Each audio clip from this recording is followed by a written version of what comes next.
TitleMatchNetwork.com. We are joined today by the esteemed J.J. Dillon, and let's get right to it. Why did you want to get into wrestling? Oh, wow. I guess because I was a fan.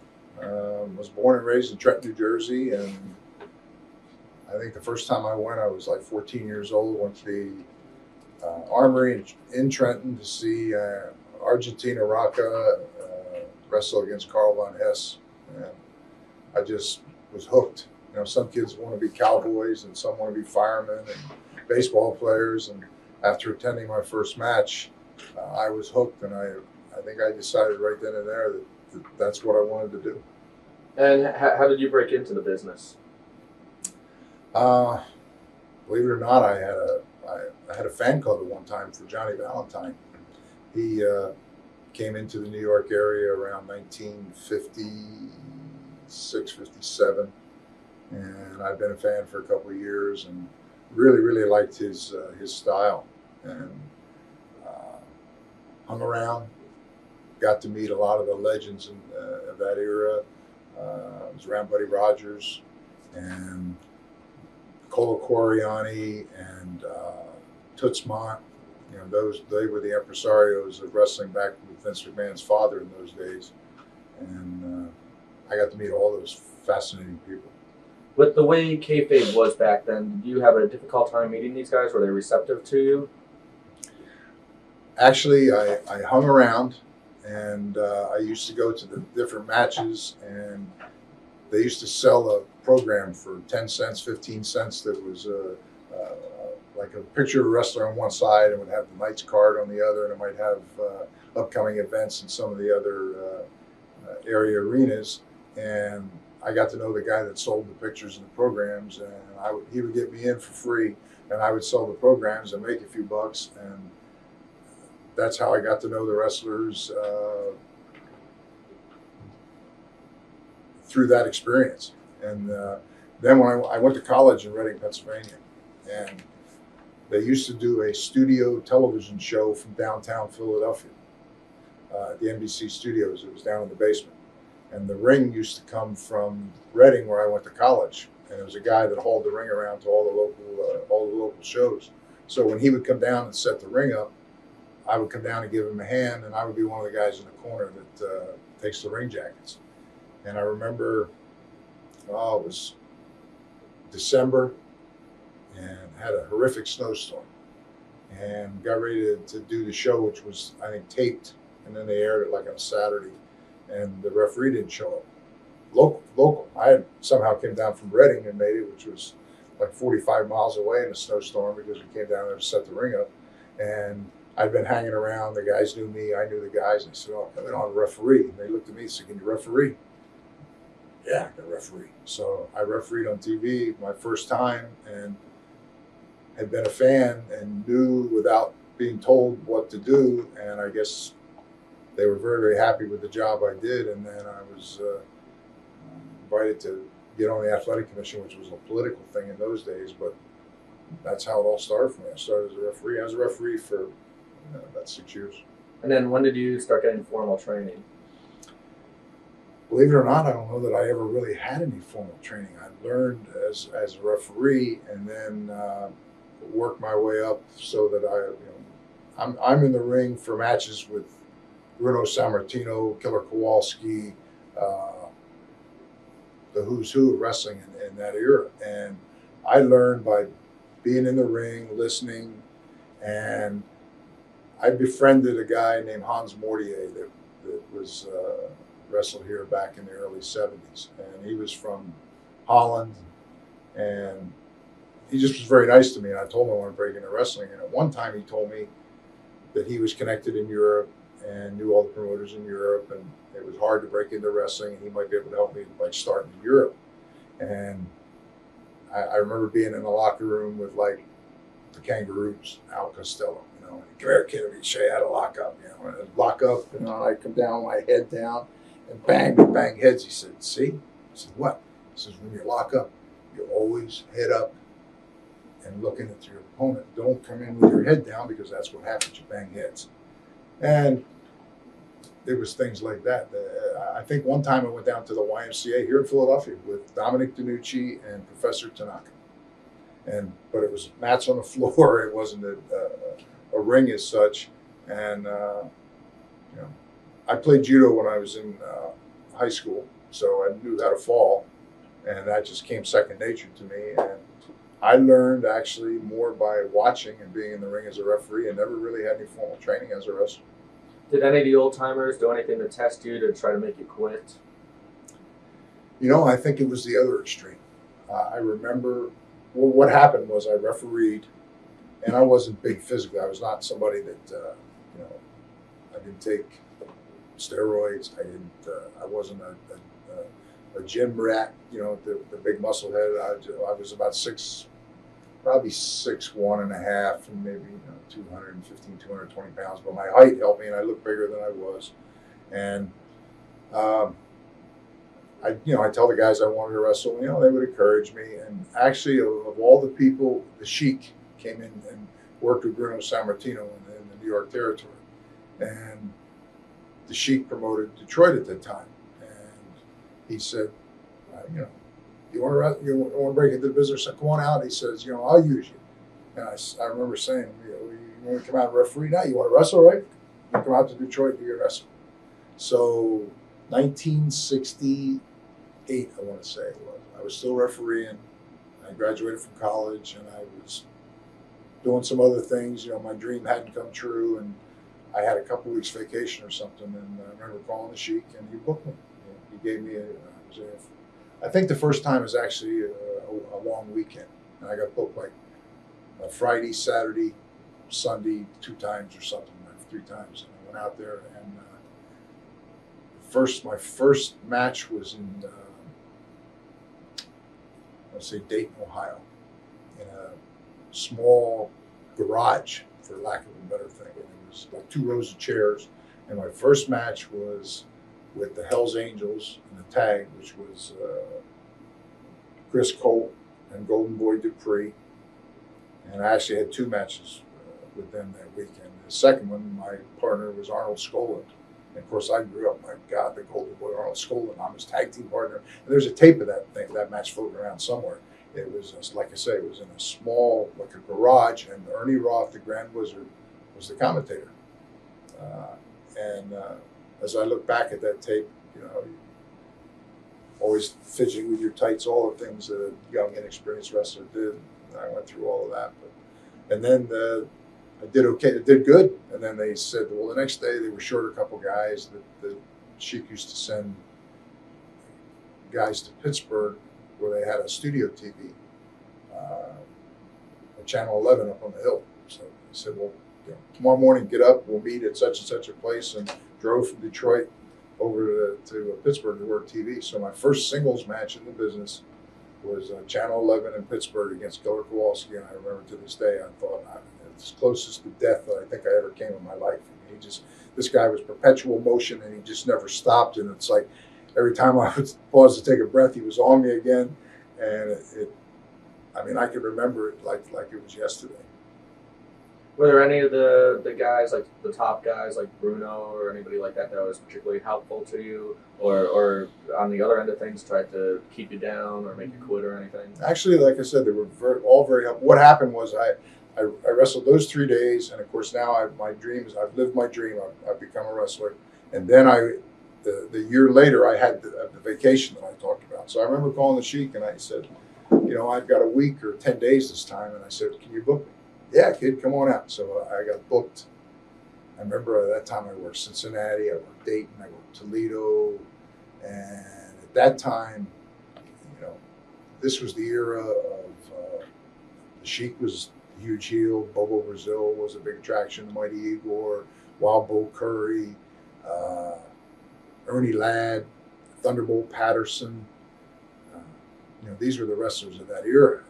And the week that I was booked, I don't know that it was every match, but I was against an old Cuban wrestler named Pedro Godoy, who's since passed away, who was a wonderful, wonderful man. And I remember the first night, like I said, I had no formal training, so I never body slammed anybody.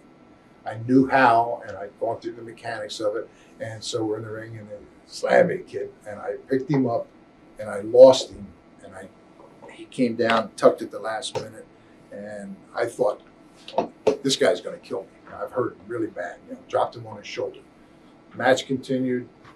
Came back to the dressing room, and I thought, oh, man, well, I'm going to have a confrontation here. And it was exactly the other way. He came back and stopped right there in the dressing room and said, "Kid, this is what you did wrong," and had me pick him up in a body slam position in the dressing room now, where I could get a sense of how to control his balance and his weight. And he's here, and he says, "You don't have to do anything, but just it's a fulcrum. You just turn me, and gravity takes care of the rest." So of course, the next night I'm the same guy, Pedro Godoy again, and he slammed me, kid. And I thought, "Oh God, please don't." I'm praying that he wouldn't ask me to slam him again. Of course, slammed him. Everything went well. So, and I saw Pedro Godoy years later, before he passed away. So I always had a fond spot in my heart for Pedro Godoy because he was so understanding and so helpful to me. But Bruno ran the Pittsburgh territory, and he had bought it from, I don't know who owned it before, and it ran as a Friday, Saturday, Sunday night territory that was part of, Vince McMahon's operation. And they would do a big show once a month at the Civic Arena, and then they would run high schools, West Virginia, Western Pennsylvania, and Ohio, about a 100-mile radius. And I think it was 1969, 70. I got married right out of college. It didn't work out because, I thought, my dream to become a wrestler is gone up in smoke. I'm now 28 years old, and all of a sudden I was working for a trucking company. I taught school for a year. Nothing that made me happy. So I ran into the Sheik again, and the trucking company that I was working with had moved me to Detroit as part of the management training program. So I remember I thought, okay, I'm gonna let the company move me to Detroit. I'll call the Sheik. And when I called him, I remember him telling me, he said, right now is not a good time. My business is slow. I got a lot of guys that have families to feed. It's their full-time business that aren't working, and it would be hard for me to book you every night. And so he said, keep your job, and I'll use you as much as I can. So I was working, 1 or 2 nights a week, just picking up extra money, getting extra experience. And I learned a long time ago in the business that a lot of people knocked certain promoters or certain people, and the Sheik was one of them. That a lot of people had a lot of animosity, but for me, I can't say anything but good. He helped me get into the business. I got paid for every time I ever worked. Everything he said he was going to do for me, he did for me. So I have a very soft spot for Eddie Farhat because of what he did for me. But I went to Detroit, like I said, and Detroit is a heavy union town. And I was there like 3-4 months, working a couple days a week. Got to work Cobo Hall on the big shows periodically, and did their TVs. They did TV up in Walled Lake, Michigan at that time with Bob Finnegan. And all of a sudden, the trucking company said, well, it's not working here because there's too many union restrictions, and we're transferring you to Warren, Ohio, in the middle of nowhere. And so I thought, what am I going to do? And I remember Warren, Ohio, I think was about 90 miles from Pittsburgh.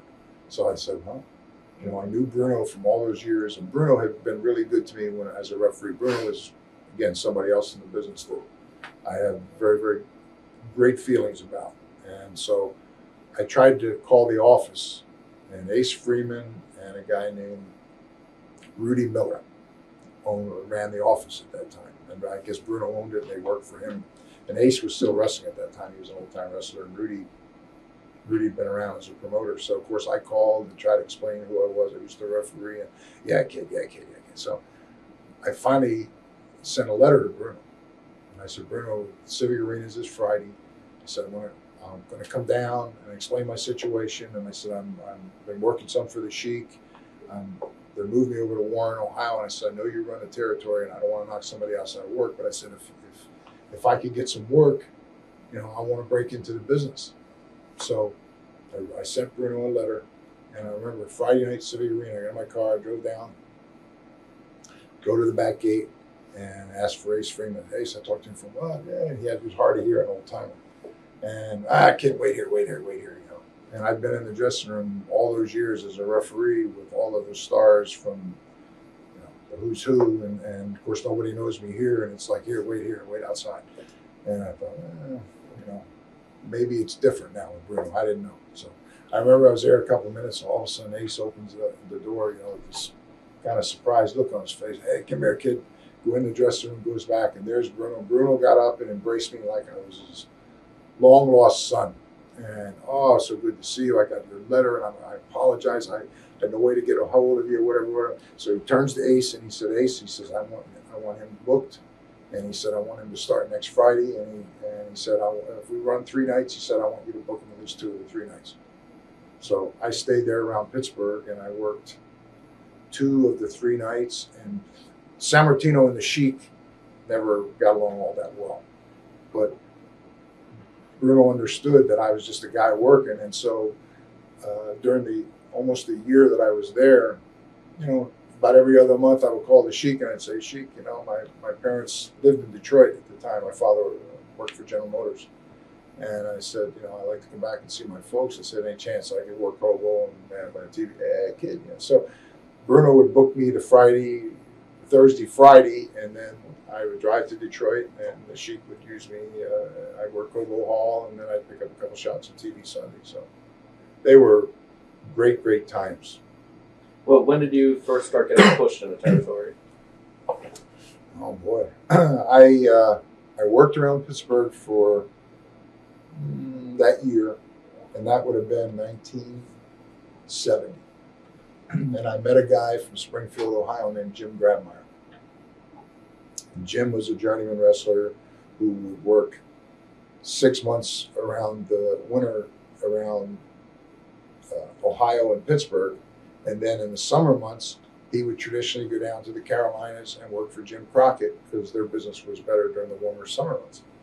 And I got to know Jim real well. I told him I want to break into the business. So he said, well, I'm getting ready to go down to Charlotte for the summer like I do every year.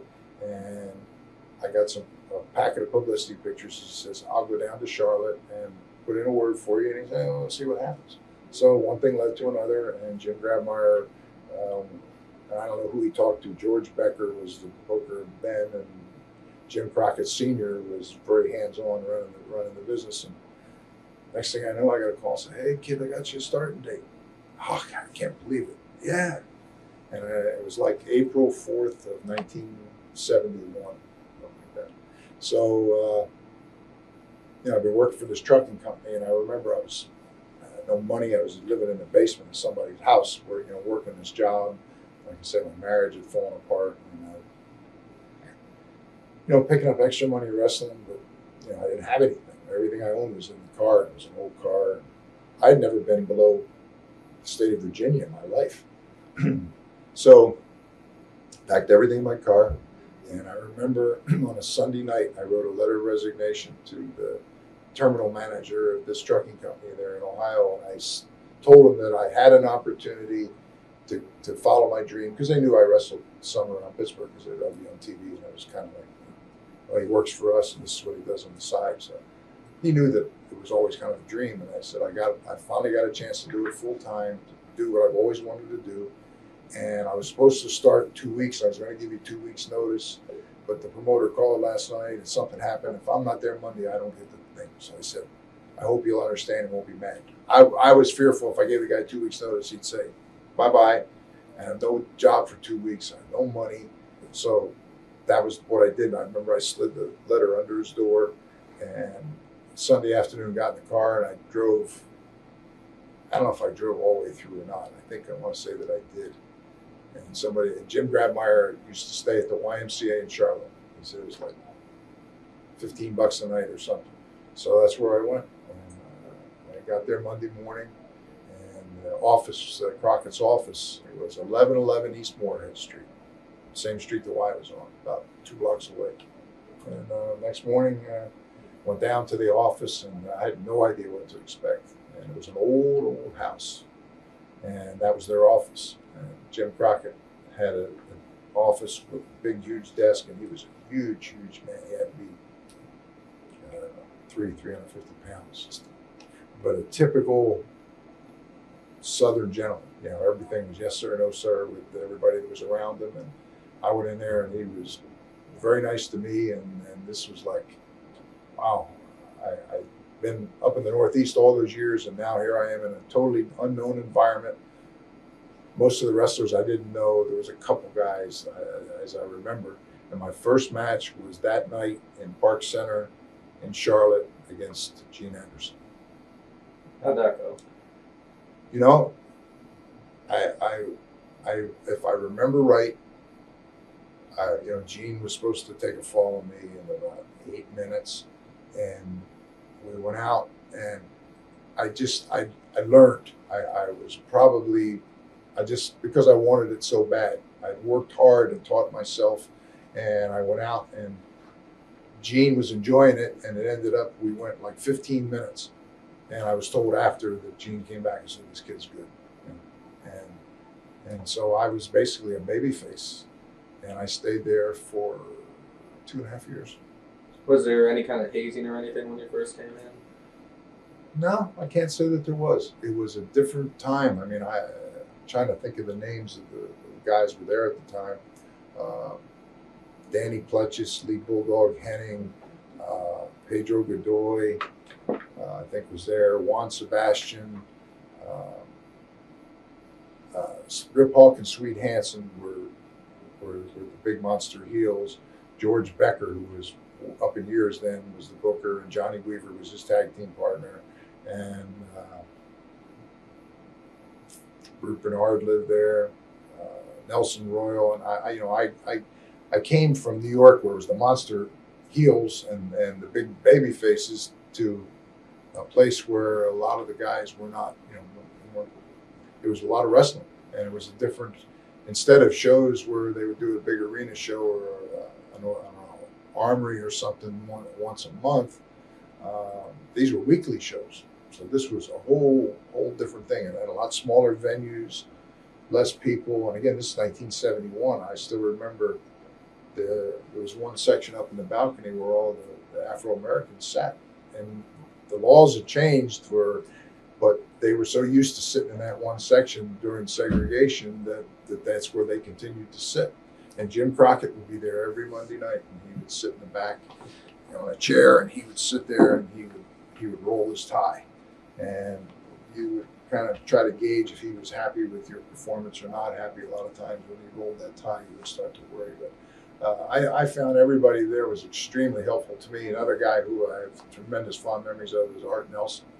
And Art was a rough, rugged old timer, and kept very much to himself, very quiet. And I remember he and I had the exact same shoe size. And I had one pair of boots that I had made from a guy up in Hamilton that were okay, but it was my only pair of boots that I owned.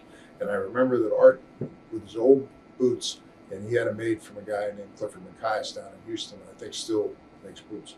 And Art would get them refurbished and have new soles put on them. And my boots were Art Nelson's recycled boots, that he would, and he would sell them to me, I know, for what it cost him to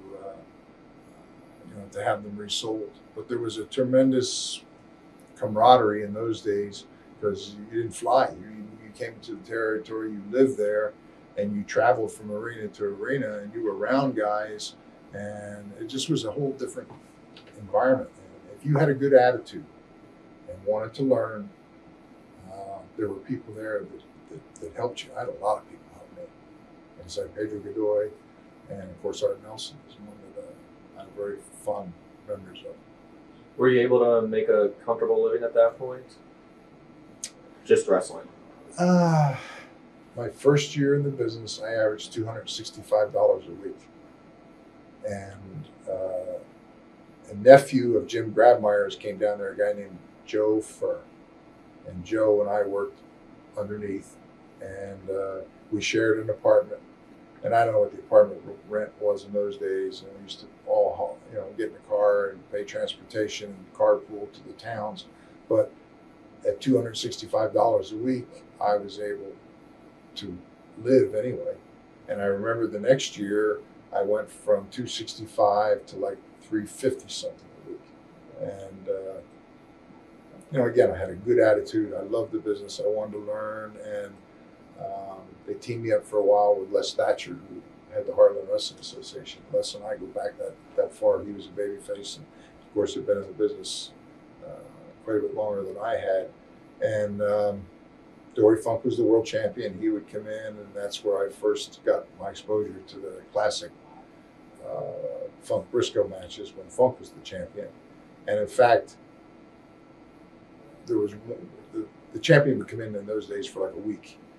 And I remember the one week they had, the way the towns were, they had like Richmond and Norfolk that they ran, and for some reason they couldn't put the same match in both places. So they had no opponent for Dory Funk as the champion in Norfolk. And I think it was like Weaver and Richmond. And I remember they came to me with an idea, and they said, "We got an idea. We're going to kill a couple birds with one stone. We want to." Dory comes in, and they always would send in a couple of matches that Sam Munchnick would send out of the champion before he would come in, and so they wanted to have him wrestle when he was there. We used to do TV in Raleigh, so they said, "We're going to have a match with you and have you work with Dory Funk, world champion, on TV in Raleigh, and have as good a match as you can with him, and that when you lose, we're going to do an interview where you say that you were so in awe of him as the champion that you thought, boy, I'm going to be in so over my head, and that once you got in there, because you had nothing to lose, you found out that, hey, here's a guy that puts on his pants one leg at a time, the same as I do, and if I could get back in the ring with him in a 2 out of 3 fall match, I'm not saying, but God, I got nothing to lose, and it did so much for my confidence level. So ended up, I got booked on top in Norfolk the next time through with Dory Funk on the strength of that match and that story. And again, it wasn't what drew the house, because it was Thunderbolt Patterson and Gerald Briscoe against Hawk and Hans. So, they loaded the card. So it wasn't like I drew the house, but I had a world championship match in Norfolk, Virginia against Dory Funk, and impressed Dory Funk enough that later in the week, they had a big show, I think, in Greensboro. And Terry came in, and Dory Sr. came in. One time I ever met Dory Sr. And Dory said, "I want you to come to our hotel room, come down to the arena early. I want to introduce you to my father." And said, "I wanted to meet you." And he said, "Whenever you're done here," he said, "I want you to come to Amarillo next." And he said, we'll give you a push in Amarillo. So I remember I went to the hotel, and I might have met Terry one time before. I met Dory Sr., and he died 6 months after that. So the only time I was ever around him. But, that's how opportunities created themselves.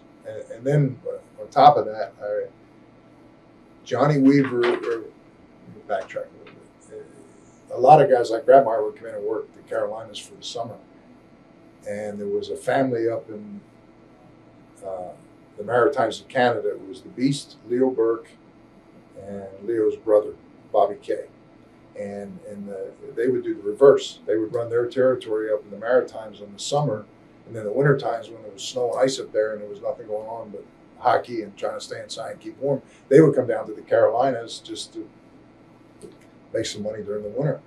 So the last year, the last week of the season was like right before hockey opened, because they would run hockey arenas right before they put down the ice. They would shut down, and Weaver would go up there, and he would go up there as an attraction for a week. And Weaver was supposed to go up there and team up with this guy Freddie Sweethand, who lived up there, and was a local guy and really a great guy and a great wrestler. And Weaver was supposed to go up there, and something happened. Johnny got hurt, or somebody got hurt, and Johnny had to stay in the Carolinas. So Johnny said he wanted to send me up there for the week. And I was flattered that they thought enough of my ability to go up there. And they said, "Have you ever worked heel?" I said, "Yeah, I was a heel in my first year around Pittsburgh in the business. I'd love to go up there." And I remember I had no money to buy a plane ticket to get up there to even be reimbursed. And so they told me to come in and see Mr. Crockett, Jim Crockett Sr. And I remember going into his office, And you know, and I remember him saying, "Well, I understand you got a chance to go up there, and I'm very happy for you." And he says, "How much is your ticket?" And it was like $600 or something like that, or $620. And he reaches in his pocket and he pulls out the desk and he counts off $620. He says, you go get your ticket, and he says they'll reimburse you and you pay me when you come back." I said, okay, so I went up there, and again I was Freddie's partner for that year, for that week, and you went around to all the towns, and it was the same match every night, and I'd been around, you know, Leo Burke and Bobby, his brother, and of course they saw me now as a heel, and they said, "Oh wow," he said, "every year Freddie is our tag champion here, and we recycle a new partner every year to keep it fresh, and then we bring in a monster heel. And so we would like for you to come back next summer and come up and stay for the summer." So they paid me I think I made $600 and some for that week, which was like double what I'd been making in the Carolinas. And they paid me for my ticket, paid for my hotel. And I thought, oh man, this is great. So I remember going to see Jim Crockett, and I walked in and I said, "Mr. Crockett," I gave him back the money, and I said, "Mr. Crockett, I would like to give you 1 year notice." And traditionally then guys would give, you know, a couple weeks notice to leave. And I said, I would like to give 1 year. And he said, "Well, if that's what you want to do next summer," he said, "but you'll always have a home here if that's what you want to do." So that was my plan after I'd been there 2.5 years, the following summer, to leave and go up and work in the Maritimes. When did you start getting interested in the creative end of things, the office side of the business? I think I always did. Maybe not so much there in Charlotte, because I was more learning learning how to work, and I was a baby face there, and I think that really helped me because I've been a heel in my first year in the business, kind of on a part-time basis. Now I'm a baby face, and you know, I worked with Brute Bernard, I worked with the Missouri Mauler, Larry Hamilton, I worked with a lot of guys. So I mean, it was like a smorgasbord of talent that made me better by the people that I worked with. And the summer that I followed through on my plans the next year when I went to work in the Maritimes, that's a whole funny story too, because the summer I was going up there, I was going to be Freddie's partner. We were going to be the tag champions for the summer. And I want to say it was Stan Stasiak was going to be their monster heel. And the Beast was their big baby face. He was a brother in the family, Yvonne Cormier. And the Beast had wrestled all throughout the United States, throughout the world. He was a short guy, but a big beard, and just a rugged guy. And they had the Stomper Archie Goldie up there one summer. They had this was a whole parade of guys that had been through there. All big monster heels. Killer Carl Croup had been there the year right before the summer I was going on, and had done huge business. And they had, like I say, Stan Stasiak all lined up. Well, a month before they were to open up there, Stan Stasiak got a chance to go to New York. And I don't know how it played out, whether they said, okay, we're not going to stand in your way. Everybody's dream was to go to New York. And so they lost Stan Stasiak. Now they had no top heel. And of course, the phone calls were going back and forth with the brothers of the Cormier family that were now working down in the Carolinas, and I'm traveling. So I remember making a road trip with Leo Burke. And I said, Leo, I know this is crazy, but I said, let me throw this out to you. He said, every year you've followed the same formula. And I said, you've had Stomper, and you've had Killer Carl Croup, and you've had these big monster heels. I said, did you ever give some thought to changing the formula and going with a wrestler type of heel, not a big monster heel? And I said, I'm talking about myself. And I said, it comes in and reverse the formula, where I won't fight the Beast. I won't play his game. I won't stand toe-to-toe with him and have him beat me up. I will outsmart him. And then I can out-wrestle your younger brother. And then, of course, ultimately, you are the wrestling technician of the family, and we reverse the process. Didn't say anything. So he calls his brother Rudy, who's the promoter up there, and he had a partner. And I call him back, and he said, Rudy loves the idea. And he said, he asked me if I thought you could pull it off, and I said, yeah, I think you can. I said, the only concern was, he said, God, we wish you were a little bit bigger. You know, I was about, I could say 220, and they said, drink a 6-pack of beer every night if you could just put on another 10 pounds or whatever. So that's how I actually got my break in the business, was the next territory, to go up to the Maritimes for the summer, and they named me Nature Boy Dillon, and I got a bunch of flamboyant things that actually I had made for me. They were like a caftan type of thing, and I got a leather hat, and I got the idea of taking a cigar and not lighting it, and that came from, you know, my years as a kid growing up. I remember how many times that the biggest heat getter for me was the guy driving the Cadillac smoking a cigar, and it was just something about that. And I thought, if I got a cigar, even if I don't light it, just to make me different. And that some people just don't like somebody that smokes a cigar because it's like they think they are somebody.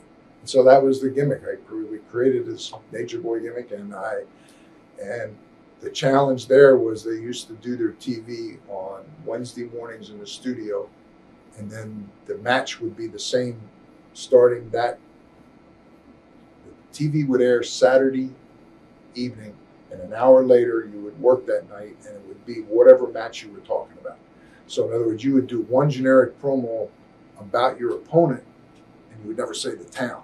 And then each TV, and some they crisscrossed a little bit, but they would put the thing up, you know, Nature Boy Dillon against the Beast, or against, and then they would recycle back the Stomper and Killer Carl Croup, and it's like they would come back now. They're the baby face and you're the heel. So again, it was the monster heel against me, and would I fight them? What was going to happen? So I had a tremendous summer.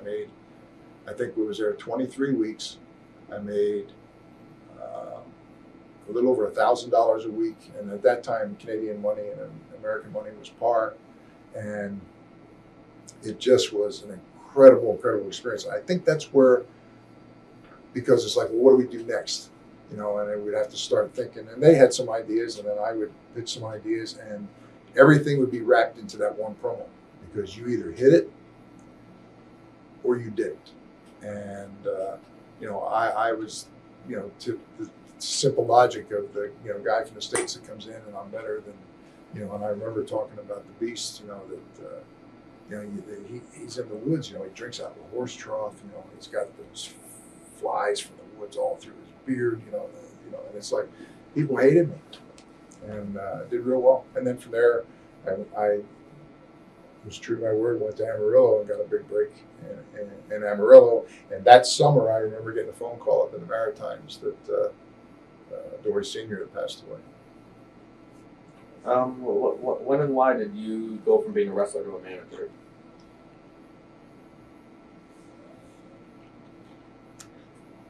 I was 6 foot, 6'1.5", and I at that point, I'm like up in the Maritimes. That was part of the problem too.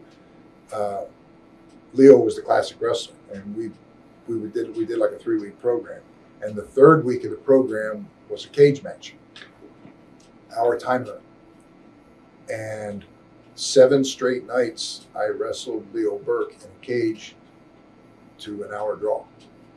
7 straight nights, and it was like having to. That's how I kept my title. I didn't beat him, but he didn't beat me, and it's still, even up there in Eastern Canada in the summertime, I think I lost 20 pounds that week. It was 20 pounds I couldn't afford to lose, and I was not a big beer drinker or anything like that, so getting the weight back was difficult. But I think once I left there, I went to Amarillo, and I worked on top of Amarillo. And in Amarillo, and I don't know if it was because Senior had passed away, but they had some of the greatest talent in one place at one time. Dory Funk and Terry Funk were both there. Ricky Romero lived there, who you know, had a great following in his own right.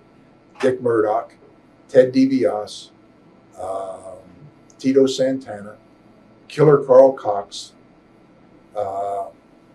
Cyclone Negro. I mean, it was like the guy that was in the first match one week could be in the main event next week. That was the caliber of the talent. And it was like a challenge. In those days, you almost book yourselves. And I remember, again, my promos is what made me a living. And I think some of my best work was probably in that territory, and some of the best matches and ideas. And you had to perpetuate by getting on the creative side. And some guys are more gifted at it than others. And a lot of things were very kayfabe in those days, because they were towns. Amarillo was 125,000 people. Lubbock was 100,000 people. And you couldn't afford, if I walked into a restaurant or somewhere and saw Dick Murdoch, I would turn around and leave. And he was my main adversary. And there was no fraternization. You didn't go anywhere. And it was protect the business, because it was protecting your livelihood. And it was a brutal, tough territory, because we would do TV Saturday morning. We would get in a car and drive 325 or 350 miles up to Colorado, Pueblo or Colorado Springs. And then when it was over, it would be a 320-mile trip into Albuquerque. You get into Albuquerque at 5 or 6 o'clock in the morning, and the tape that you did yesterday, they replayed in the studio that morning with Mike London, only Mike London wanted to do his own live cut-in interviews. And he was a little guy, cantankerous, but he was it. That was the best town. That's where you made your money. So you would go there and do your interviews live, and he never advertised his matches. You had to watch his TV Sunday morning at 9 o'clock to know what the matches were that night. I remember he'd tell you what the match, he'd run down the card, and then he'd say, the box office opens at noon, and doors open at 6. And they had no advance. And that's where you made your money. And some of the ideas, like I remember we'd travel and the guys would pass each other on the road. We'd see who it was, flash the lights, and pull over in the middle of the desert, in the middle of nowhere. And that was the only times that we really got to talk to each other, because a lot of the dressing rooms were separate. And that's where a lot of ideas were exchanged. And a lot of great ideas came up. And I remember one in particular, Killer Carl Cox was a great character. And he didn't do much, but didn't need to do much. He used to talk to an imaginary guy up in the rafters. And he'd have a conversation that people would look up, and he'd be talking to him, and he used to use a gimmick. Anyway, long story short, with Killer Carl Cox, we'd had a couple of matches, and at the end of one of them, he did a run-in one week when I was with somebody else, and he grabbed one of these 50-gallon trash containers, a metal one, came in the ring, over my head with it, knocked me down, and then stamped on it till he crushed the thing. And of course, my interview was, I was this rich kid from New Jersey, and how indignant that I was put in a filthy trash can, and I was going to get Carl Cox. He was going to pay for this. And so we got this idea to do a trash can match, that we would take a trash can and put it behind the ringside section, this 50-gallon trash can, and the only way the match could end was somebody had to beat the other guy down bad enough that he could pick him up, carry him back, and stuff him in the trash can. He wasn't going to do that to me twice, and I was going to give him a taste of his own medicine. So it was an idea that we created among ourselves that fit the two characters. And I remember to this day, Carl Cox goes to the ring during the intermission, and he's pointing to that thing back there, and he says, I'm going to get him, and I'm going to put him in it again. He says, but you know what the only thing was that was missing? He said the thing was empty. And he said, you women that got your babies, he says, don't take them crappy diapers and take them in the bathroom and throw them away. He says, you guys, you cowboys that are chewing tobacco, pick those cups up, he says, and take them back. And your people are eating the nacho cheese, and it ended up in about 10 minutes during intermission that Carl Cox had this trash can filled with crappy diapers, with chewing tobacco, with banana peels, and it was pouring out over the top. And of course, come time for the match, we walk out, and there's this thing, and the whole thing was it's the anticipation that whatever went in the ring was insignificant. It's like, who's going to get back and get dumped in the crowd? And so it's difficult to work the match because it's not about pinfalls or submissions. And I remember Carl Cox used to use a brain buster, and he was devastating with it. And he took care of you, but it looked like it killed you. And I remember he gave me a quick brain buster, and then it was on. He was very animated, and it's like, ha. And he took, had to work me over because I was kind of dead weight. He draws me over to the apron, and he gets under, and he kind of fireman carries me, and get out of the way. And he starts up the aisle, and he gets about 5 feet away, and I'm like coming through. Where am I? I go in my tights. I pull out the pair of brass knuckles, and right as he sets me down in front of him, wham! I hit him with the brass knuckles, drop him under 2 steps away, and in the trash can he goes, and turn the trash can over, and staggered on up the aisle, and they're announcing me the winner. Well, here's Cox and he had a bald head, tobacco juice running down his head, and a banana peel on the top. It was a classic picture.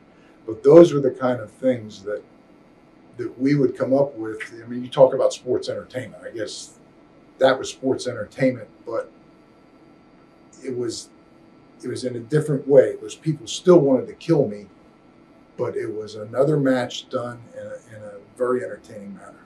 But people believed in it then. People believed in it. Yeah, one of the, and I almost got us thrown off television in Albuquerque.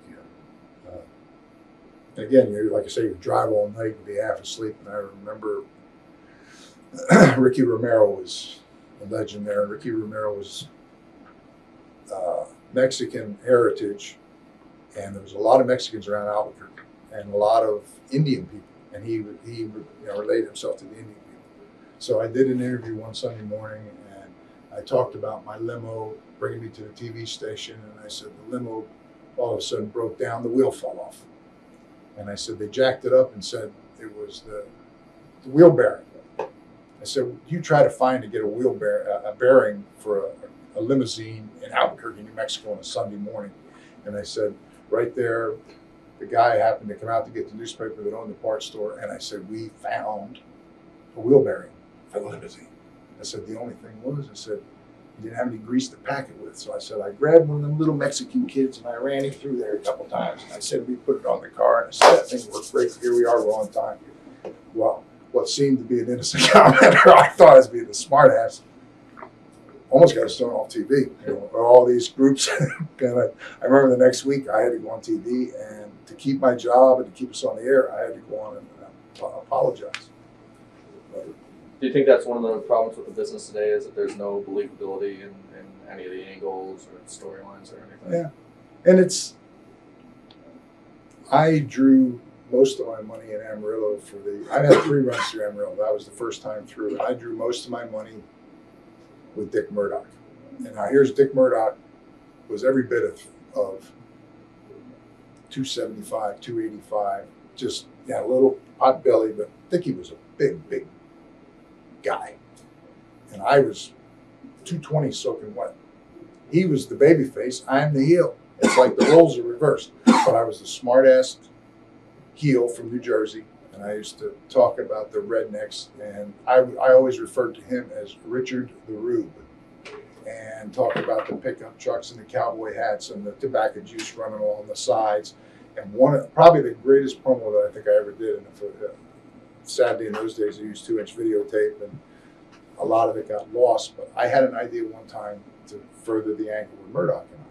At that time, the Funks were there, Dick Murdoch was there, and Ted DiBiase was there. And all of them were second generation wrestlers.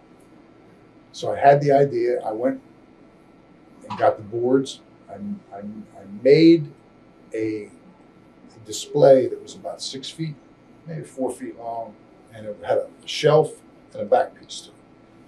And I got 4 pairs of cowboy boots. It's kind of because Dory wore wrestling boots, but Terry would wear boots, Murdoch would wear boots, and DiBiase was just a kid then in college. So I got 4 pair of cowboy boots. Murdoch would wear a cap, but I got 4 cowboy hats.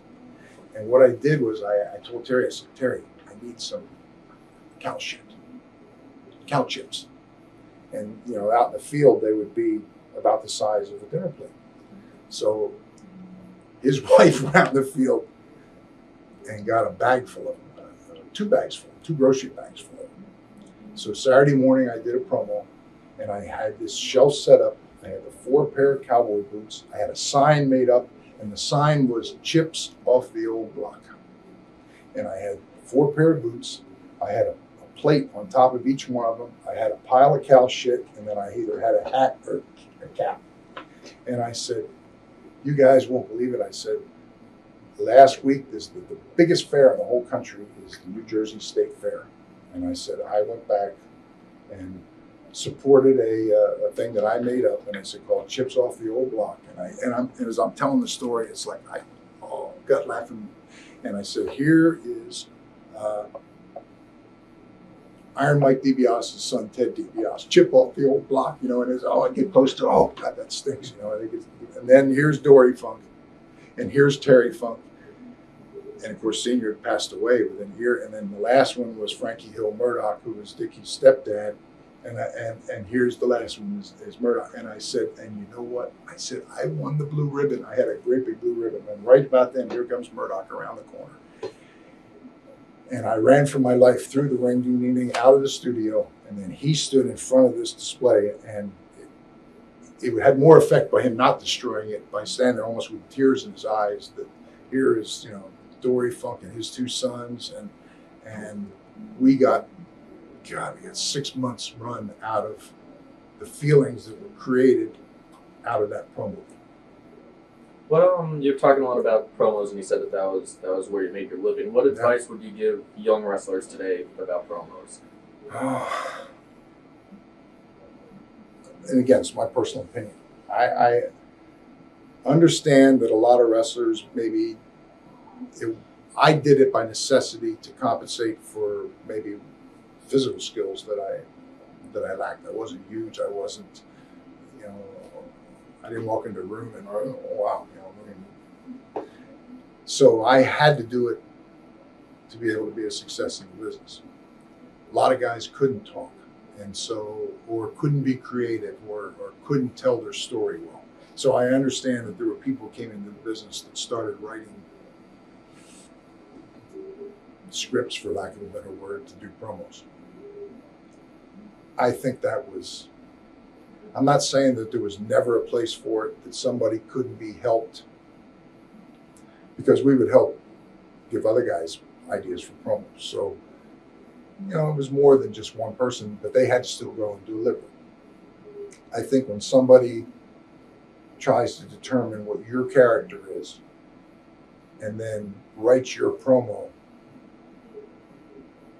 there's something that gets lost and is missing. And years before, it's not like Vince McMahon was the first one that ever went that route. I remember hearing years before that Roy Shire, when he promoted successfully in California, that did the same thing, told everybody word for word what to say. And I never worked that territory, but I always thought, well, that means that everybody is saying it in Roy Shire's words, and there's something lost there. And I still feel that way. I think that, and it limits guys from learning and growing. And how many ways can you body slam somebody? How many ways can you do this hold or that hold? The promo became an extension of the individual. It's what made you. And I think it was again, as the territories went away, the forum wasn't there to learn to do the promos. A lot of these smaller promotions now, they run one time a month. It's almost kind of like the situation in the Maritimes, but there I could go through it in my own mind. And I had a knack where I would, in my mind, go over it and over it and over it, and almost have it word for word but in my mind. And I would know what I was going to say and what I was going to say next. And then I would put in the inflections. I would wear my glasses out there, just so that it came over as being very spontaneous and very genuine. I worked to do that. How would you teach somebody to do that if they weren't quite getting it? I don't know that it's something that you can teach. I think it's, and I think a lot of it comes from within. A lot of it is wanting to do it, and today guys in the business first want to look like wrestlers. Secondly, they worry about high spots and things that they do in the ring rather than telling a story. And so if you don't grasp that part of it, how are you going to grasp the part of it of what you say and the story you tell that develops the story all fits into this final package? And it gets lost. I think a lot of guys say don't understand the value. After Amarillo, you went to Florida. How did you go about going to Florida? In those small territories where you went back week after week, I don't care how gifted you were, you get burnt out. And so it always made sense to move on and go somewhere else and kind of do it all over again. And I'd always wanted to go to Florida. It was one of the premier territories and kind of the next step. So I had already arranged to go to Florida, I think the 1st of February. I went to Japan twice when I was in Amarillo, each for like 6 weeks, 4 or 6 weeks, because the Funks had a deal with Baba where they were supporting talent. So that was always a dream of mine to go to Japan, which was another reason I went to Amarillo. That fulfilled another dream too, was going to Japan. And the second trip to Japan was the month of January. After I'd been in Amarillo for a year, I was supposed to come back in February, kind of blow off my presence for a month, and then go to Florida. And Bill Watts had been the booker in Florida, and he was just wrapping up. And Bobby Shane was coming back from Florida, was going to be the new booker in Florida, and I was going to be part of a changeover of some new talent that were coming in. And my last appearance was in Amarillo on a Thursday night, and I had a cage match with Killer Carl Cox.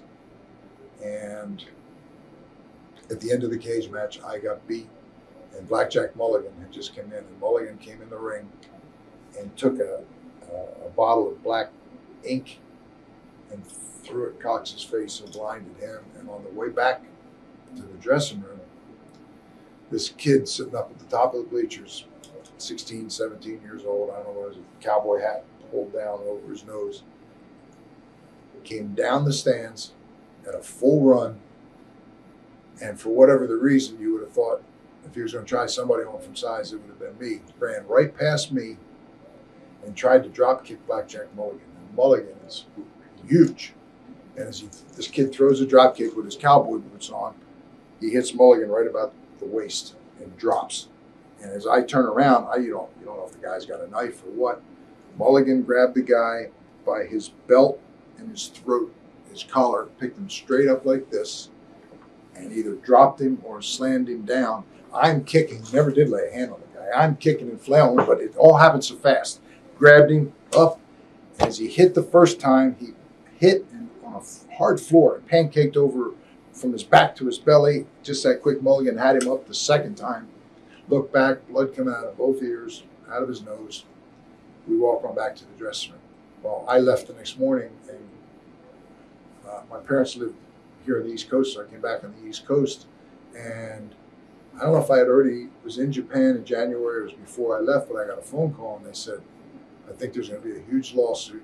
It was a young kid, and his father is very influential in the community, got money, and thinks wrestling's too violent. There's going to be a big lawsuit. They already sued Mulligan, and they're waiting for you to come back because they're going to say, you all jumped on him, and kid went to the hospital. He was okay, but could have killed him. And so they said, you better not come back to Amarillo.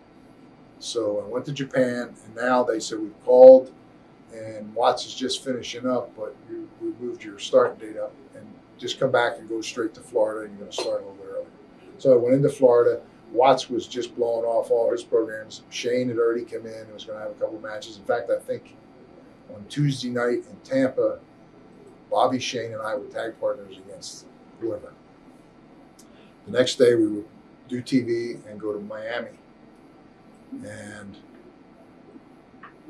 because TV ran late, it was tough getting to Miami, which was 250 miles or something. So it ended up, Buddy Colt was there at the time. I just bought an airplane.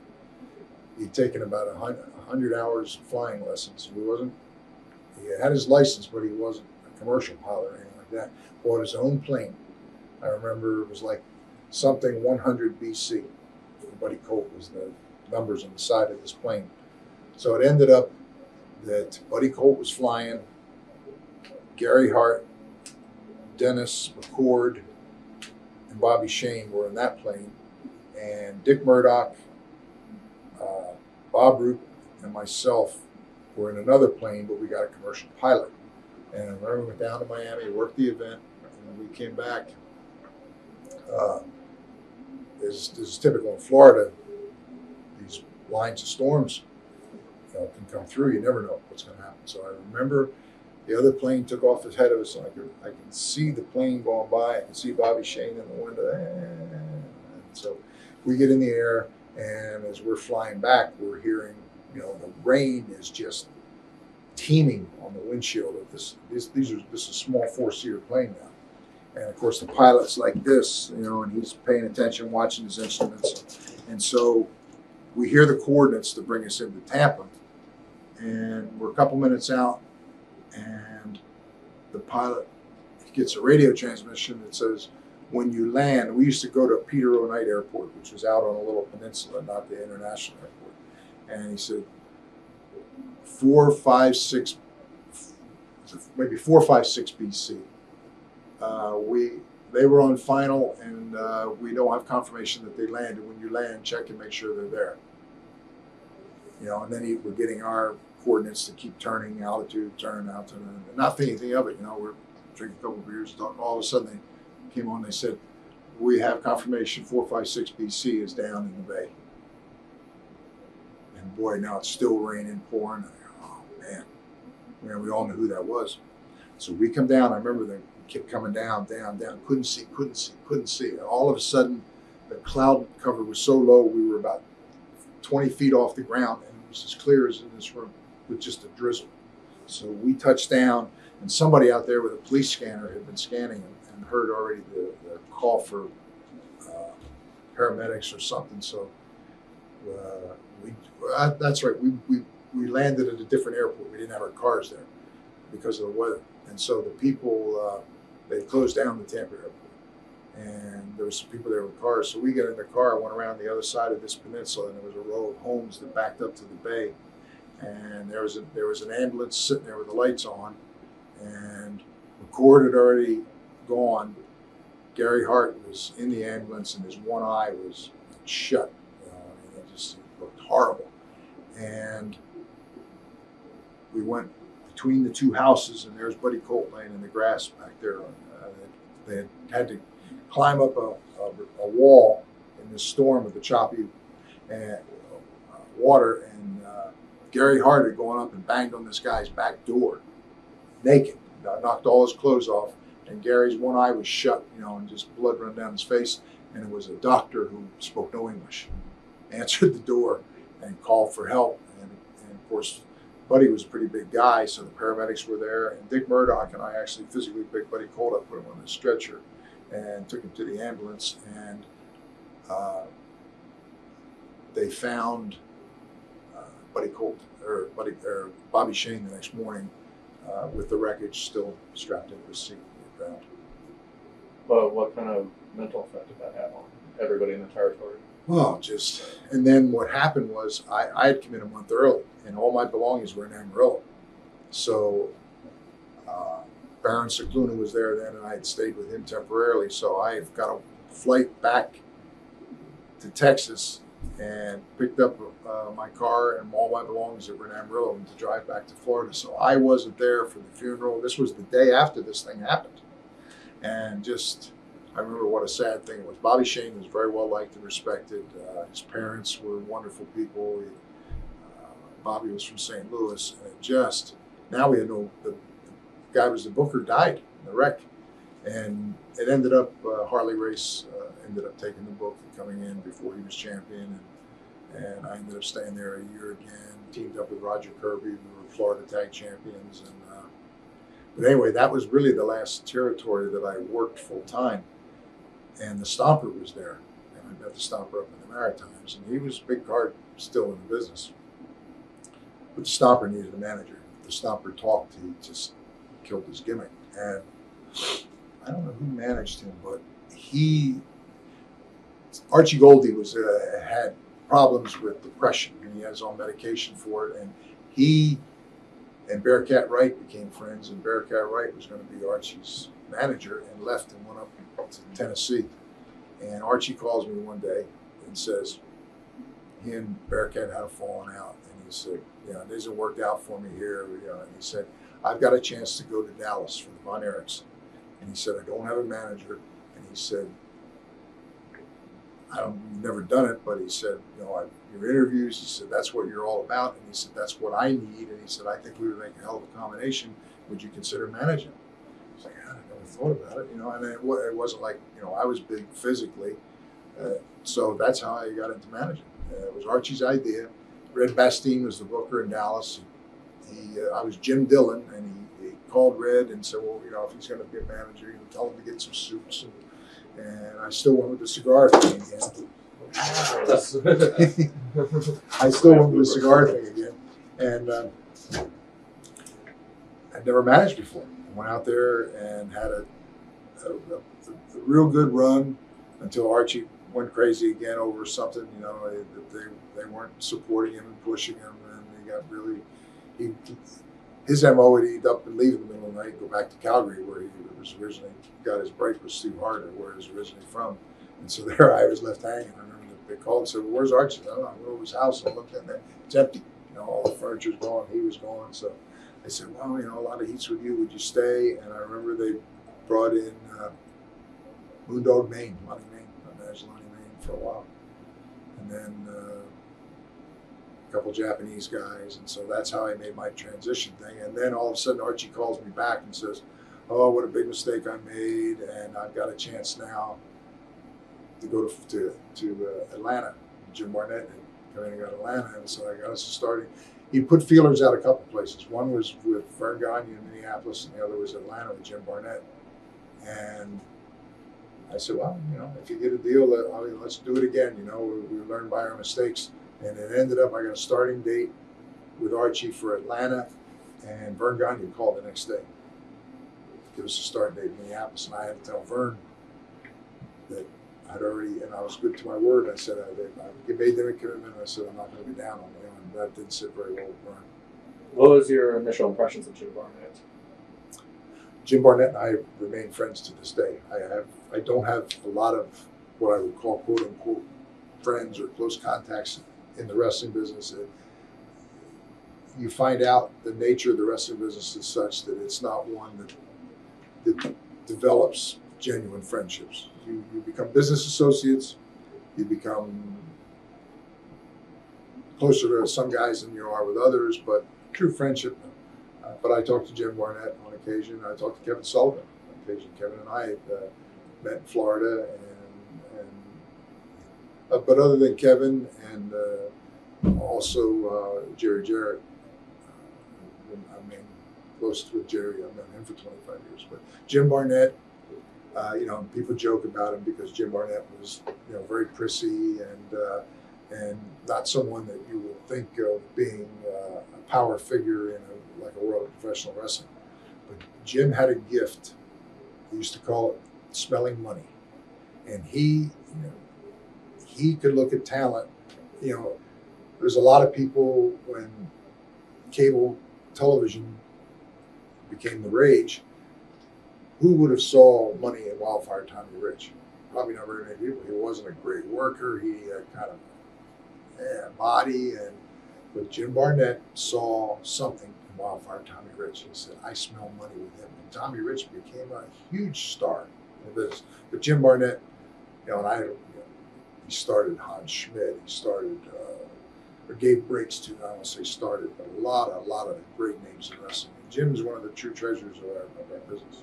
What was some of the favorite things that you did in Georgia?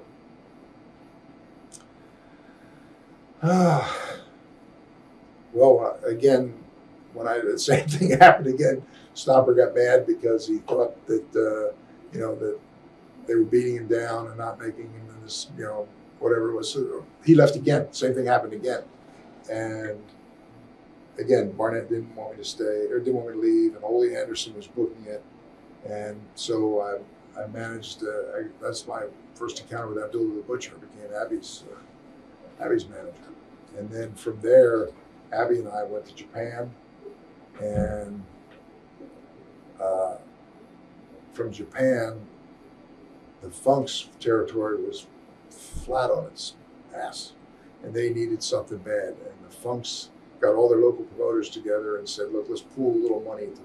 They never give anybody a guarantee in that territory, and they said, "Let's go with an attraction that's got a proven track record." And Abby was huge in Japan with Baba, and they said, they did good business in Georgia. I saw, I used to refer to him as my black specimen, but they said, let's get Abby and me as his manager, because I had been a big card back in Amarillo. And so Terry made the deal, and we got a guarantee to go back there.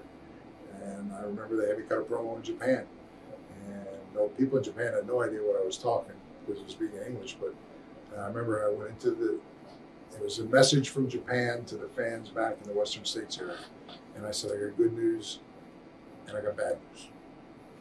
I said, the good news is that I'm going to retire from active wrestling. And I said, I got tired of beating up the Funks and beating up, and I said, so you're not going to be disappointed by seeing me come back and beat all your little guys. But the bad news is, I'm coming back anyway.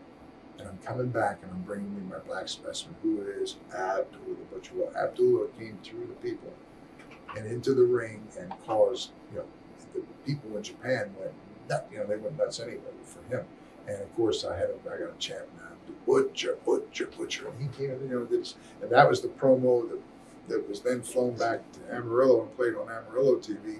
And so the stage was set for us for that one promo right out of the get-go the first week, because I'd been a good card in there, and then me coming back, retiring and managing Abdullah the Butcher. And, we had a hell of a run there for about a year. The business really picked up with that. Yeah. How is Abby to work with? Abby is great. He's, and you learn as you get older in life that, a man of Abby's size, and what he didn't realize, when he agreed to come there, was the length of the trips. And for him at his size, and Abby would have sleep apnea. He'd be sitting along and he'd get tired. He'd pull to the side of the room, he'd fall asleep, and somebody would come along and find him. So you could never. You always had to have. You either had to drive, or have somebody drive him. And I think after a while, Abby, just physically was too much on him, and that's the only reason that he finally wanted to leave. And I think I stayed. I don't know what happened from there. How would you describe Abby as a person? Wonderful, wonderful person. And Abby was from Windsor. He was Canadian from Windsor. And so his role model was the Sheik. And you can see a lot of what Abdullah is a black version of the Sheik, only much bigger. And Abby just had this vision of what he wanted to be, and it was a great success in the business, and really treated me well. He was like a god in Japan. And so every time he went to Japan, he would have some stroke to make sure I was on the tour and got a payday. And he'd go out into town. I remember one night, went out to one of the nightclubs in the Ginza in Tokyo, and Abby and I both used to like to drink Bacardi rum, and we'd have a couple drinks, and Abby would, he would go somewhere and he couldn't have any peace, and so I remember the one night he wanted to leave and told me to stay, and they have all the, it's all these people pour drinks for you, these geishas that come around, and it's their style. It's not like it's a brothel or anything like that. It's a public bar, but that's their style, is people come in there to be seen and photographed and what have you, with women would come over, fussing over you, pouring drinks. Abby said, stay, you're relaxing, having a good time. So I remember I ended up staying about another hour, and I got ready to leave, and I said, can I have my bill, please? And he said, Mr. Abdullah is taking care of everything. He said he hopes you had a good time. And so that was what Abby was really like. He was really, really a great guy. Now, in Georgia, you worked with Ole Anderson as a booker, right? Mm-hmm. How was Ole to work with for? Ole was fine for me because I understood Ole. Ole was very, gruff and said what he thought. And to this day, I would feel comfortable picking up the phone and, calling Ole and talking to him. And, just politically, Ole, that was the only one thing that worked against him was he would take somebody like Jim Barnett and it would be fun for a while, but then, Ole had a way of having to always say what he thought and wearing his welcome thin. But he was a good performer, a hard-working guy, and I think he was very good at what he did. Was he the kind of boss where everybody kind of was scared to go out of what he'd said to do? Everyone kind of stayed in line? Or? Yeah, as I think back, I really don't remember. I mean, I always got along good with him and never had a problem. And, I always in the business, always worked hard and was blessed to be around people that worked hard. Like that's one of the things that I've always admired about Ric Flair. We were doing this interview in December, and right now a tour is either just concluded or concluding in England and Scotland. And I don't want to single out names, but Sting's on the tour, and it's one of the first things he's done back in the ring in a long time. And Luger's there with him. First thing Luger's done, and probably since WCW closed down. And I think Buff Bagwell's there and some other people. And I read on the internet. So how factual it is, I don't know because I'm not there.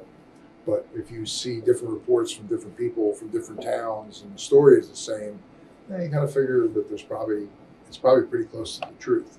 And I've read that in the small towns they did good business, and in the bigger towns like in London, they would not do that well.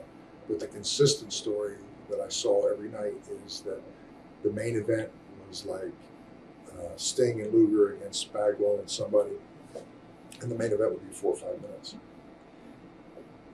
And this is part of the problem, I think, with the wrestling business is, and this is not, I never met McManus, don't know him, but he's a rock promoter. There's nothing about wrestling. He's not a wrestling person. The people that he has organizing his tour, I don't think ever worked for a profitable wrestling company. So in many ways, you could make a good case that it's the blind leading the blind. So you have, and this doesn't make Sting or Luger bad guys. Sting hasn't done anything for a while. Luger's, and they're there for the money. And they're going out and doing 5-minute main events every night. Now, they're doing okay in some of the small arenas, and they're not doing well in the big arenas. And you go back next time and you do 5-minute main events again, you might get away with it the second time. Maybe. But by the time the third time comes around, they won't even draw in the small arenas. And that's a reflection on the work ethic that I think made Ric Flair the great champion that he was, and that I had so much quality time around him, because I know there were nights on the road where I would go to a town and you would look, it's not as good as it was last time, and we can get in here and out of here. And in those days, you think, well, if you gave them 15 minutes, you delivered a main event, they got value for their ticket. And invariably, the bell would ring, Rick would go in the ring, and the match would go over, we come back, and well, you did your 25 minutes, your 28 minutes, but nobody told him that that's what he had to do, or nobody mandated he go. But that's why he was the great success that he was in the business, because he made himself do that. He got out there in front of the people, and they bought tickets to see him, and he delivered the product. That's missing from the business too. Okay. After Georgia, was that when you went back with Crockett to NWA? I bounced around a bunch of places. I had a year in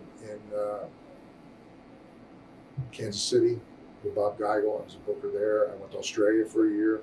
But it was, when I came into the business, I had a couple of goals. My first goal was I want to be a wrestler, and I want to be a wrestler that got to the main event. And then I would feel that I accomplished something. Then I had 3 criteria from there. I wanted to wrestle in Madison Square Garden.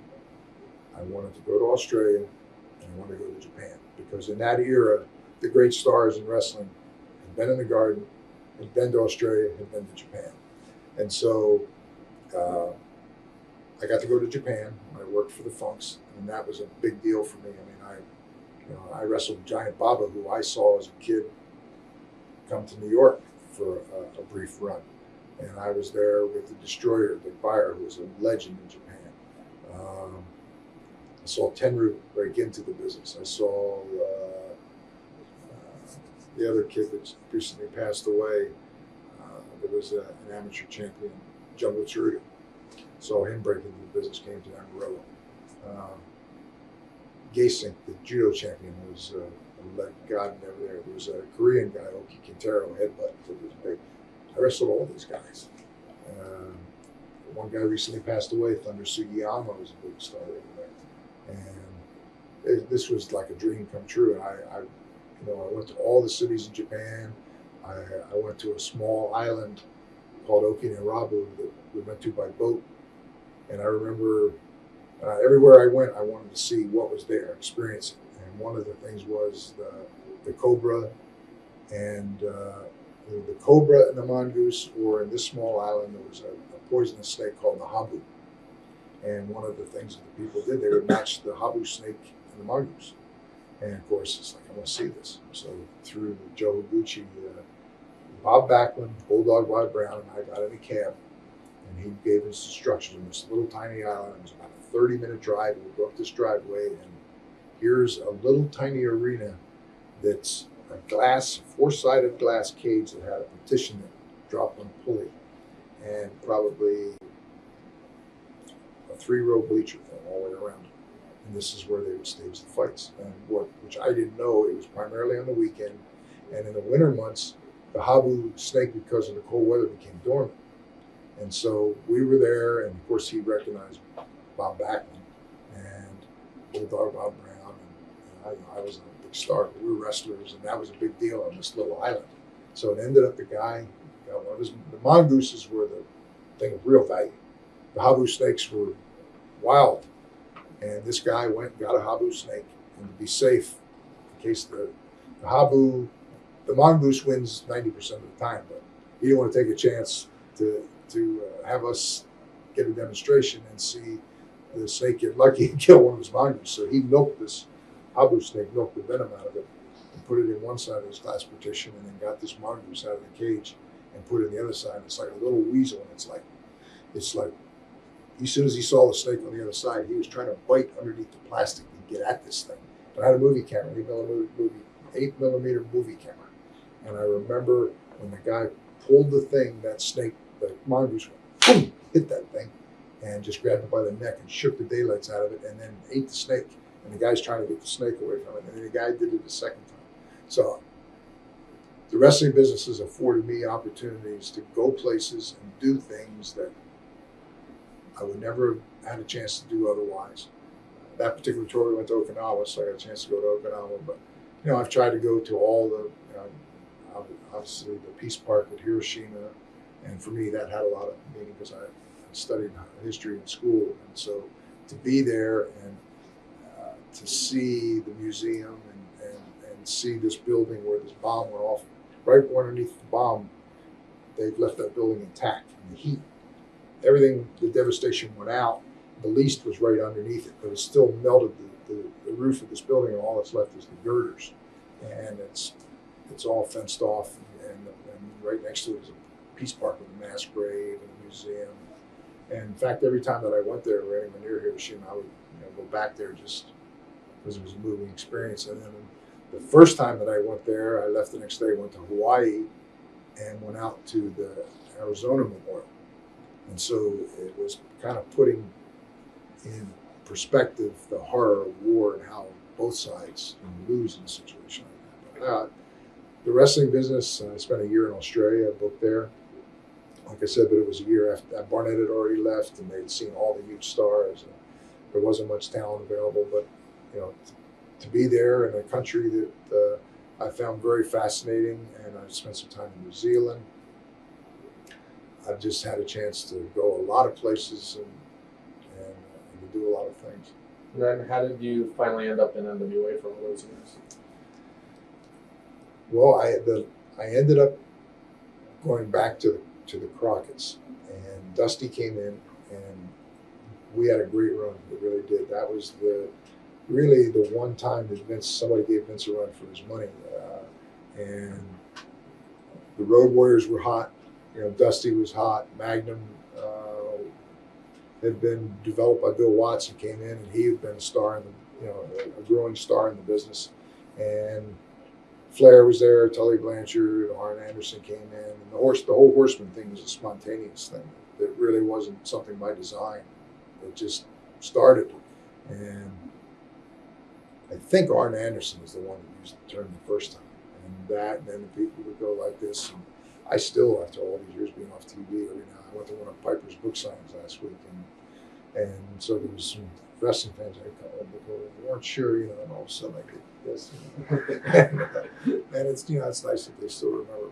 But it was an incredible run. Yeah, well, we have a lot of questions about that run. You came in managing Buddy Landau? I think I did. I don't remember. Yeah, and it was the real Nature Boy, and because Flair was such a huge star there as a babyface. So Flair was a heel everywhere else in the country. He was a babyface there, just like the Funks were huge babyfaces in Amarillo. But when they went to Florida, the rest of the Briscoes, they were the heels. The Briscoes were huge babyfaces in Florida. They'd come to Amarillo, they were the heels. So Buddy Landau was somebody that looked like, that was going to be the story was I'm the real Nature Boy, younger, better, stronger, yada yada yada. And what how come things didn't quite work out with Buddy Landau? There's all those stories about his drug problems that they held him back from getting the title. Buddy had some demons that I think got the best of him, and I've talked to Buddy a few times since then. He was born again. He married a woman that I think was very good for him, but sometimes an opportunity comes along once in life, and that might have been it for Buddy, and he didn't take advantage of it and capitalize on it. And sadly, that gold ring never came around again on the merry-go-round for him to take a shot at it. And then he had an incident. He had a tryout with the WWF and was leaving a hotel, and the automatic door opened against his leg and smashed his leg. He had to have surgery, and there was a big lawsuit over that. But he was a good guy. Okay, you mentioned that the Horseman was kind of a spontaneous thing. Like, was it like an idea presented, or did the group just try to kind of come together? Like take us through to like the formation of the Horseman. Well, Flair was Flair, and he was a huge star. And Ole initially had, because the Anderson brothers had done well in the Carolinas and had a tradition there going back to Ole and Lars. The only real Anderson was Gene. So Ole and Lars, then Ole and Gene, and then Lars left. So Ole and Gene were a huge card when I first went in there, and then Gene retired, and so Arn sent a tape in, and he became Arn Anderson, the other Anderson. So it reached the point where the Andersons were the tag champions.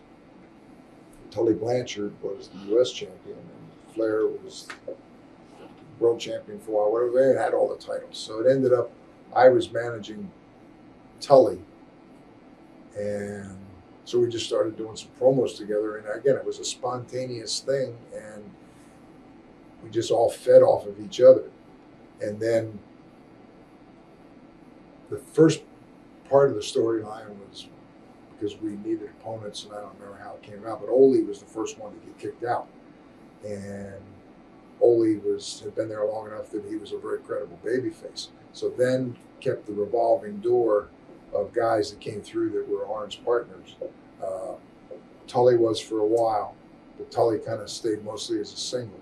But then Barry Windham came in, Lex Luger came in from Florida.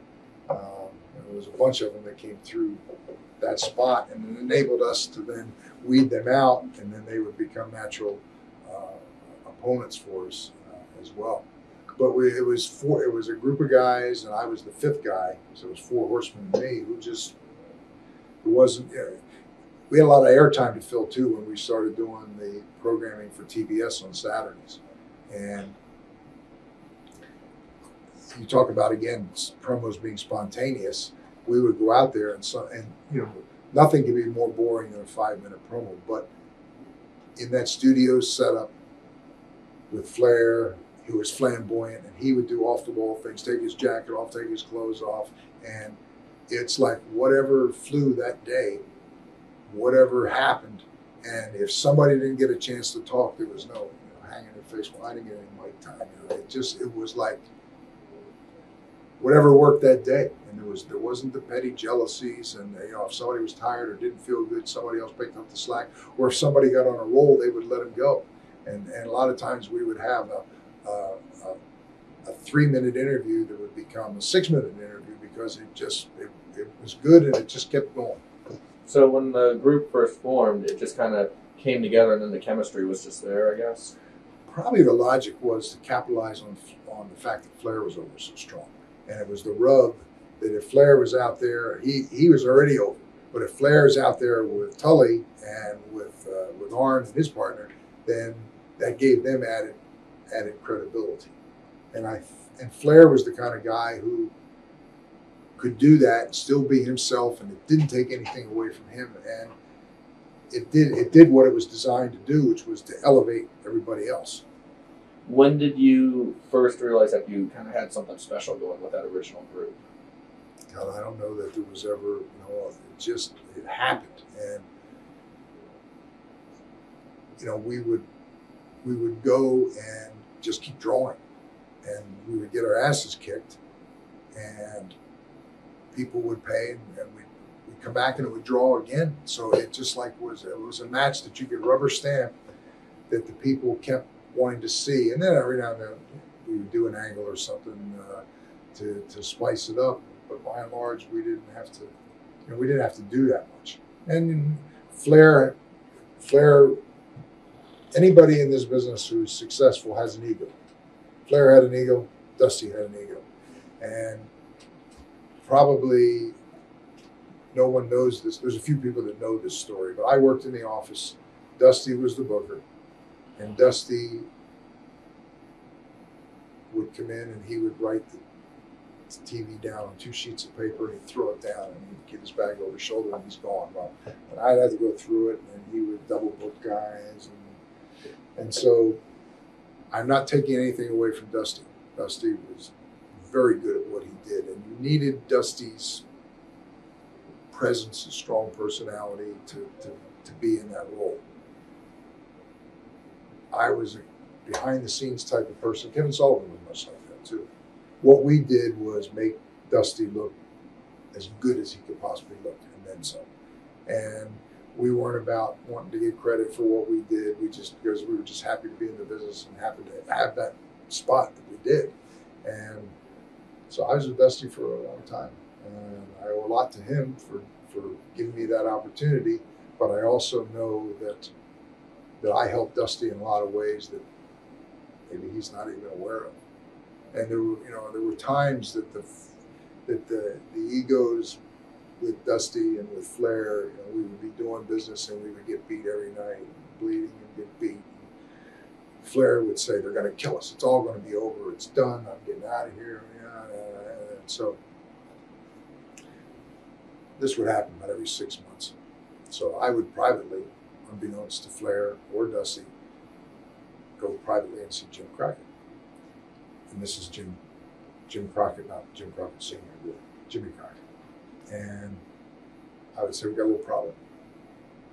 And I would explain to him what happened. He said, "Dusty's rolling along here, and Rick over here is feeling that he's being taken advantage of, and it's going to collapse." And so Jimmy would then call Rick, which they used to have that kind of relationship, and then it wasn't as close as it was at one time, and Jimmy would invite Rick to come over for dinner or take him out for dinner and what have you. And then Jimmy would go to Dusty and say, "I think it's time that we need to do this and put a little something back in," and he would fix it. Dusty would get right on cooking and never realize that there had been a problem. Because if we go to Dusty, and Rick is a very, he worked hard, great work ethic, but he's a very sensitive guy, and maybe insecure in some ways. I don't know. And it was a way. And Dusty, next day, because I had the dilemma of being in the office with Dusty during the day, and being in the locker room with the Horsemen and the Heels at night. And it's like, oh, which side are you on? You know, why don't you talk to him? You know, that kind of, hey. And Rick would say the next day, he said, God, you never guess who called me. Jimmy called me. We went out to dinner. I had the greatest time with him. It was like old times. And I had a great conversation with him, and everything is going to be okay. Oh, Rick, that's great. And so we will go through this whole ritual about every 6 months. And to this day, I don't think Dusty or Rick ever know that happened. So your creative fingerprints were on a lot more things than people realize. Okay. Is there anything that you're particularly fond of or proud of? Any of your favorite storylines or angles or anything? No, it just, you know, I was a student of the business all my life and worked hard, and, you know, Dusty would pick his shots. He didn't work every night. I was working every day and every night. And I'm 60 years old. I've been married 3 times. The last time was after I retired. And I'm blessed with 10-year-old twins. I got an 8-year-old, and it's a family that wouldn't have worked before because the wrestling business is very, very demanding. And so there was a lot of things that I lost because of my passion for the business. And yet, as I look back, I don't think I would change any of it. And towards the end of the Crockett era, you know, it was a role for quite a while, but then they all of a sudden, as fast and as good and strong as you can go, it can collapse just that fast too. And you knew it was coming when all of a sudden one of the towns wasn't on your paycheck, and somebody would say, "Oh, the box office came in late from that. You know, it'll be on next week's check." And you started here in the Rumbles. And at that point, we had been supplying programming for Turner, and you know, they were doing good ratings. And so Turner didn't want to lose the programming, and he then negotiated with the Crockett's and was there to buy the company to protect the programming. And if that deal hadn't happened, I think they would have been out of business in a matter of months, weeks, maybe. It was that bad. They had bought private airplanes. What year are you talking about? This would have been about '88. And really, I think the downfall with Jimmy was he made a deal with Watson. I don't know whose idea it was or who promoted it or how it happened, but Jimmy wanted to expand and bought Bill Watts's territory, and Dillon had an office in Dallas. Jimmy moved to Dallas himself. You know, all his roots and everything had been there with the family in the Carolinas. He wanted me and Dusty to move out of the whole operation. He envisioned moving and based out of Dallas and expanding the operation beyond. We were touring nationally at that point. And I think a lot of the debt or what went with it or having to pay Watts, I don't know. But that was the beginning of the downfall, the plane trips back and forth. And I had a house in Charlotte. I remember I took a second mortgage out of that house and used that as a down payment. I bought another house in Dallas. It was a builder's model. The builder leased it back from me. And, you know, a year later, the builder went under. And it just, a lot of things went wrong. And I think that was the beginning of the downfall for Crockett, was when he bought Watts's operation. It just wasn't meant to be. Okay. And then when they were about to go under, Jim Barnett was working in the Atlanta office at that point. Turner bought it, and I remember Jim saying, "Well, we want to get your deal done." And George Scott was coming in, and I never worked for George Scott, and didn't know how that was going to go. And then they wanted somebody to run the business and hired Jim Hurd. And I remember going to Starrcade in Norfolk, and Jim Hurd walked in with his wife with a big fur coat, and walked Luthez, who I have a lot of admiration for Luthez. I only met him 1 or 2 times with his wife. And they sat in the front row of ringside. And I said, don't have good vibes about this. And Tully and Arn had left and had a chance to go to New York. And Tully called me one day, right about the time all this was happening. He said, I just want you to know, he said, I don't know how things are going there for you, but he said, some people here have said some very good things about you. And he said, there may be an opportunity here if you're interested and you want to make the call. And Terry Garvin and I had worked in Amarillo, worked in Kansas City in the office, and Terry knew a lot about me. I was, again, a very quiet, private person, but Terry knew what my skills were, and so I called Terry one day. I said, Terry, what's your name? He said, oh, no. I said, why'd you call me? So I want you to come on and meet Pat. I want you to talk to Pat. He said, Vince and Pat are right in the TVs, and he said, it's overwhelming. It's too much for the two of them.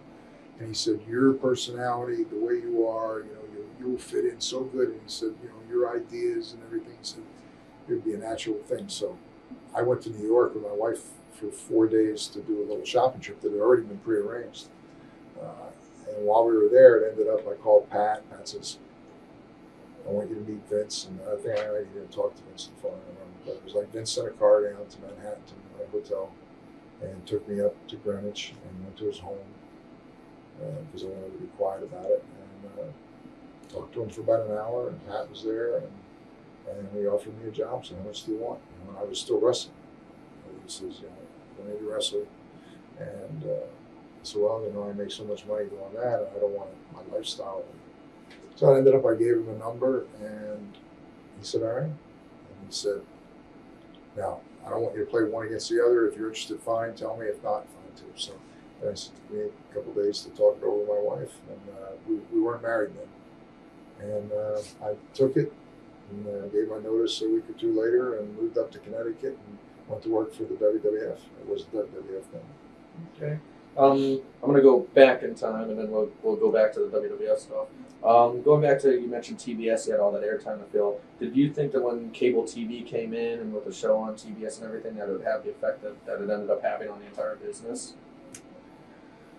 Well, cable television changed. I knew back before that, 1980, I was booker in Kansas City. Bob Geigel, who was kind of what I envisioned Dory Funk Sr. to be, that's what I saw in Bob Geigel. Man's man, liked to hunt, and just tough old guy, wrestled. And he was great to work for. He was very good to me, too. And I got the booking job. Eddie Graham helped me get that job. It was the only time that in my life that I was ever not sure where I was going to work next. I finished somewhere and went to Japan, went to Calgary for 1 week because I always wanted to I always wanted to meet Don Owens. I always wanted to meet Stu Hart, and work all the arenas. And I did. I worked all of the major arenas. The only ones that I never got to was the Olympia in LA. I never got to the amphitheater in Chicago. But Kiel in St. Louis, the Sportatorium in Dallas, all of the legendary arenas, the Cow Palace, I got to work them all. But when I went into that territory, Bob Brown had lived there, been there a long time. Geigel was still wrestling a little bit, not much. Rufus R. Jones was there. Rufus was, not a real, he wasn't diverse in terms of his abilities. He didn't do much. It was hard to get talent. You didn't have, big arenas with a lot of people. That was the first indication to me of the impact of cable television. They had followed the same pattern that every other territory had ever done, that they taped a TV show and bicycled it. By bicycled it, week 1 it was shot in Kansas City, week 2 it played in Toledo, week 3 it played in Wichita, week 4 it played in Des Moines, and the major cities, and it went around. And then your booking for the town that week followed the TV. The TV that they did their show in Kansas City, it was on Channel 41, was on cable.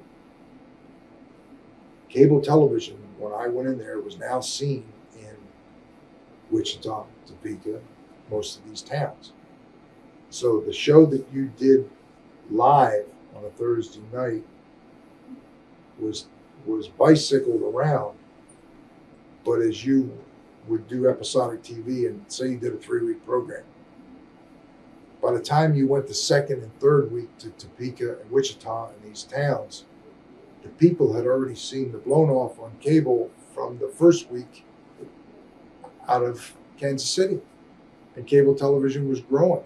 And it was like a no-win situation. I tried to go to Bob Guy, we need to...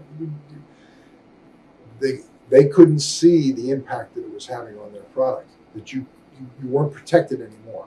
The early days before cable, when you went to Texas, to Dallas, wrestling was the Von Erichs.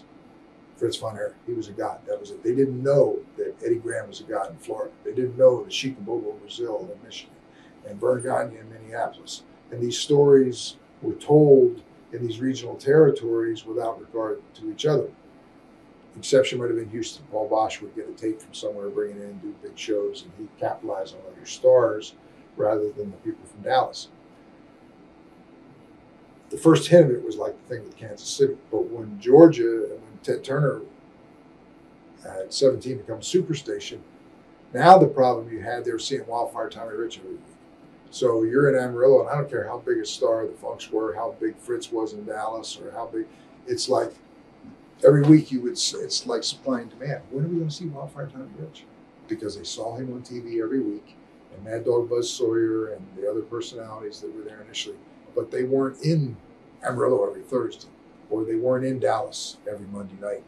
And so the people wanted to, wanted fresh faces. Now they're seeing that Wildfire Tommy Rich is fighting with Buzz Sawyer, and the angle might be different, but it's a protagonist, an antagonist, and some theme. And so they're now seeing this again. And that was really the beginning of how cable television just completely changed the industry. And that's what Vince then used to his advantage, because he was the first. And he went and cherry-picked the TVs, and none of them thought he would do it.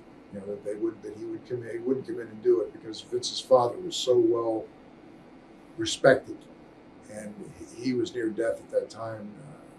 He passed away from cancer. He was a heavy smoker, and his son came along, and nobody thought that Vince's father couldn't stop him, and as his health deteriorated, and Vince wanted it all, and he went in and bought the TVs and bought the top stars, and was the first one there, and that's why he was a success. So Vince was basically the first one to really realize the power of cable. Yes, and he gambled. Vince, I don't know if not many people know it, but Vince declared bankruptcy 2 times before he made it big. Was that before WrestleMania? I don't know exactly when, but he 2 different times, and used to hear the stories, that they didn't always live in the lap of luxury, and that he was a visionary, a gambler, and he failed twice before he finally made it big. You think that then cable TV, you make it sound like it had just as much to do with killing off the territory system as Vince did, and Vince kind of just put the final nail in the coffin? I think the fact that the top stars were drawn away because they could come to New York and make a lot more money was one factor. And I remember I was in Amarillo, and Jerry Kozak was an old wrestler who promoted in Amarillo. And the Funks, when they got out of it, sold to Blackjack Mulligan and to Dick Murdoch. And in Amarillo itself, Jerry Kozak's wife got terminally ill with cancer, passed away, and Jerry wasn't. She was really the driving force behind it. It was too much for Jerry, and didn't do well. And I could never understand how the Funks coming up in a wrestling family would ever have walked away from it. And I think Dory and Terry told me one day that at the end of the year, with all of the headaches and heartaches and things that went wrong with what they made at the end of the year, it wasn't this great lucrative thing that everybody would have thought it was. And the other thing, and Terry was really, and still is, someone who had tremendous insight about the whole landscape of the business. And he said, think about it. When he first went to Amarillo, he said gas was 23 cents a gallon. We used to go after Albuquerque on Sunday nights, drive into El Paso and stay at the Holiday Inn.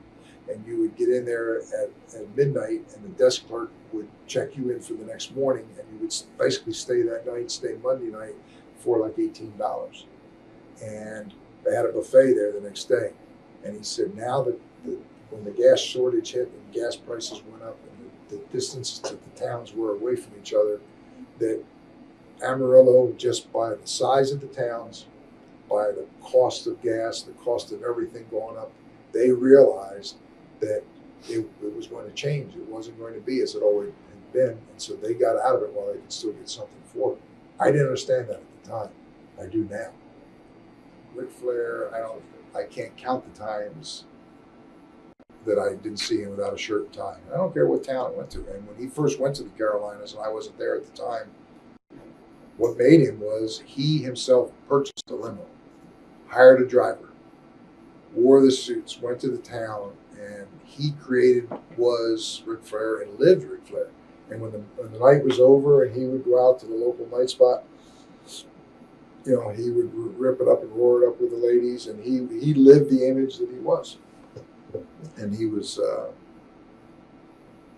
great wrestler and a huge credit to the business. And it's very sad because of circumstances not of his doing that the business has evolved to where it is today. And Rick never really got to kind of wrap up his active career in the spotlight in the type of scenario that he should have. He was known for being very unselfish in the ring. Yes. Did the guys that he worked with really appreciate that and understand how unselfish he was being? Probably not, most of them. I mean, I look back at Sting, and Sting was over. And I know because I was there and physically involved, but it's like Sting would come and whip you to the turnbuckle, and he would stand in there and he would threaten you and do something, and then he would run to the other turnbuckle, come back and do the big splash in the corner. Right up to the end, you would have to say, Sting, how? Beat your chest. You had people, heels in general are very unselfish, and they a lot of times would take a Steve Borden, and you would have to tell Sting how to be Sting. And that if he was there to his own devices, a lot of times that wouldn't happen. And you couldn't risk that failing because your money was depending on the success of the chemistry of everybody that was involved. So it's to your benefit. Have him howl, remind him to howl, remind him to beat his chest. Now, pretty much that whole original Horseman group was a lot of, Tully was very unselfish. So those guys did a tremendous amount of selling and everything.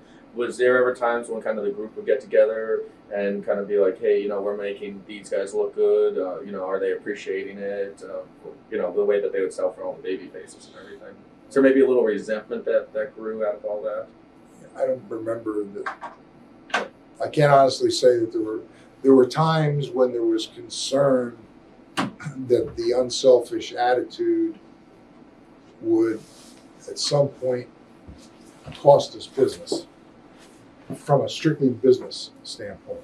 There's a difference between two people that have an ego that say, well, I'm tired of losing and I got to win today. I'm 10-0. It wasn't about that. It was a group of people who came together that were phenomenally successful, that knew why they were successful and knew what their role was. But there also comes a point where, and a lot of times the business is very fickle. You lose it and then you can't get it back. How many times have you followed the history of the business where you waited a little bit too long, or you ran with it one too many times, and then things start to collapse and you try to pull it together and it's too late. That was the only concern about, is it the right time for us to do something offensively or do something to kind of refuel this thing? And again, it wasn't an ego thing on a personal level, it was a business concern. Did you think that the blade was used too much back then?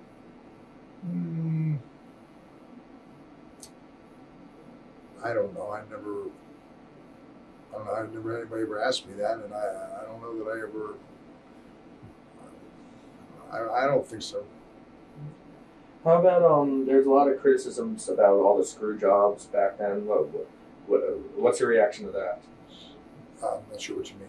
Like the old like dusty finish became called, where throw someone over the top rope and get DQ'd and all that kind of stuff. It worked, and a lot of times it didn't, and it got stale, and maybe part of it was not coming up with something new that didn't leave that bad taste in there. And again, maybe it happened once too often and left that feeling. Probably the person that had the most impact with me and my whole history of the business was Eddie Graham. To me, he was, there's a handful of people. Eddie Graham is one. Pat Patterson is another, who is somebody who I think nobody has an appreciation for the talent that he brings. And Jerry Jarrett was another. But Eddie Graham was the first who I went and worked for him. And as an example, you could see a finish in the ring where something happens. A manager jumps up in the ring. The referee goes over to the manager. The manager puts the referee in a bear hug and holds him for what seems to be an eternity while all these dastardly things go on behind him, and then at the opportune time releases him. He turns around, the referee dives down, 1, 2, 3. Now, there are those that say that was a good finish because the referee didn't see it, the manager was doing his job, he distracted it. Eddie Graham was a genius of psychology and of timing and of logic.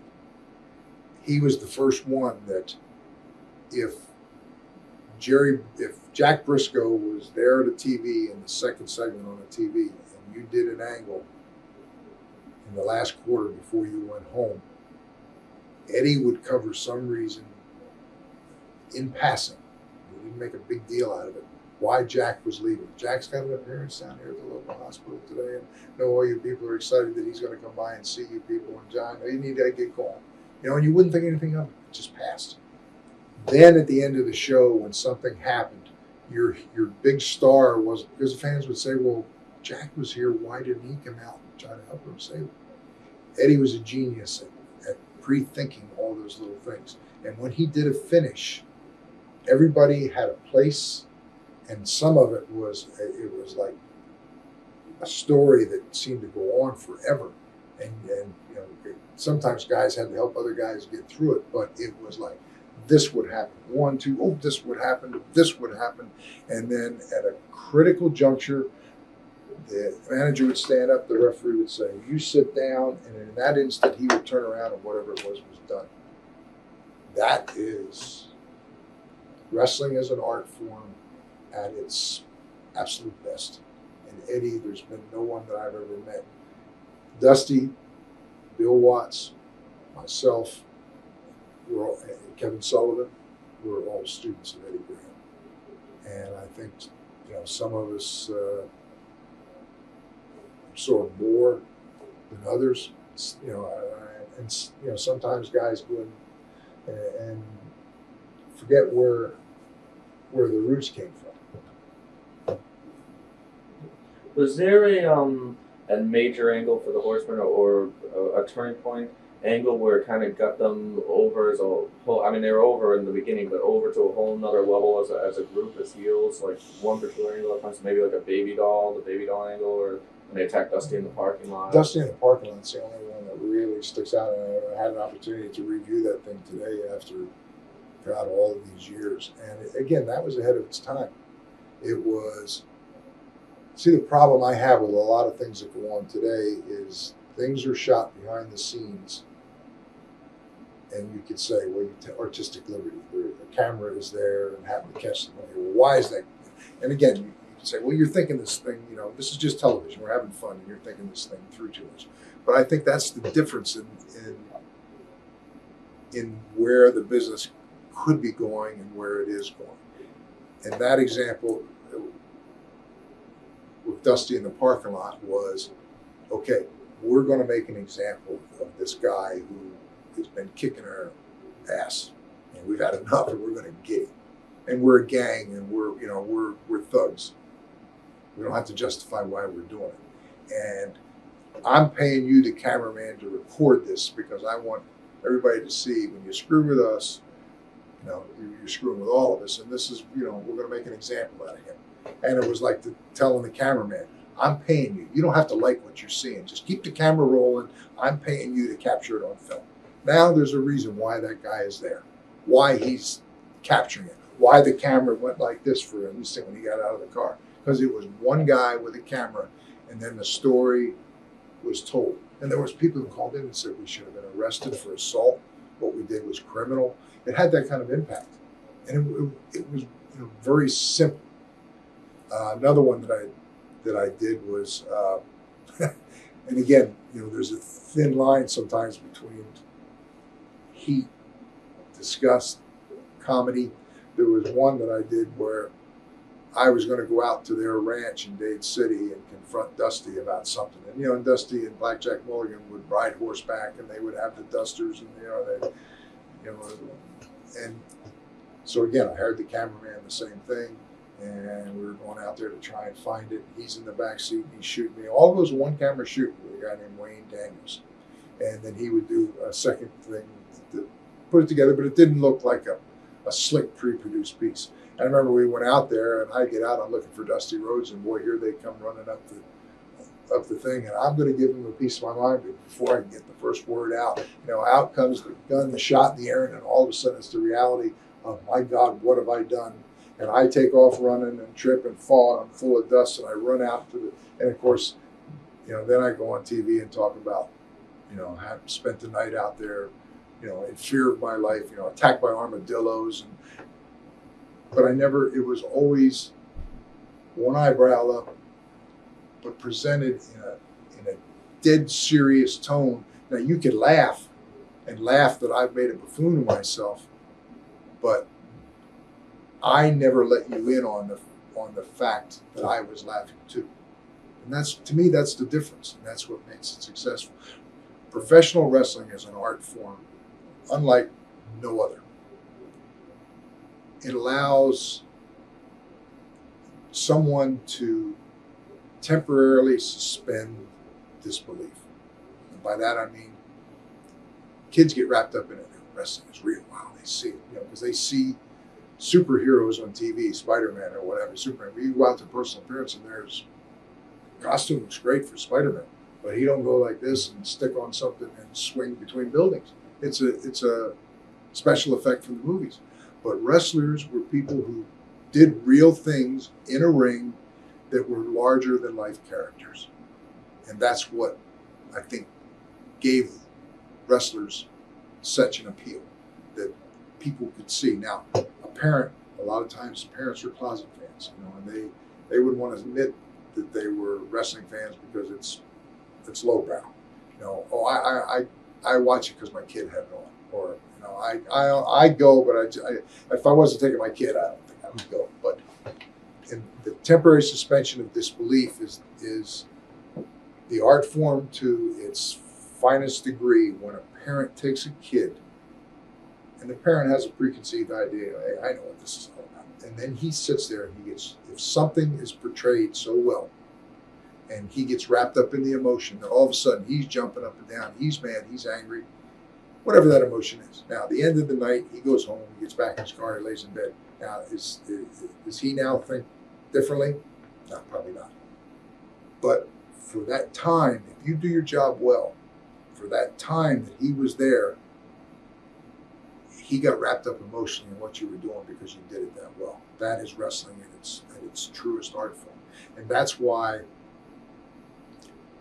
taking cameras backstage, I don't like that. I don't like to see a wrestler with a roll-up bag getting out of a cab or out of a limo or anything and pulling up behind the arena. To me, there's a mystique to what goes on behind there, that there's more intrigue to it and more mystique if your imagination wonders, do these guys all drive Mercedes?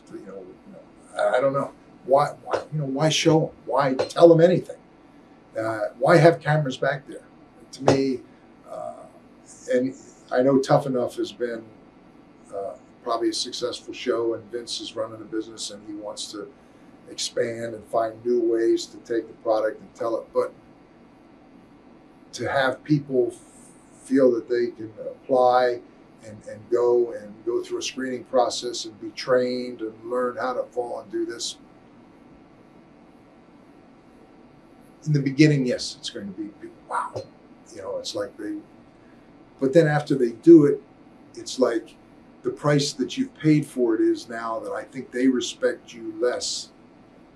Because a lot of times it's like with magic. I was fascinated by magic, always loved magic. And when the magic shows Fox presented, how it was done, I would watch. And in most cases, the answer is very simple. Sometimes so simple that it's like, that's how they did it? And then all of a sudden it's like, you don't respect what they did. And the mystique is gone because the answer was so simple. So now you lose respect for it. And I think wrestling is the same way.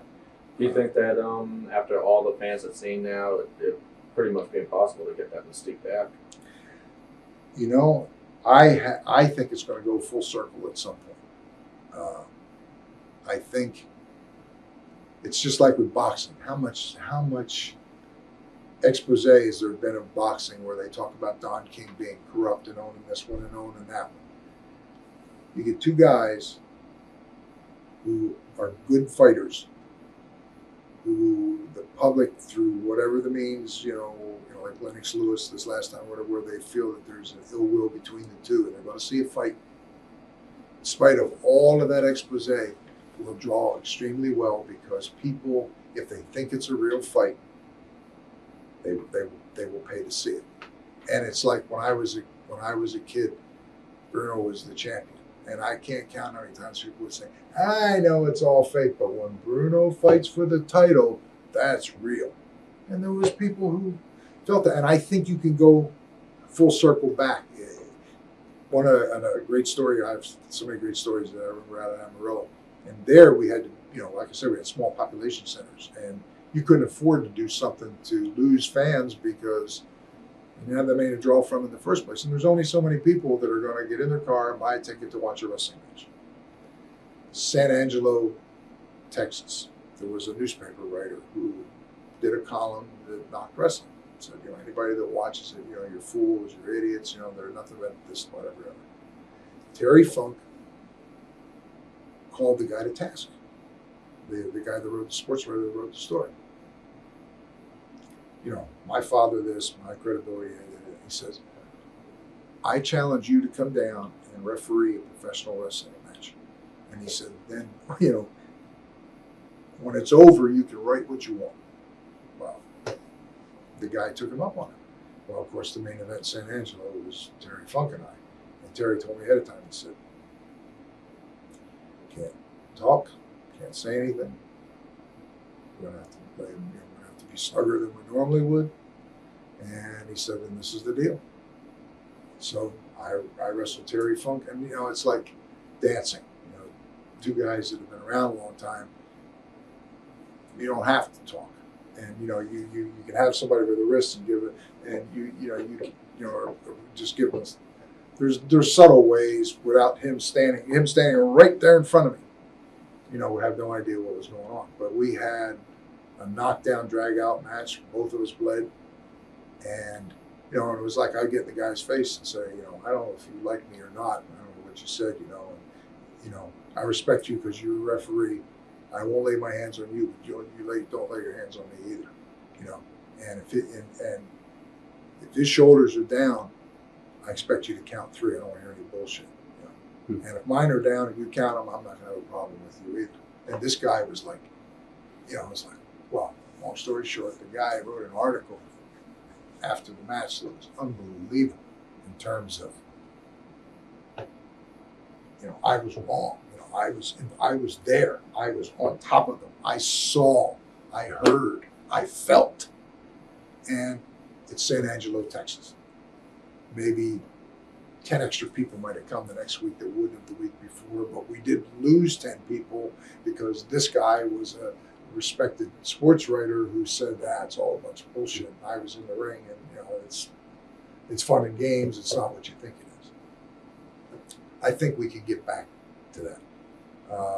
I think it's the only way wrestling will survive. If you have, and the other thing, everybody says, well, this is the new millennium. You don't have to have characters that are so defined. Vince did a lot of with the people that were in the gray area, and not to pick out Scott Steiner. Scott comes to mind because Scott, if you were going to pick if you were going to clone a heel, You look at Scott Steiner and say, my God, look at the arms on him, the build, the look, the blonde hair. You know, if you're going to have a heel, he's a heel. Well, in WCW, he was coming out with a club and beating people with a rubber club. You know, that's another problem I have, you know, because you give wrestlers something that's a rubberized club, they don't hit them one time. They hit them 101 times so the club bends, and it's like. So if you're Scott Steiner, why does Scott Steiner need a club to hit somebody? There's no logic to it. Scott Steiner had girls hanging all over. Okay, I'm a fan sitting there, you know. I'm not jealous that he's got the girls hanging on him. I kind of envy him, and I like that one. And then Scott comes to the ring and he says, the big bad booty daddy or whatever it is, and if you hear me holler, they respond. Now he's interactive with them. He's got them into his shtick. So if I am a fan, am I supposed to be mad at Scott Steiner? Am I supposed to cheer for him? What is he? And I think that's a mistake that the business has made too. And how many times have you read a review of a WWF, or like saying WWE event where when the first guy was introduced and the music played and he came through, there was a huge response. Second guy came out, music played, they saw him, huge response. Bell rings, you hear a pin drop. Because a lot of them it's like, okay, here is a great star who I have conditioned to recognize, but the roles are defined. You know, am I supposed to like this guy or not like this guy? And then that's what a wrestling match is all about. It's a way of resolving a dispute in a civilized manner. So to be successful, I got to have somebody that I know I like and somebody that I know that I don't like. And I always draw a comparison to the Disney movies. And I know a couple of the recent Disney movies haven't done that well, but if you look back at Cinderella and Snow White, if you look at Mulan, or if you want to get more recent, when you sit there in the theater, even whether you're a little kid or an adult, you know right away who's the person that you're supposed to like or feel sorry for the wronged, and you know who the villain is, the guy that you're not supposed to like. You don't need a script. It's presented in a way that I like this person for this reason, this person is evil for this reason, and you know there's going to be a confrontation, and it's going to be close. But at the end, before I go home, good is going to win out over evil, and I'm going to leave with a good feeling. It's going on forever, and to me, it's a timeless thing that will never ever go away. And the mistake is that non-wrestling people have got involved and because they thought it needed to be changed or try to change it, and to me, they've screwed up a good thing. And that my kids like to watch Wheel of Fortune. I like Wheel of Fortune too. Wheel of Fortune is so simple. It's Vanna White touching numbers, and Pat Sajak coming out and convincing with him, and they spin the wheel.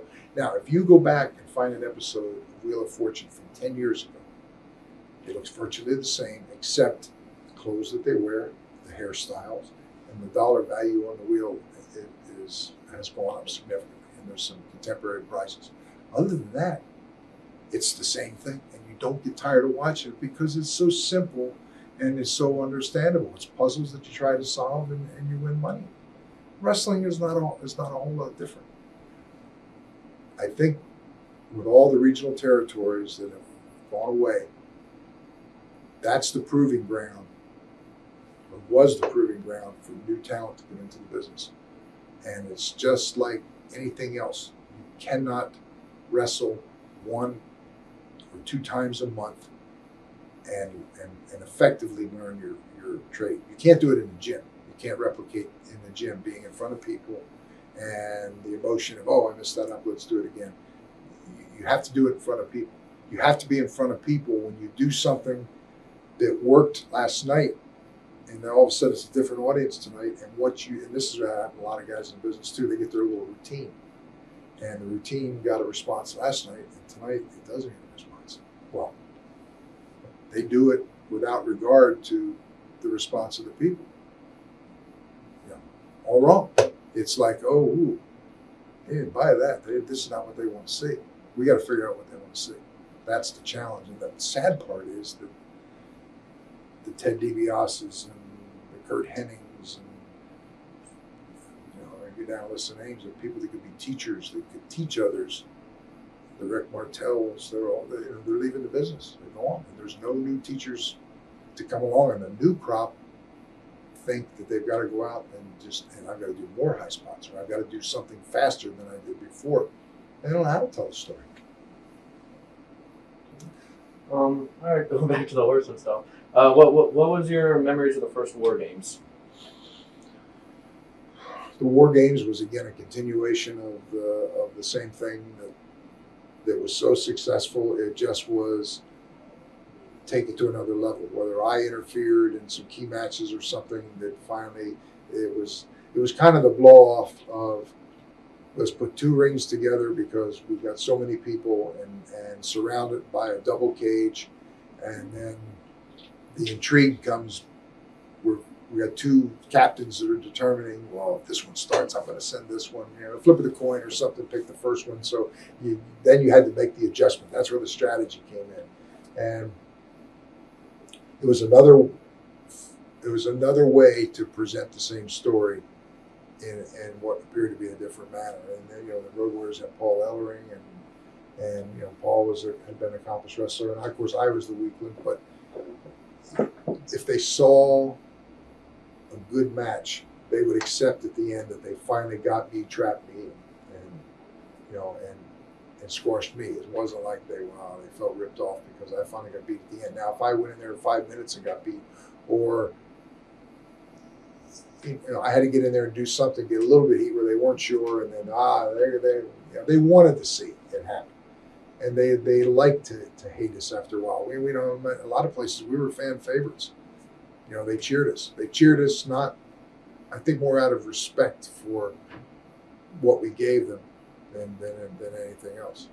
And the most serious injury I ever had in the business was in the War Games. And it was the old Omni in Atlanta, which they imploded a couple of years ago, and I was happy to see it go. But it was, and I don't remember who it was. I remember it was the Road Warriors, Dusty, and it was Flair. I won't tell you, I don't remember who. But anyway, at the end, because the thing had a low ceiling too, and Joe Animal got under me and was going to lift me on his shoulders, and Hawk, who I was leery of anyway, was going to come off the top turnbuckle with that clothesline, and I didn't want to take it. And as Joey went up, I tried to block it. Hawk was already went up, and as Hawk came off, Joey didn't have good control of me. Near dropped me on my head in the last second. I tucked to keep from breaking my neck and separating my shoulder. And that's probably the worst injury that my joints are all swollen.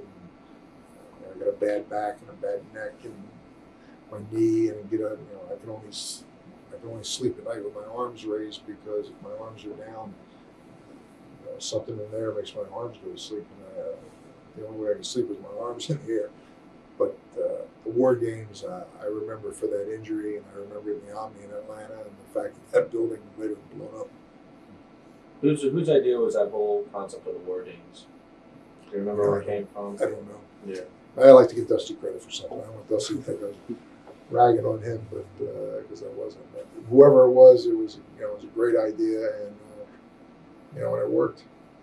What are your thoughts on Magnum T.A. and the whole accident that happened to him and everything? Well, he was a guy that, boy, what a future that kid had. I mean, he had it all. He had the looks, he had the size, he had the personality, and I remember we got a phone call that this thing had happened and didn't know if he was going to live or die. And I don't know if it was that night or the next day.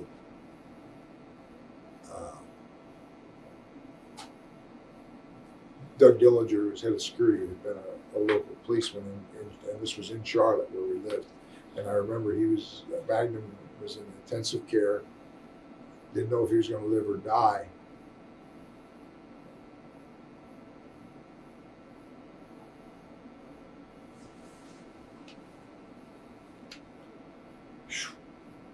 Anyway, we all went to the hospital to see him.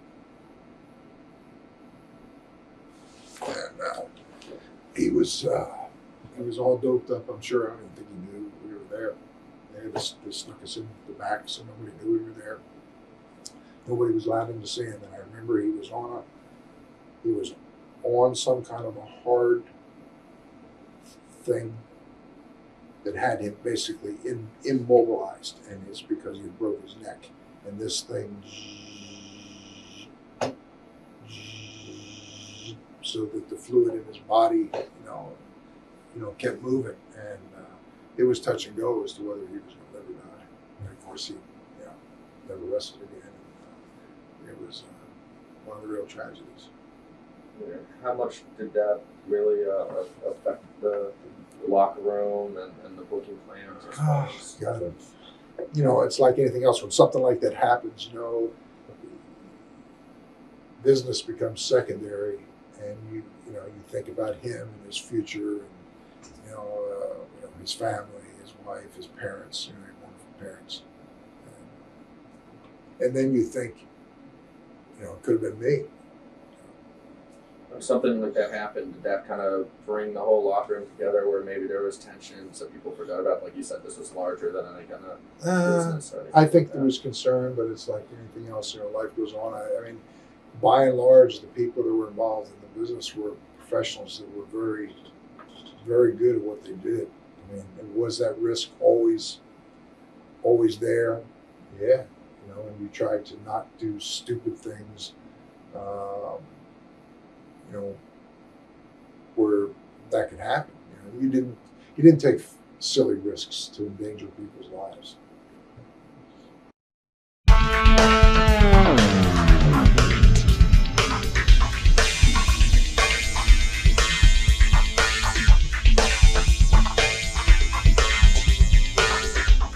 What are your memories of the match where Nikita turned babyface, that steel cage match? God, there were so many great moments that I don't, to be honest with you, that one doesn't jump out and really, stick in my mind. Okay. Looking at the changes in the Horsemen, when and why was the decision made, if you remember, to take Ole out and put Luger in the group? Because that was kind of like the breakup of the original. Well, I don't remember specifically, but I think we needed opponents too. And we were dominating, and heels were, a heel could do horrible things, and in a short period of time, you could make a heel a commodity. Baby faces were hard to make, because baby faces, what do? Be extra nice to people for a long, long time, and then all of a sudden people decide they like them. It's harder to establish baby faces. So once we got on a roll, and Flair was really the catalyst. He's what held it all together. He was the glue. Tully and Arn, and I was always a constant. And it's like, the two singles titles meant more, and the tag belts, we could lose the tag belts and be about it, but we're going to get it back because we won them all. The bragging rights was part of what, kept our heat. We kept the title. If we lost all the titles and got beat every night, after a while, people wanted to come to see it. So I think with Ole in particular, immediately, he didn't subscribe to our arrogance or whatever, and it's easy to look down on him. What's the matter? You're getting old. You can't hold your anymore. And it was so easy to be a part of the story that was very believable. And all of a sudden, Ole's out, and it's like, because we would see a young Barry Windham come along, and we would dump the old guy, and I think it had to do more with getting some mileage out of it, and then creating another opponent for us to keep the story going by having that one spot as Arn's tag partner be the revolving door. Was there ever any backstage politicking where somebody knew they were kind of going to be out of the Horsemen and they wanted to stay in because they knew it was the top group, or somebody wanted out and become a babyface because they thought maybe they could break out with the rest of the group? I don't think so. I think the guys that moved out, it helped establish them as baby faces, and they still made money. They just were on the other side of the ring. Yeah. And then some guys, like Sting, they brought him in. Just it wouldn't have fit. So some guys, there was only certain guys that came in, and we didn't do it. It wasn't a weekly thing. It was spread out so that we get the mileage out of one, and there would be a story of why this guy was coming in, and they would look like it worked for a while. I mean, we'd have the titles back. We'd be very smug and look like we were really smart, and then it was easy because there was so many of us to figure out a scenario to get that one guy out of the mix. Do you have any memories of that match with Sting at the first Clash of Champions, that 45-minute match? That was a match that people say really put him on the map. No, other than like I said, we were as a group and as individuals very unselfish, and so I mean I can't count the times that, and we'd be in the corner. Flair would say, "Tell Sting to beat his chest. God damn it, tell him to, how." He would get lazy. I mean, I don't want to say lazy, but he would forget his own. Being his own gimmick didn't come natural to him. And I think maybe you could see that later on because he had a couple roles and thought he could maybe get a position in Hollywood. So he didn't want the bleach blonde crew cut anymore with the makeup because that wasn't going to get him noticed by people in Hollywood. So that was the reason why this evolvement from Sting from what he was to the Crow image. Okay. When did you find out about the whole thing about Tully and Arn leaving? Like, what were the circumstances? Because they just dropped the belts at like a house show in Philadelphia and then they were gone. As I think back, I don't remember. But I mean, as close as we were and as much money as we made for them, everybody, like I said, my dreams were to be a wrestler, be in a main event, work the Garden, go to Australia, go to Japan. I went to Japan first. Later on, I had a chance to go to Australia for a year. I too, wanted to go to Madison Square Garden. For them, they were still very active in their career, and to work the New York territory where the big money was, the notoriety. Nobody faulted them if they were interested in them. Guys, go. We're here. We'll keep on cranking. But I remember back when I was a kid, there was a guy named Frank Hickey, wrestled as Bozo Brown, and he was a kind of a bizarre character who loved the circus, and he was like the man that got shot out of the cannon. He wore a helmet. He covered his head that latched under here, and he come to the ring with a cape. And he was kind of, some people thought he was funny. Well, he was a very good wrestler and a very serious wrestler, and really liked his gimmick. And his dream was to someday be on the card in Madison Square Garden. Well, the Garden kind of had a mystique about it. It was up on the level that, it was a big deal to work in the Garden. Now, I don't know that it's that way anymore, but certainly there was at one time. And Frank Hickey, to the time that he died, as great passions he had, never wrestled Madison Square Garden. That's kind of sad. And it's one of the things that I always wanted. And now I've stopped wrestling, I'm managing, and so how am I ever going to now wrestle in Madison Square Garden? It was kind of the last piece of the puzzle. And I was in Florida, and again, I told you about Eddie Graham had such a great impact on me. And Eddie was still alive. I told Eddie one day, I said, I've done a lot of things. I've been in all these arenas, and I've been in the Keel in St. Louis, and I've been in the Sportatorium in Dallas, and I've been to all these traditional buildings, and but I've never been to the Garden. I wrestled in the Boston Garden. I wrestled in the Philly Garden, or the Philly Arena, but never in the Garden. So Vince Sr. was still alive at the time. He was very ill. Like I say, he had cancer. Eddie called Vince in New York and said, JJ's down here working for me. He's mainly a manager, but he wrestles some. He can still wrestle. He's a good wrestler. And he said he's from that part of the country. And of course, Vince Sr., I remember, I started as a referee, and he always had good things to say about me. And his dream was always working. But when's he want to come up? Put him on the cut. So Eddie worked it out, and I went up there for one shot. Flew me up, worked, and I was out of shape because I wasn't wrestling every night. I wrestled an Intercontinental title match against Tito Santana, and I still have the tape with Gorilla Monsoon and Pat Patterson with his broken English doing the commentary, talking about everything because nobody knew me.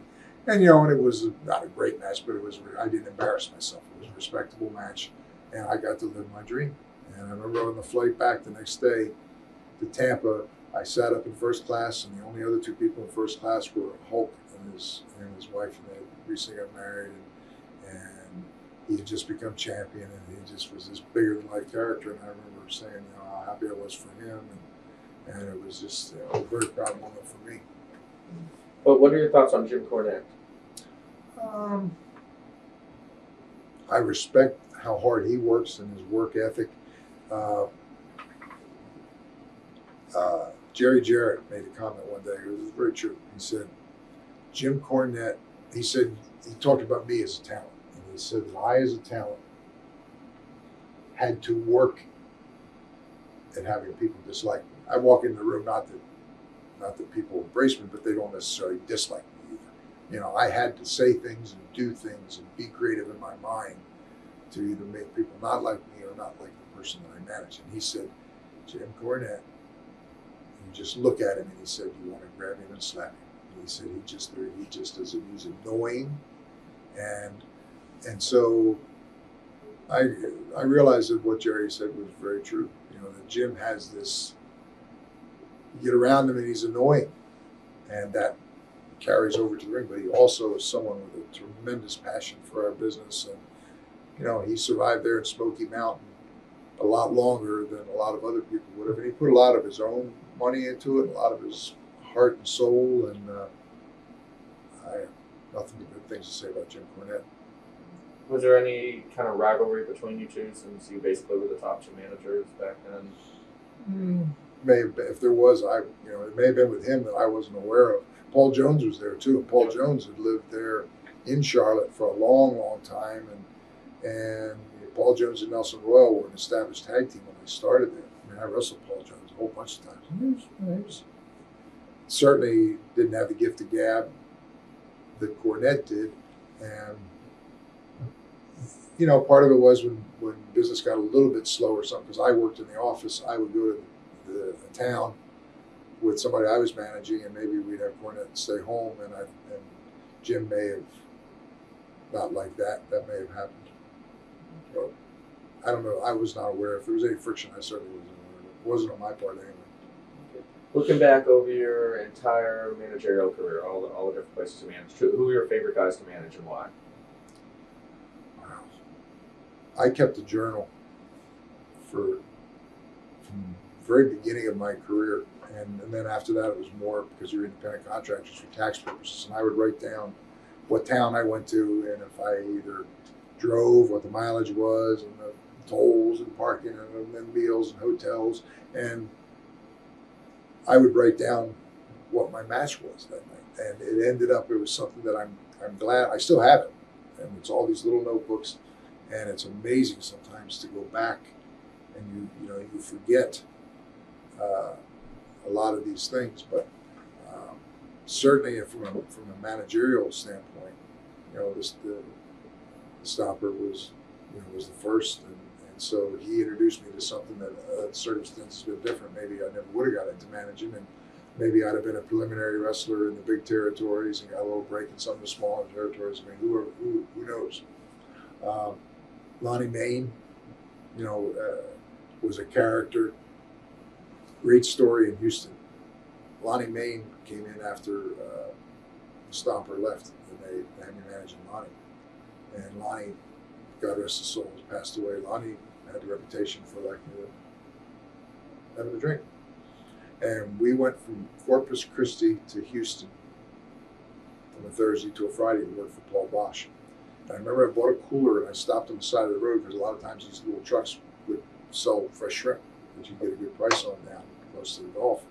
And I would get the shrimp and I'd put it in ice and take it home to Dallas. And so I pulled over to get shrimp, and I had a van, a Dodge van, customized van.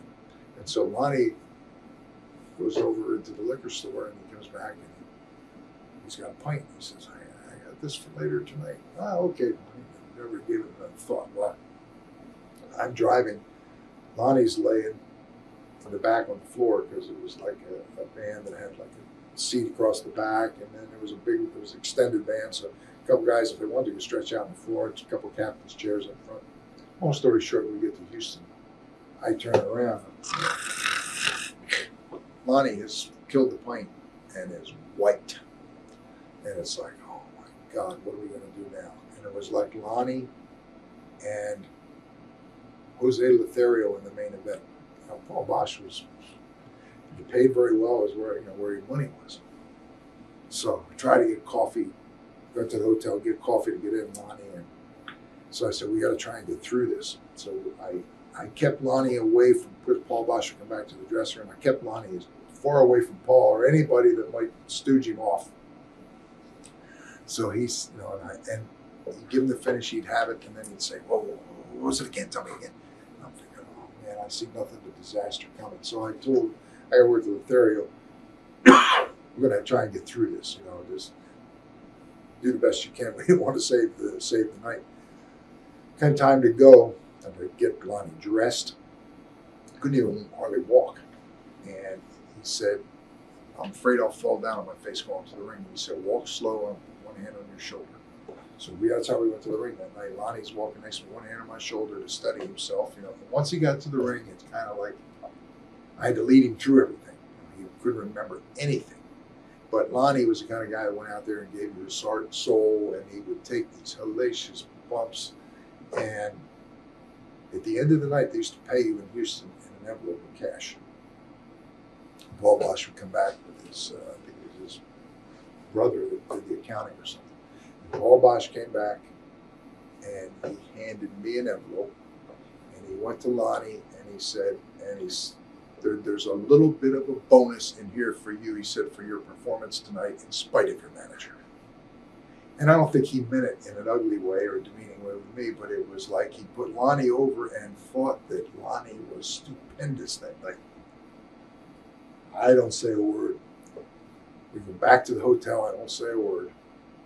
I'm in my room, all of a sudden, knock on the door. I open the door and there's standing Lonnie, looking as forlorn and like it has finally caught up with him. And he's got the envelope and he's saying, here, take it. I said, no, you earned it. You deserve it. Nobody ever needs to know the difference. And, you owe me one. And I remember that story. And then Lonnie tragically died in a head-on car wreck out in California, later on. But there's so many stories. Lonnie Main, certainly. The Stomper was the first. Abdullah, like I said, I loved with Abdullah. He was great. I managed Angelo Mosca for a while. I managed Brute Bernard in Australia. Ox Baker came in after him. I managed Ox Baker. I managed the spoiler Don Jardine in Florida for a while. Kendo Nagasaki, Kamala. That was, Kendo Nagasaki was in Florida and I was managing him. And Jerry Lawler used to leave the Memphis territory and he would go out and he'd try to keep a national presence. So he came down to one of the big shows at the Bayfront Center, and it was good to have the outside talent come in. So their business was flat in Memphis. And so Lawler said, let me drop the Southern heavyweight title in the Bayfront to Kendo. And he said, we'll do something where the rematch has been ordered back in Memphis, that I got screwed. I went out in the home down decision or whatever the thing was. And he said, we're going to have a rematch. And he said, it'll help our business. So he asked me if I would do a promo. He said, we're just going to bring Kendo over. He said, would you do a promo because he doesn't talk? Yeah, sure, happy to help him because I like Kendo. He's a great guy too. So the house jumped like, doubled or whatever. So Lawler calls me and he says, God, he said, our advance is way up. He said, we're thinking of not blowing it off.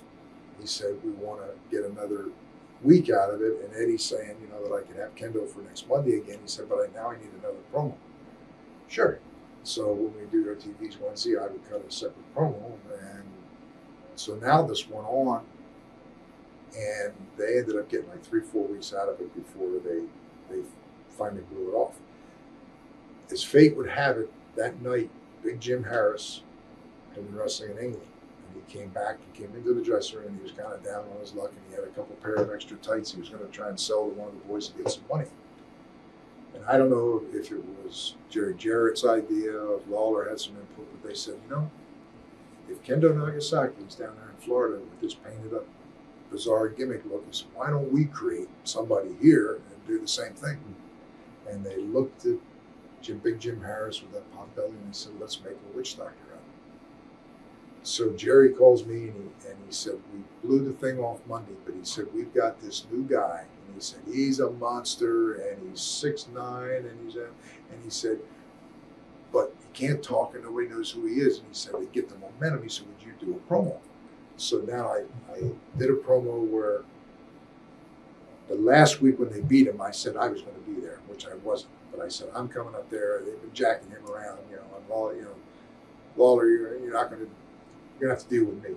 So I did a story where they called in a bomb threat on my private charter or something. That right as I'm running into the building, here's this wave of people running out, about knocked me over, and I found out, Kendo has been stripped, has lost the title to you, and I've been embarrassed, humiliated. So I said that I had this African cannibal, and I said, I, in good conscience, brought him back from Africa and was trying to domesticate him before I broke him into wrestling. And I said, I am so mad at what you've done with me. I said, I don't care what he does. I am turning him loose on you. I've never even seen this guy.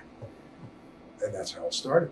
And then he said, oh my God, he said, would you do a huge house?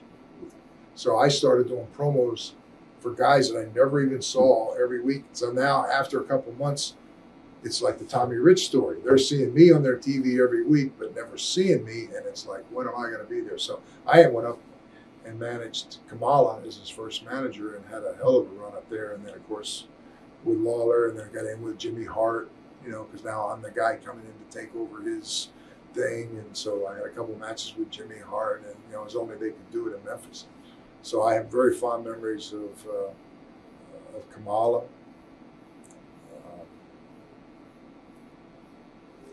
Is there anybody that you didn't enjoy managing?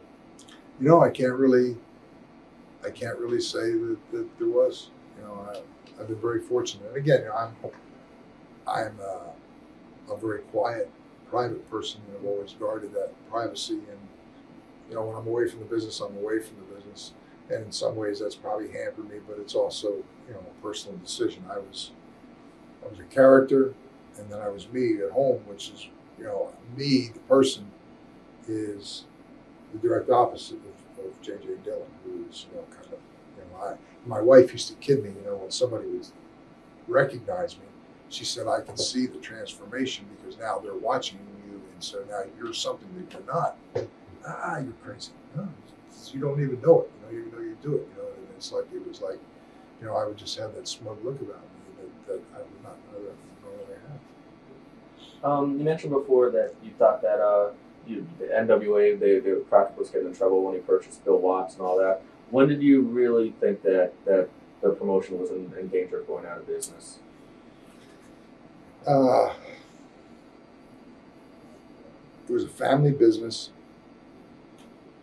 Jimmy was, kind of the leader, and everybody had their role, and God only knows how much true friction there was in the family. But Jimmy was the guy meant to run it, and he had an infrastructure there in his office.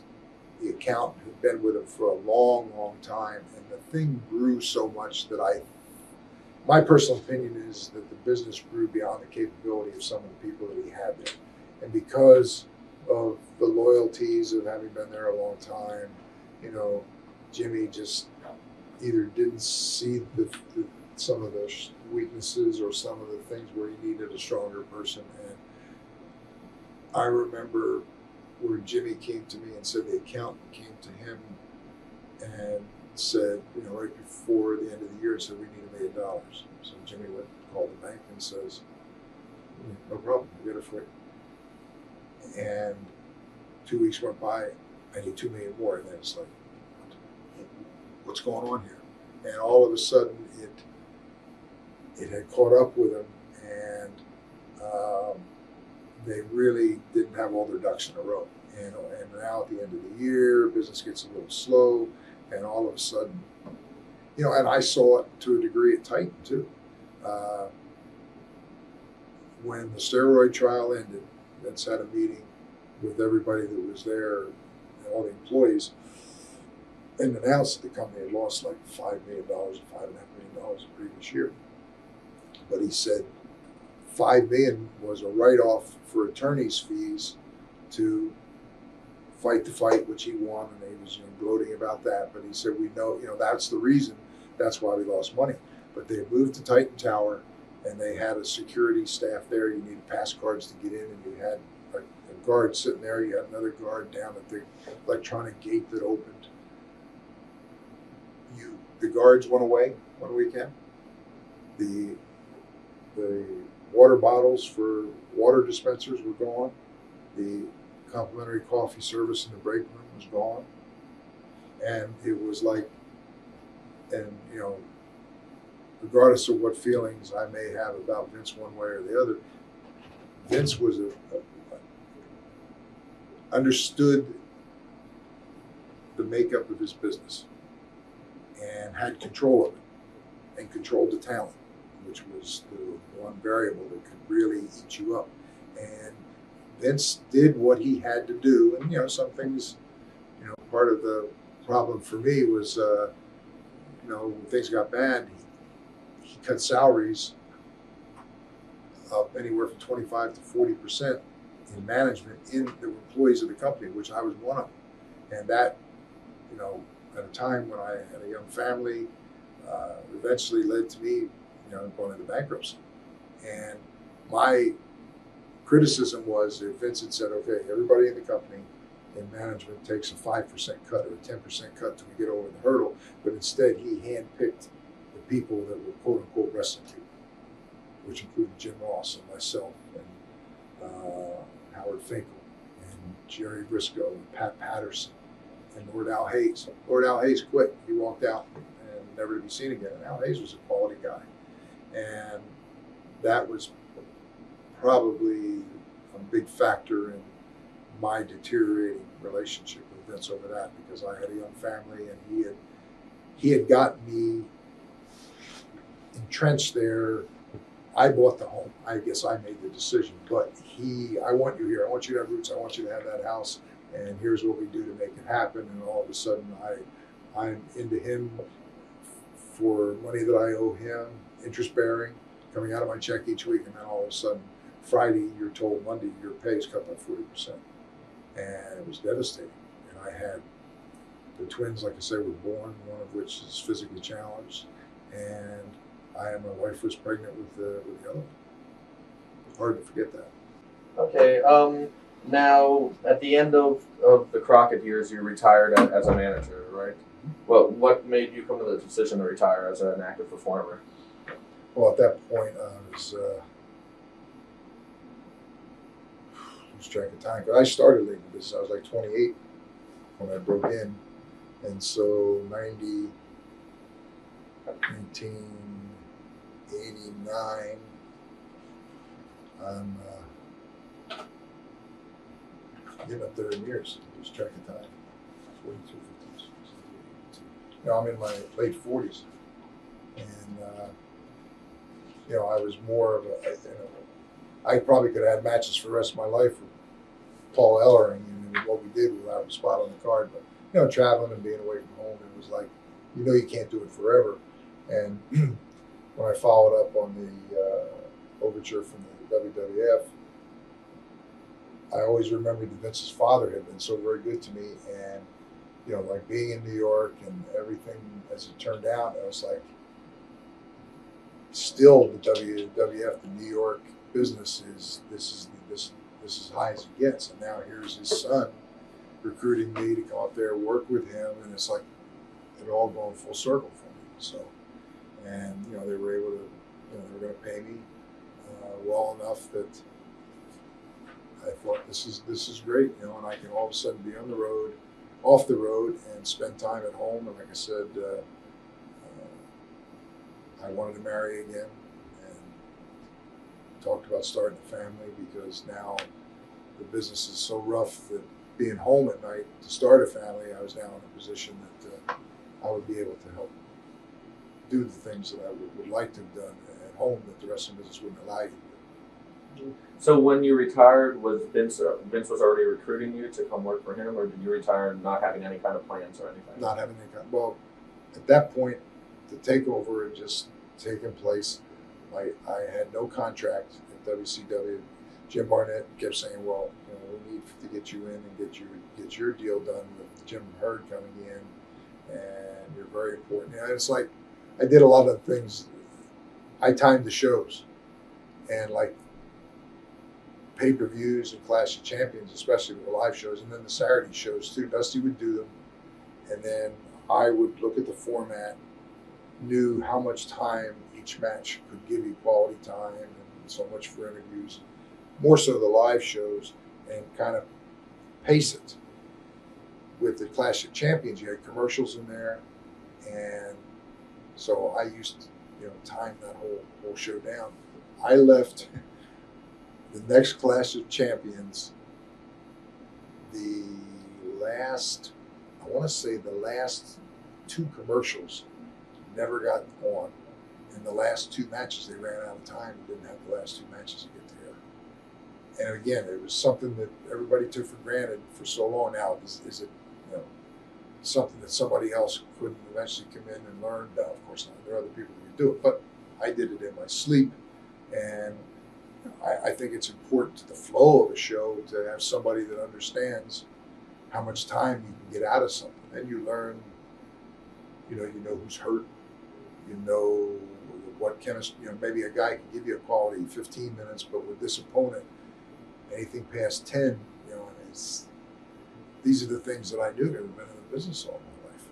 And that's what I was taking to New York, and was going to do a lot of the same things up there. So it reached a point where I all of a sudden didn't see myself having any future at WCW. Before they called me in and wanted me to pin me down to sign some kind of contract, the timing just seemed perfect with this other call and the way I was treated. And I thought, not that I was looking forward to move to Connecticut, but they paid to move me up there, and I thought that was going to be my last stop. Were you surprised when you got the call from them and were recruited by Vince? Yeah, I hadn't really expected it. Tully was the one that called me. Yeah. And told me that, my name had been mentioned, and Terry Garvin had thrown it out, and he thought they needed some help, and if I was interested, it'd be worth my time to call him again. And I always had a special spot for Tully. I went through my second marriage. I went through a bad divorce, and Tully was a friend to me at a time when he didn't need to be, and I stayed with him. And those are the things that you don't forget. Was it ever brought up to you to work as talent in WWF? No, and I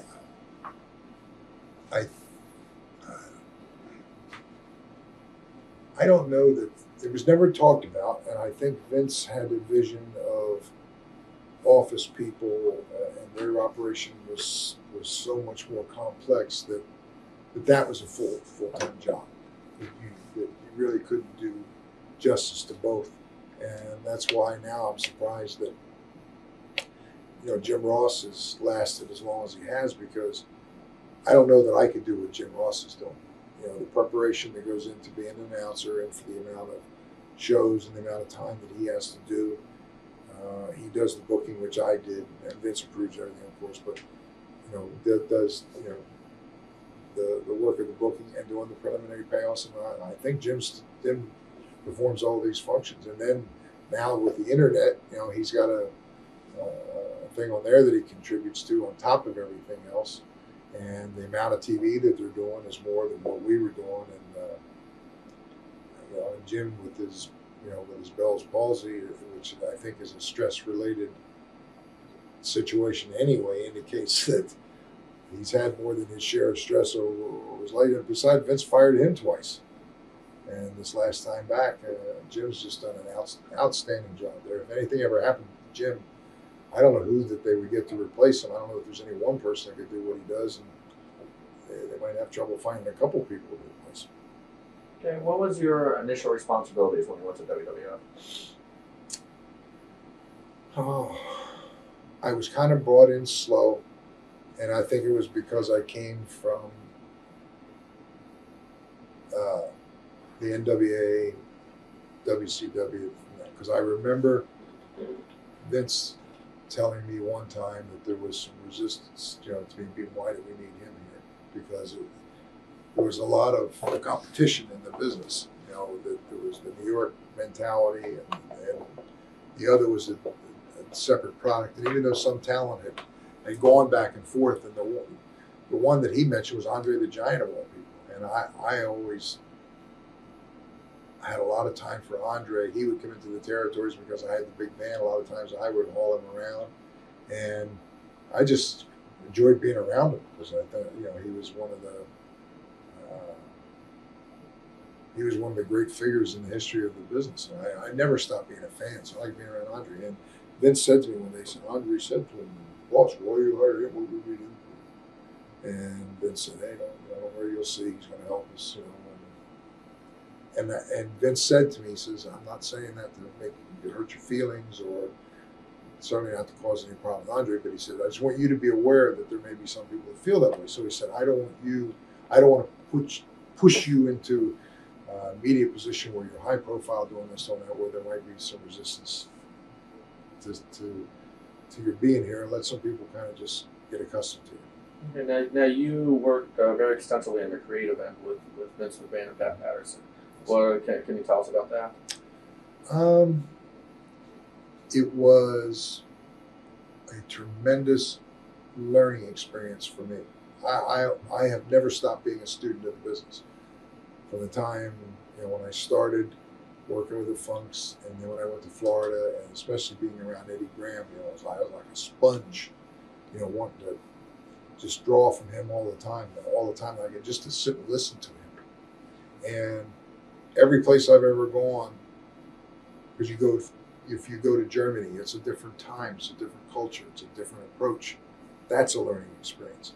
If you go to Japan, it was a different culture, a different presentation of the business. You didn't have the importance of promos and creating personal issues. It was done in an altogether different way. And they respected the Japanese people effort. Somebody, if you're trying to get beat down, they'll respect you because you get back up and do it again. And that's how you get over there. So everywhere I've ever gone, everything I've ever done, everything I've ever been around, to me has been a learning experience of wanting to grow in the business. And so I kind of looked at going to New York with Vince as being my graduate school. And a lot of things that I learned a lot of good things, and I learned a lot of things that I thought weren't so good, that I didn't agree with. But Vince had an approach, and I learned a lot about television, the flow of a program, and don't put somebody with this kind of look with somebody with the same style that comes in right behind them. Separate them. Don't put two tags back to back. If the manager's managing two guys, put them at different spots of the show, and certain parts of the show are meant. If something of impact was going to happen here, put something of less importance here, so the announcers can say, "Wow, did you?" and reflect back and add increased importance to what happened up here without sacrificing something. Not that this wasn't important, but it had a role. And a lot of times his house shows, I came from the NWA, WCW, where it started with the first match and the show crescendoed past the intermission up to the final main event. The WWF had a different approach, and I could see the merit of theirs. They would put a good action-packed match to start with, and then the main event matches would be sprinkled throughout, and they may give you the main event right after intermission, and then give you a feel-good send-home match or something with a lot of action. There was a thought process that went into it that, to me, was, again, part of my learning experience. Well, what was Vince like to work with? He's a fascinating individual. He's driven. He has no life. Like I say, I'm 60 years old. At this stage of my life, I feel blessed for what I have, which isn't very much other than a family that I love and young children that I love that are my eyes and they're my future. And Vince has all the success in $1 million. And Vince used to say, when he would talk to talent, I give you a magic wand, and if you wave your magic wand, and he would use that as a means of picking somebody's mind to find out what they wanted, what their goals were, what their dreams were, their aspirations were. And if I had a magic wand and could trade places with Vince McMahon, right now, today, I wouldn't do it. I want his life. I don't think he has a life. He's had a beautiful house in Greenwich, but I would rather live in a home than live in a palatial house. Again, it's my personal thing.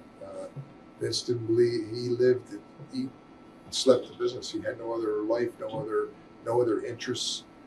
To me, vacations and downtime were important because no matter how hard you push yourself, there's a time when it's healthy, both mentally, physically, intellectually, every way, to kind of be able to separate yourself for a period of time and kind of recharge. And then when you come back, what you do, what you create, your performance, everything is better for that. Some people need it more or less than others. Vince, it's like he resented people that took vacations. It's like he would come back and you'd have to pay penance because you were away for a week, and there was people that he brought back and fired from vacations. But that's Vince. He gave me an opportunity. I learned a tremendous amount when I was there. I've not spoken to him since we left. We had some philosophical differences and I left of my own choosing. I chose to leave, and I left, and had no desire to ever go back. What were some of those differences that you had? Without getting into specifics, because part of my job was to be responsible for certain functions, and there was a perception in the public that was my responsibility. In other words, I was accountable for it, especially in the eyes of talent. Okay. And the truth of it is, I did not have the authority or the responsibility. If something happened, I called Vince, here's the situation, how do you want it handled? And then I was the messenger.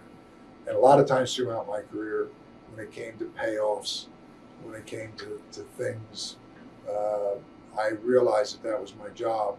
I would do a preliminary payoff for a pay-per-view, and I would put down my opinion, and I would see a certain match have a certain importance then. And of course, everything's finalized by Vince. He'd come along and take something that I put for a particular match that I thought contributed to the success of that pay-per-view or what have you, and Vince would see it, cut it, and see it entirely different. Then maybe one of those individuals would come to Vince and say, Vince, I got my check. Don't you remember we did this and this and this leading up to it? And I thought that I was, I meant more to that card. And Vince said, I will take a look at it. And then Vince would tell me, get the sheets, I want to take a look at it again. He would look at it. Invariably, he would like cut another check to the guy. And it was always, I don't know what JJ was thinking. I should have taken a look at this. And you're right. And here's this for you. And again, that was my job. Vince never took heat for anything. Now, did the guys understand that? As smart as they're supposed to be and streetwise in the business, so few of them ever understood that. You could tell them, and they wouldn't understand it. But there were certain things beyond that I had concerns that I would, if something blew up, I would be the one set up to fail and be the scapegoat for it. And I brought that to Vince's attention, and I said, I don't want to be a part of that anymore. And then when my children were born, when I first went up there, you had no life. Every weekend it was out at the house. And Pat Patterson, like I said, is somebody that I have tremendous respect for. And Vince gets a lot of credit for things that really, Pat, even to this day, setting up a match and doing things, he's extremely gifted individual. But Pat had no other life. Pat had an alternative lifestyle. He had no family, no children, and his life was the business. We would be out at the house all day Saturday, and Vince sometimes would drain you to the point of exhaustion. I would leave and go and find out that Pat went home, took a shower, and then went out somewhere for dinner with Pat and Vince that night. The last person I wanted to see after that was Vince McMahon. It wasn't personal. It just was, I'm drained. And then and a lot of times, like on a Saturday, well, what are you going to do tomorrow? Well, I don't know. Give me a call and we'll see. Well, now you're sitting at home Sunday and you're sitting there waiting for the phone to ring. And you're thinking, if they call, I want to work, and it's like I'm responsible to be available. And a lot of times the phone would never ring. Now your day is dead because you sat waiting for the phone to ring. You don't want to call and say, what are you doing? And then a lot of times you find out after, Pat would call Vince and say, hello, Vince, but Pat, what are you doing? Well, Pat's not doing nothing. So, well, if you're not doing nothing, why don't you come on over? And then sometimes I would get the call and say, well, we're going over, and Vince said we'd get some work done. And I would get the call, and then sometimes I wouldn't. And then it's like, well, no wonder they work without me. What does that mean? The business is, you get filled with paranoia. And that's what it was like. In the beginning, it was 7 days a week like that. And, and if you got sick, Vince said, well, you might as well be here and be sick as be home and be sick, And, but, it was tough. And then when my kids were born, and it was very hard on my wife with twins, and then one of which is physically challenged, and he's 10 years old now, and he's been in therapy since he's been 6 months old, and walks with a walker, and he's mainstreamed in school, and I had a responsibility to my wife to uphold my part of it, and I had to then balance, and also where in my life, I was not a daredevil or a reckless or crazy type of person, but I took skydiving lessons when I was 44 when I was in the Carolinas. Just something I always wanted to do. And Carl Murnick recently passed away, Elliot's brother, and he and I, he looked into it, got the information, and I went up there and we took an all-day course, and I jumped out of an airplane, and then went back 3 weeks later and did 2 more jumps, the last of which he broke his ankle. And okay, I was like 260 at the time, and they had to have a military shoot because of the weight, and I thought, wait a minute, I had my fun. I did something that I thought I would never do. When I was with Crockett, I went to Africa to a photo safari in Kenya. And I already been fascinated by gorillas, so I made a side trip over to Rwanda years before that, the Civil War and all that. And I went over there, and you could get a permit from the government, and had a couple of trackers would take you up into the rainforest, and you go up there and sit and observe the mountain gorillas, which was an unbelievable experience. So I I've done some fascinating things and gone places that I couldn't have done otherwise, and I don't have any regrets. What was some of the favorite things that you wrote at WWF? I don't know that there's any one thing that stands out. I had a lot of respect for Hulk Hogan because when I went there, Hulk was still at his peak. And it amazed me that somebody in our wrestling business could be over that big. I went to crowds where we could sit and hold a TV audience for 4 to 5 hours because Hulk was there at the end, and that he would go out and they would stay and they would respond, and this that he would do, and the electricity. He was. You look back at early wrestling, and everybody talked about Gorgeous George. He was like everybody was wrestling. Gorgeous George was a synonymous name. He was a crossover personality that kind of transcended wrestling. That's what Hulk Hogan was to me. It started with the Rocky movie, but there just was something about him that he became this bigger in life character that was apart from everybody else.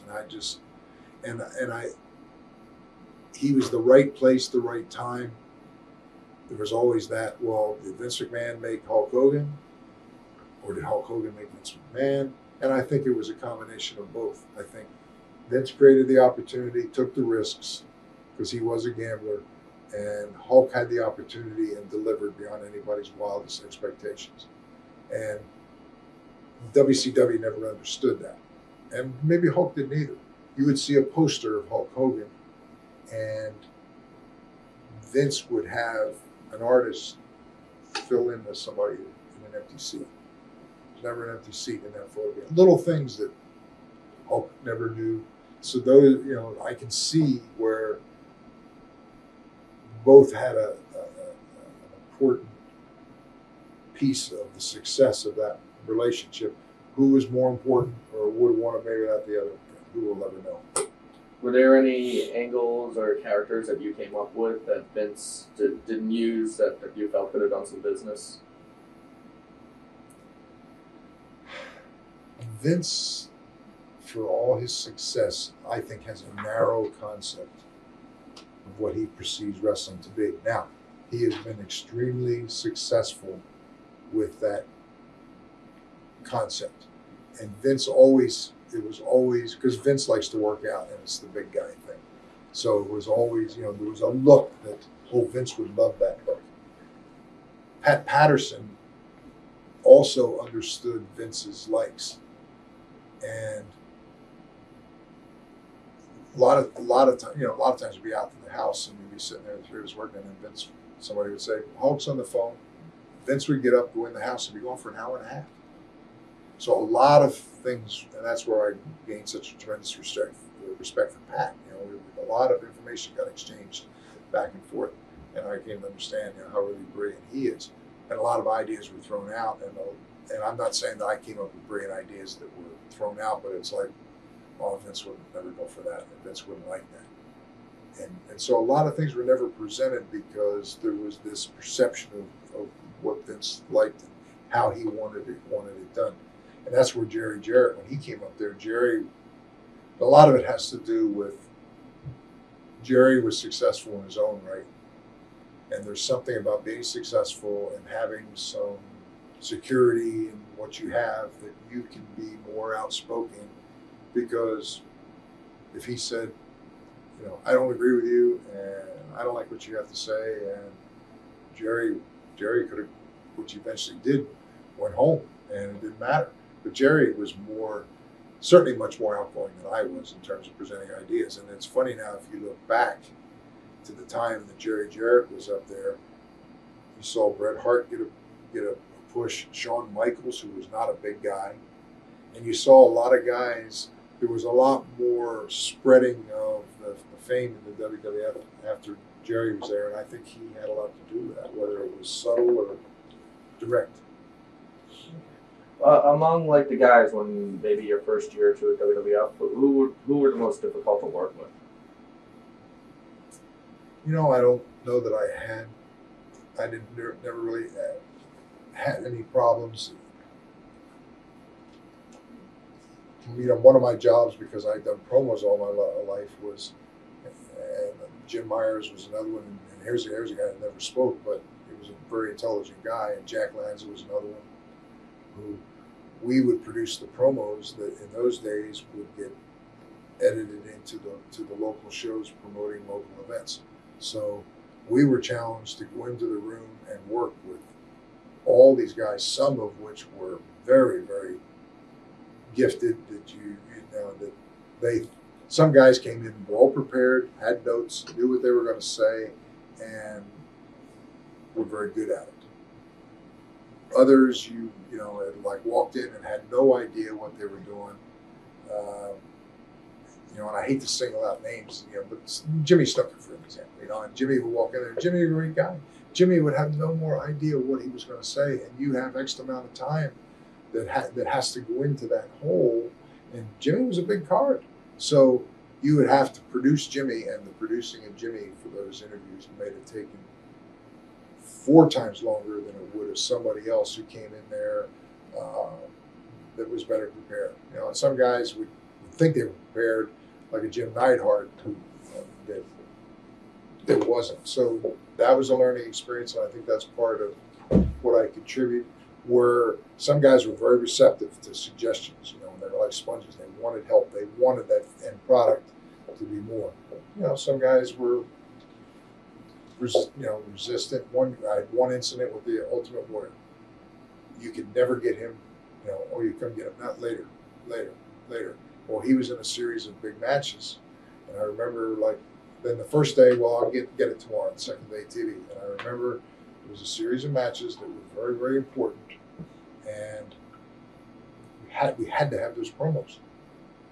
Vince told me it was over. He said, "You stay here. Tell him you're going to wait while he gets his shower after he was done the last match of the night.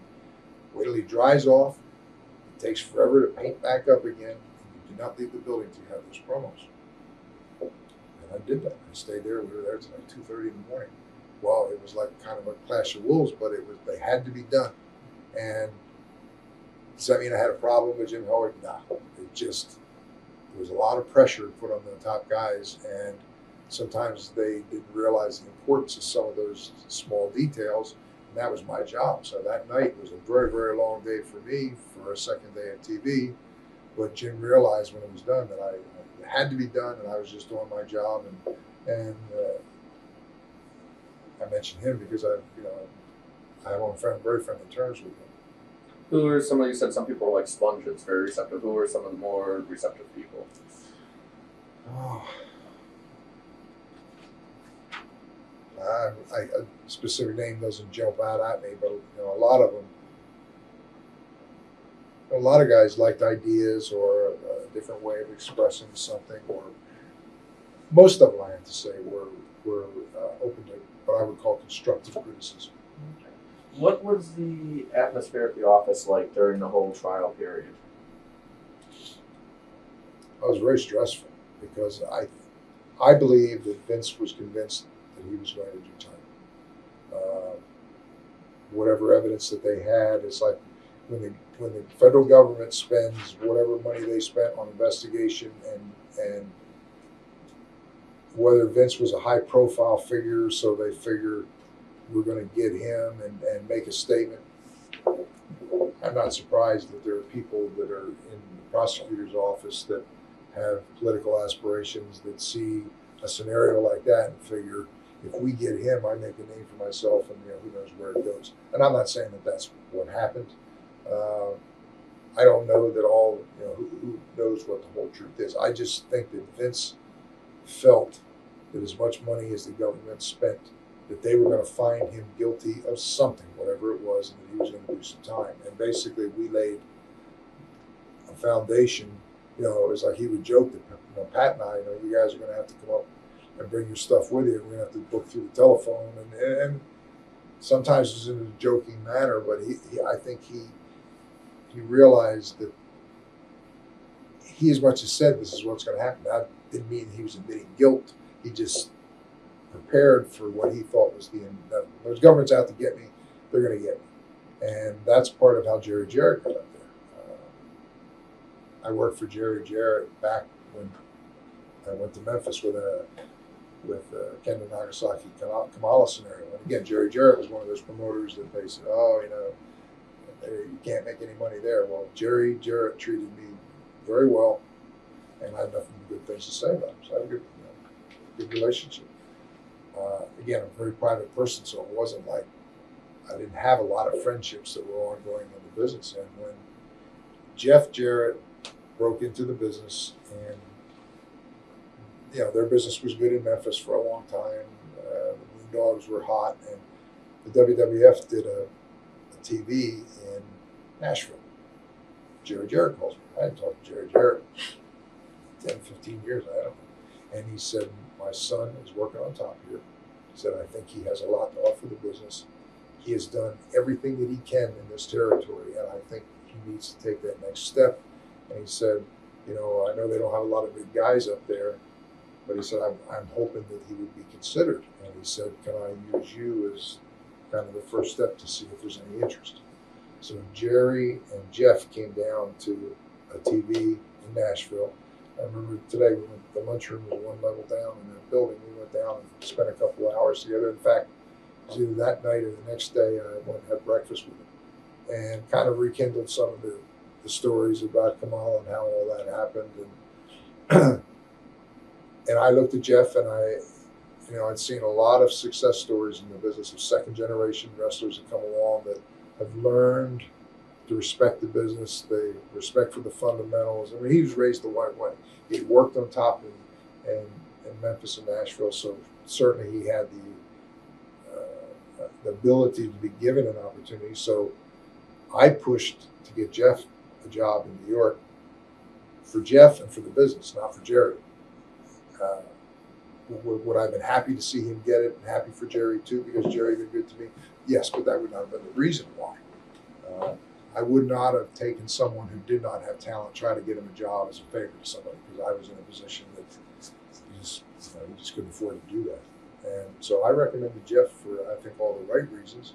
Jeff got his foot in the door, and whatever happened after that is, with Jeff and with Vince and whatever's transpired after that. But I think Jeff is an asset to the business. He's a sharp kid, and certainly learned respect for the business through his father. And as a result of Jeff coming on board, my relationship with Jerry Jarrett resurged, and we started talking on a regular basis. And I respected how much Jerry had been a survivor in the business. When all the regional promoters died, Jerry survived.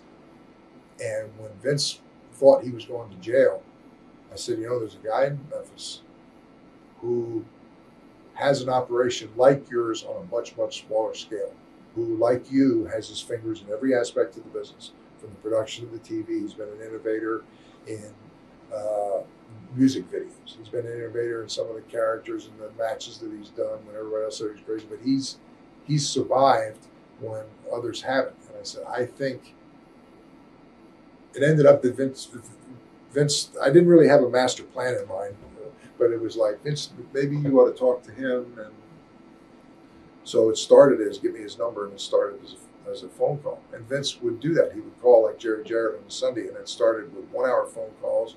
Then it was 3 hour phone calls. And because Jerry could relate to everything that was going on with Vince's business.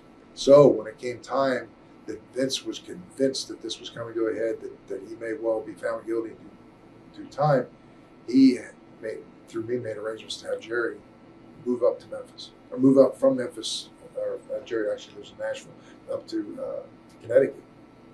And Jerry lived at the house with Vince for, I know it was over a month, probably 2 months. And Jerry had carte blanche to everything in the company. And Jerry was brought in, really, I think, to basically run the wrestling operation with help from, because it was such a big operation. Pat was still continuing to do what he was doing, I was doing what I was doing. But Jerry, because his experience from the overall overview of all the business was so much, broader than Pat's or mine, that Jerry was a great candidate for that. So he was brought up there for that reason. And then when the acquittal came down, now here's Jerry. Jerry stayed on, and Jerry made a lot of positive contributions. There was a lot of little things, because Jerry was used to being in a small operation with small money. And as an example, it would tear Jerry apart. Two blocks away, Jerry stayed after he stayed with Vince for a couple of months, he moved into a hotel another week or something. And it was a hotel that the office had to deal with. And Jerry one day looked at what they were paying for his room.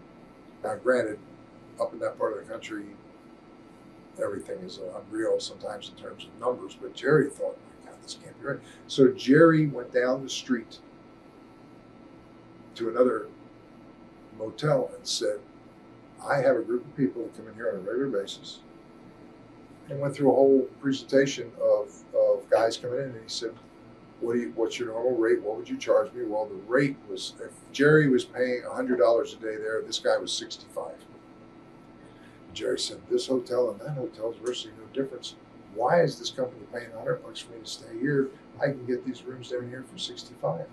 So now Jerry goes back to the place that he's staying, and he went in to see the manager and said the same pitch.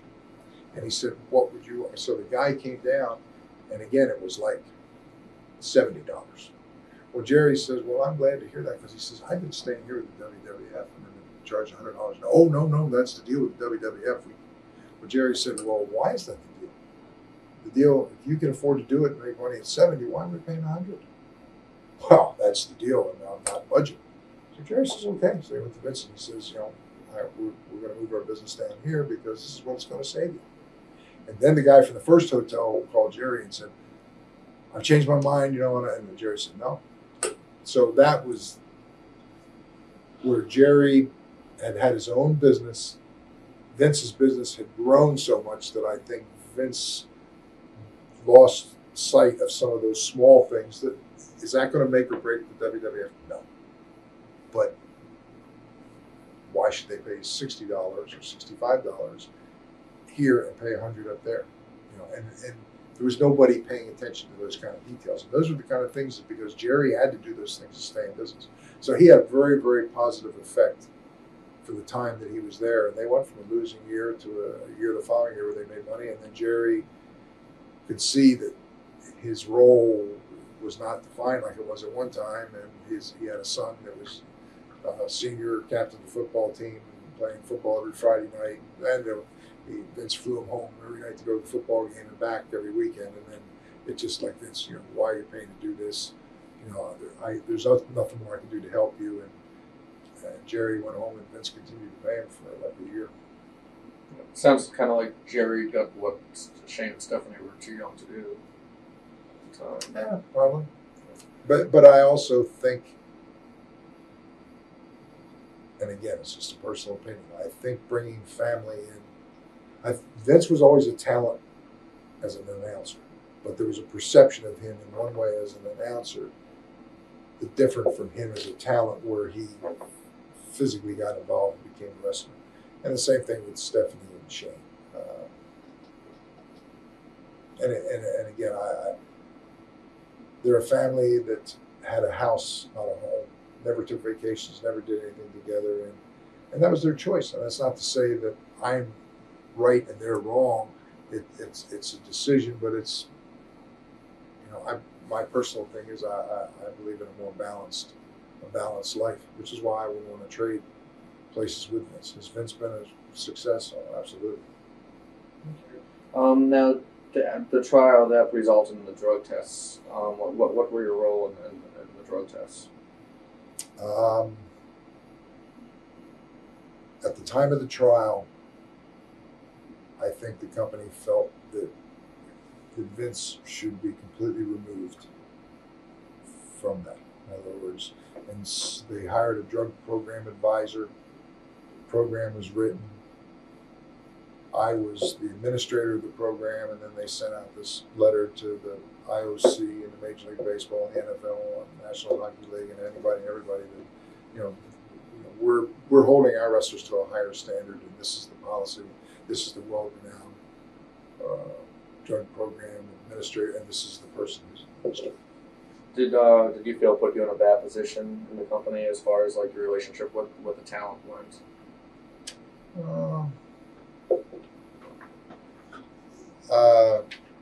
As I look back, I wish I hadn't been involved in it. What did you think about how the drug tests were administered? Was it a good system?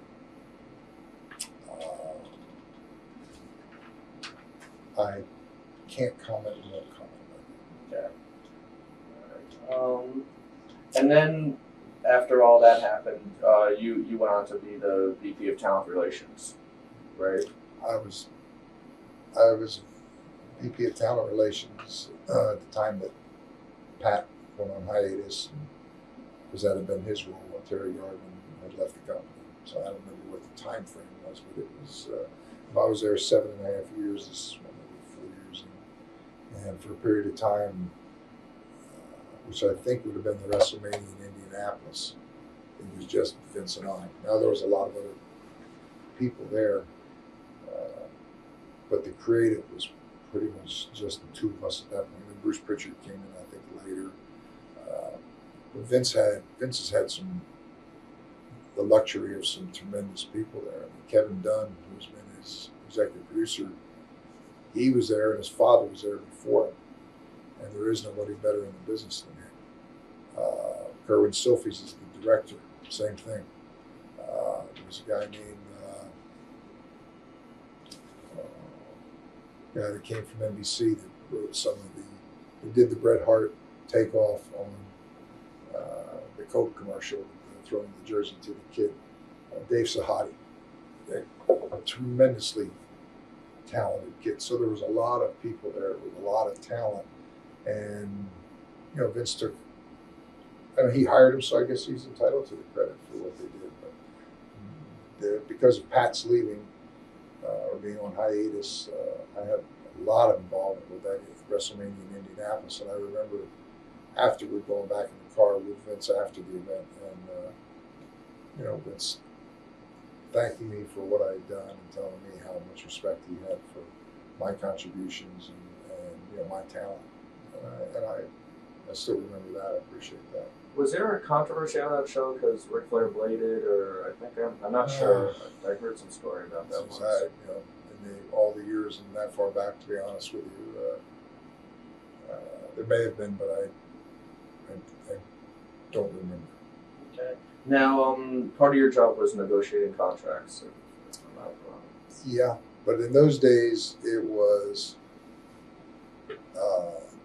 pretty much a blanket contract. Vince offered you opportunity, which said you were guaranteed 10 bookings a year at $50 a booking, and Vince was able to do that because of his track record of success of all the money that he paid guys. And guys were willing to accept a contract that basically guaranteed them little or nothing for the opportunity to go there, and those that performed were paid well. Plus, Vince was the first one to really get into marketing, merchandise, and so he had that very well organized that the guys made, the first action figures. So the guys made more money from that than they did wrestling. So he got a head start on that, and WCW or nobody else ever begin to get caught up to where he was. And that was an advantage that he had because it was a significant source of revenue for talent. But it was only right towards the end that Bischoff was down at WCW and they were offering guarantees, and so Vince had to make some tough decisions and offer some guarantees on some high-level talent that he had never done before. For example, say like Shawn Michaels. I think Shawn probably had some kind of a deal better than what he would have initially had when he went there. So there weren't really, it was pretty much on your end, pretty cut and dry. You'd go to the wrestler and say, here's the contract, do you want it or do you not want it? And what happened was they would come in and meet with Vince, a lot of times bring their wives, and there would be an interview process that usually I would sit in on, and then Vince would offer them an opportunity, and either they wanted to take advantage of it or they didn't. And most of them had waited all their lives for a chance to work for the WWF, so they readily agreed to it. So most guys just took it as soon as it was offered, pretty much. Was there anybody in particular that comes to mind that tried to negotiate, or that just Vince didn't have any of it? Some of them may, but I think, with Vince, there was no negotiating. It was like he was always dealing in a position of power because he had the operation that was really running well at that time, and guys were on a waiting list that wanted to come in there. How did you get along with the clique of Kevin Nash, Scott Hall, Shawn Michaels?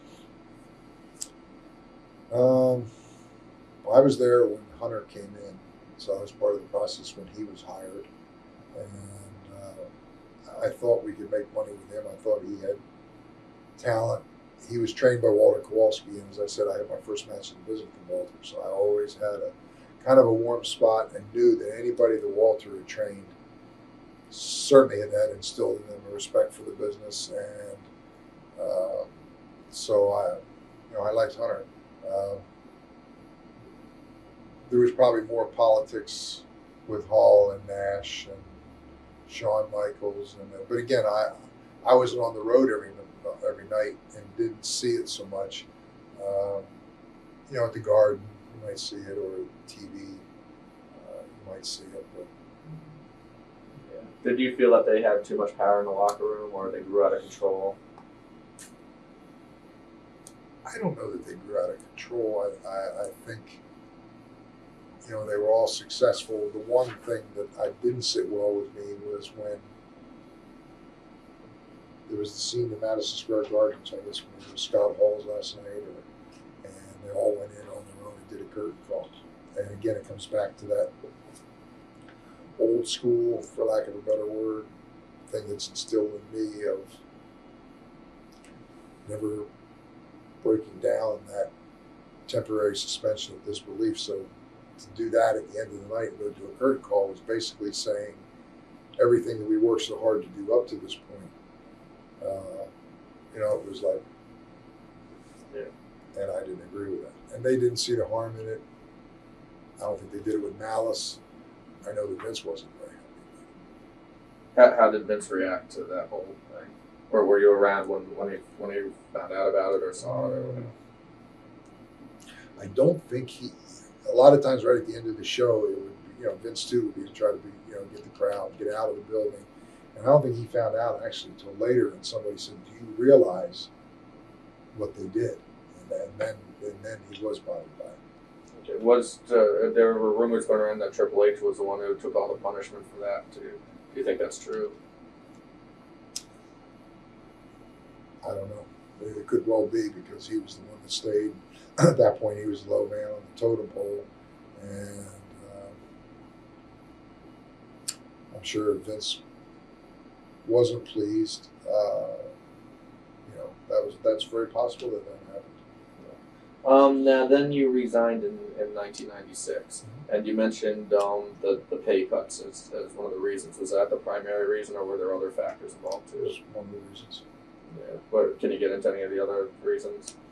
It's you know, Vince, you know, that last year especially with Rocky and Vince, you know, Vince would a lot of times we're talking in the third person, and he would say, "What's the matter? You don't like Vince anymore, or you don't want to be around Vince?" And that wasn't the case. And I reached the point in life where I certainly had no financial independence and was not in a position to throw down the gauntlet with Vince. But I also, you know, as I got older and I'm in my 50s now, and I've turned 50, and I've got twins, and I've got an added responsibility, and I've got another baby on the way. And Shane got more involved. And as Shane came around, Vince was Shane's role model.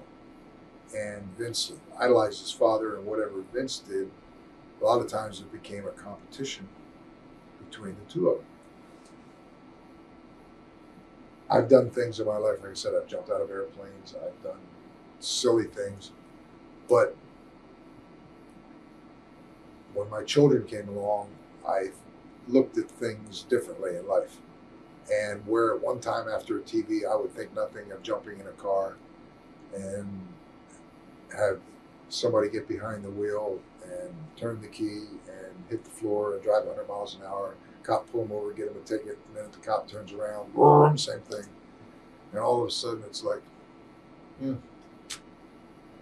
ever wrapped around a pole, my wife's sitting home with those two kids and another one on the way, and things that didn't bother me before did bother me. And so I made the conscientious effort to not want to be in that car. I didn't need to go out with Vince at 4 o'clock in the morning and watch him eat a dozen egg whites scrambled with something and be part of his entourage. I mean, because it was exhausting to work the TV. So I chose to go with Howard Finkel, and you know, was ridiculed somewhat for that. Oh, you'd rather be with Howard than be with Vince. And when Vince asked me, I told him, I said, Vince, I don't want to take those risks anymore. It's not funny to me. It's not something I want to do. I worry about what might happen and the responsibility I have to those little kids sitting at home. Is it true you walked out without any notice? Yeah.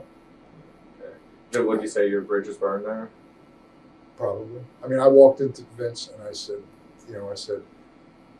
when you cut my salary after you helped get me insisted that I have my roots here, that I own a home here, I made those decisions in part based on conversations that we had and of what the future held for me. And I started my family. I have no less passion for the business than I ever had. Nothing is different, but you see me different, and I can't control that. And I thought Vince showed me no respect personally and professionally, and as a result of it, I lost that same respect for him.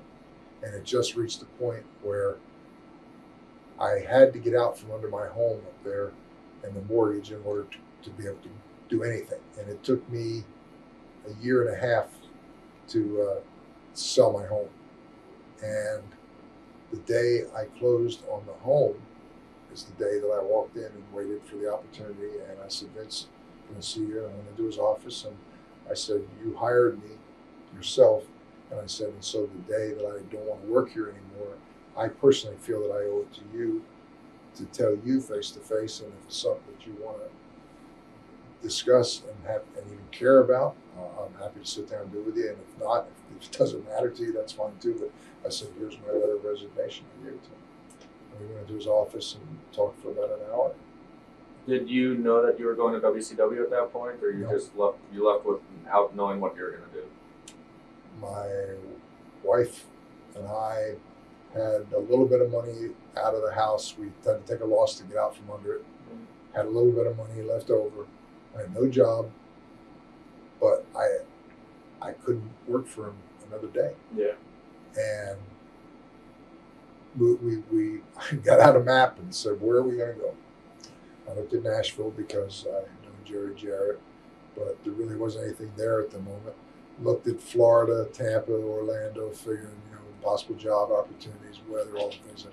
And then looked at Atlanta, and I thought, I know nothing about WCW.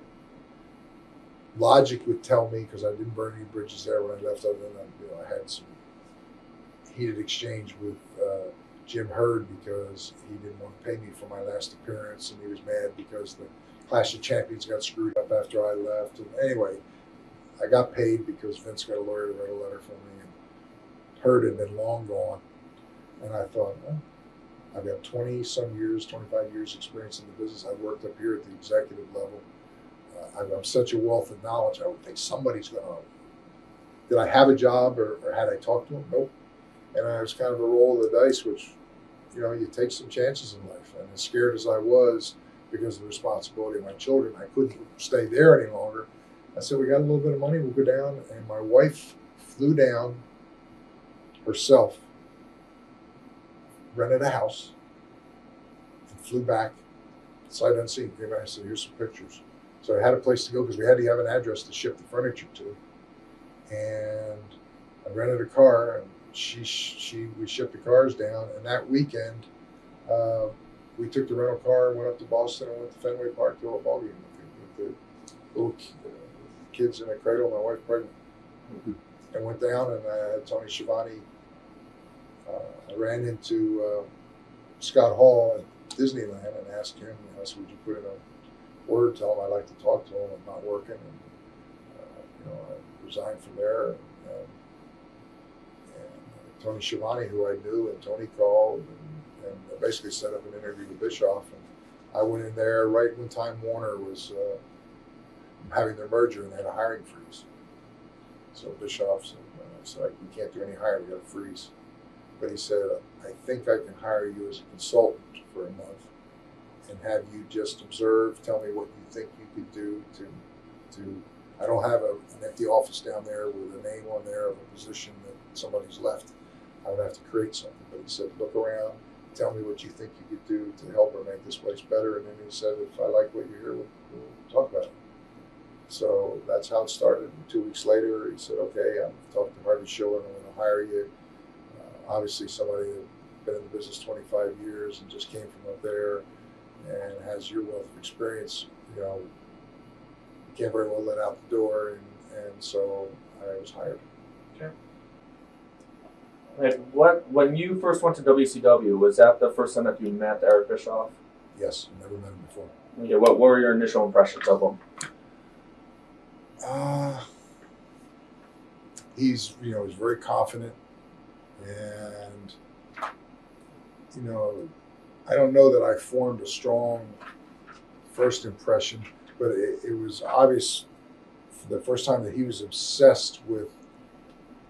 All he ever talked about was putting Vince McMahon out of business, and this. How much longer can he stay in business? You know what's he like? He can't hang on much longer, and I'd been with Vince prior to that, and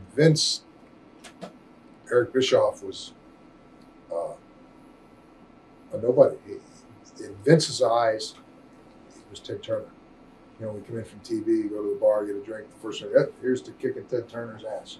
That was the toast every TV for Vince, and that's where his focus was. And so here's Eric Bischoff thinking, I want to put Vince out of business. And did I ever, in my wildest imagination, think that was ever a possibility? No. To tell Eric Bischoff that? No.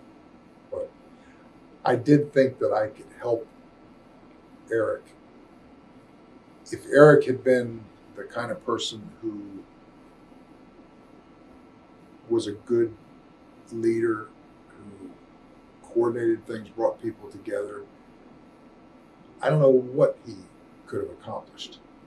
And my role, being dropped in his lap, could have gone one of two directions.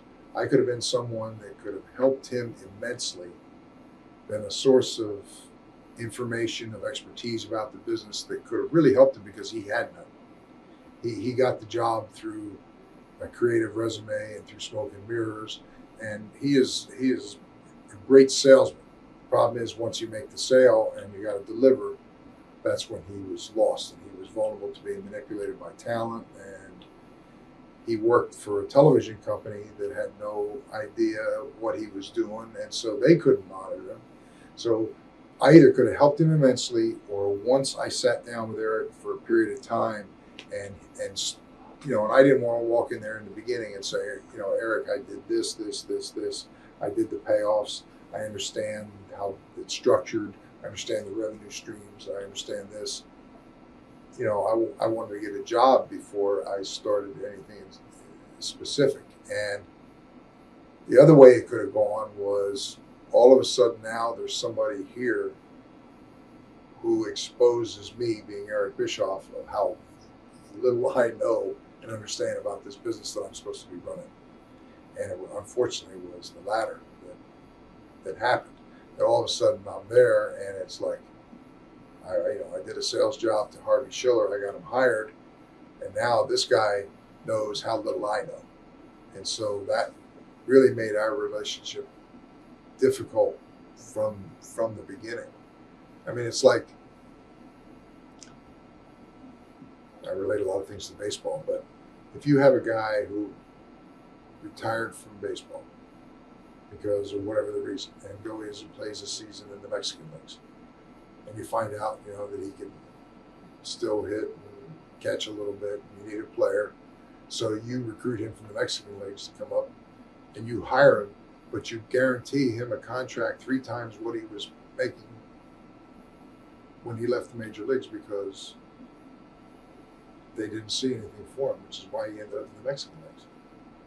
It's like, wow, how can you be doing this, making decisions like this and stay in business?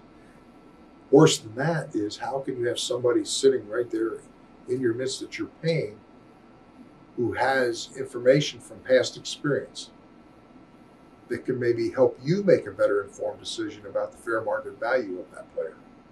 Don't you think you call him in and say, that's my decision, and I think what do you think? Or what do you think he's worth? Or what do you know about the history? See, none of that ever happened. So Bischoff brought you in, but didn't really listen to you much? Is that kind of... Didn't listen to me at all. Why he shuffled me, because I think I understood that he used references for people from Minneapolis who he was associated with as an announcer, and used them as references to how much he allegedly knew about the wrestling business. And then once he got in there, he immediately got them out because the same reason. They had the ability to expose that he was a fraud. And so now they were gone. And he could put whatever spin they want on it. You know, I got them in here and they're not willing to, you know, work with me as hard as I couldn't count, you know, whatever spin he put on it. And so he got anybody out that was a threat to him. So creatively, he never really listened to any of your suggestions, despite being a creative consultant. Yeah, that wasn't my role there. And it, you know, and you had to be there for a while and realize how, you know, big a mess it was. And he was full of himself because he had some initial success, but everything, because it was a television company, everything was ratings. And they didn't own a wrestling company that they could understand the revenue streams and how you have to structure a wrestling company to be profitable. Jimmy Cornette could have done that because of Smoky Mountain. You know, this is how much it cost me to produce a TV, and this is what you know, I pay to be on the air.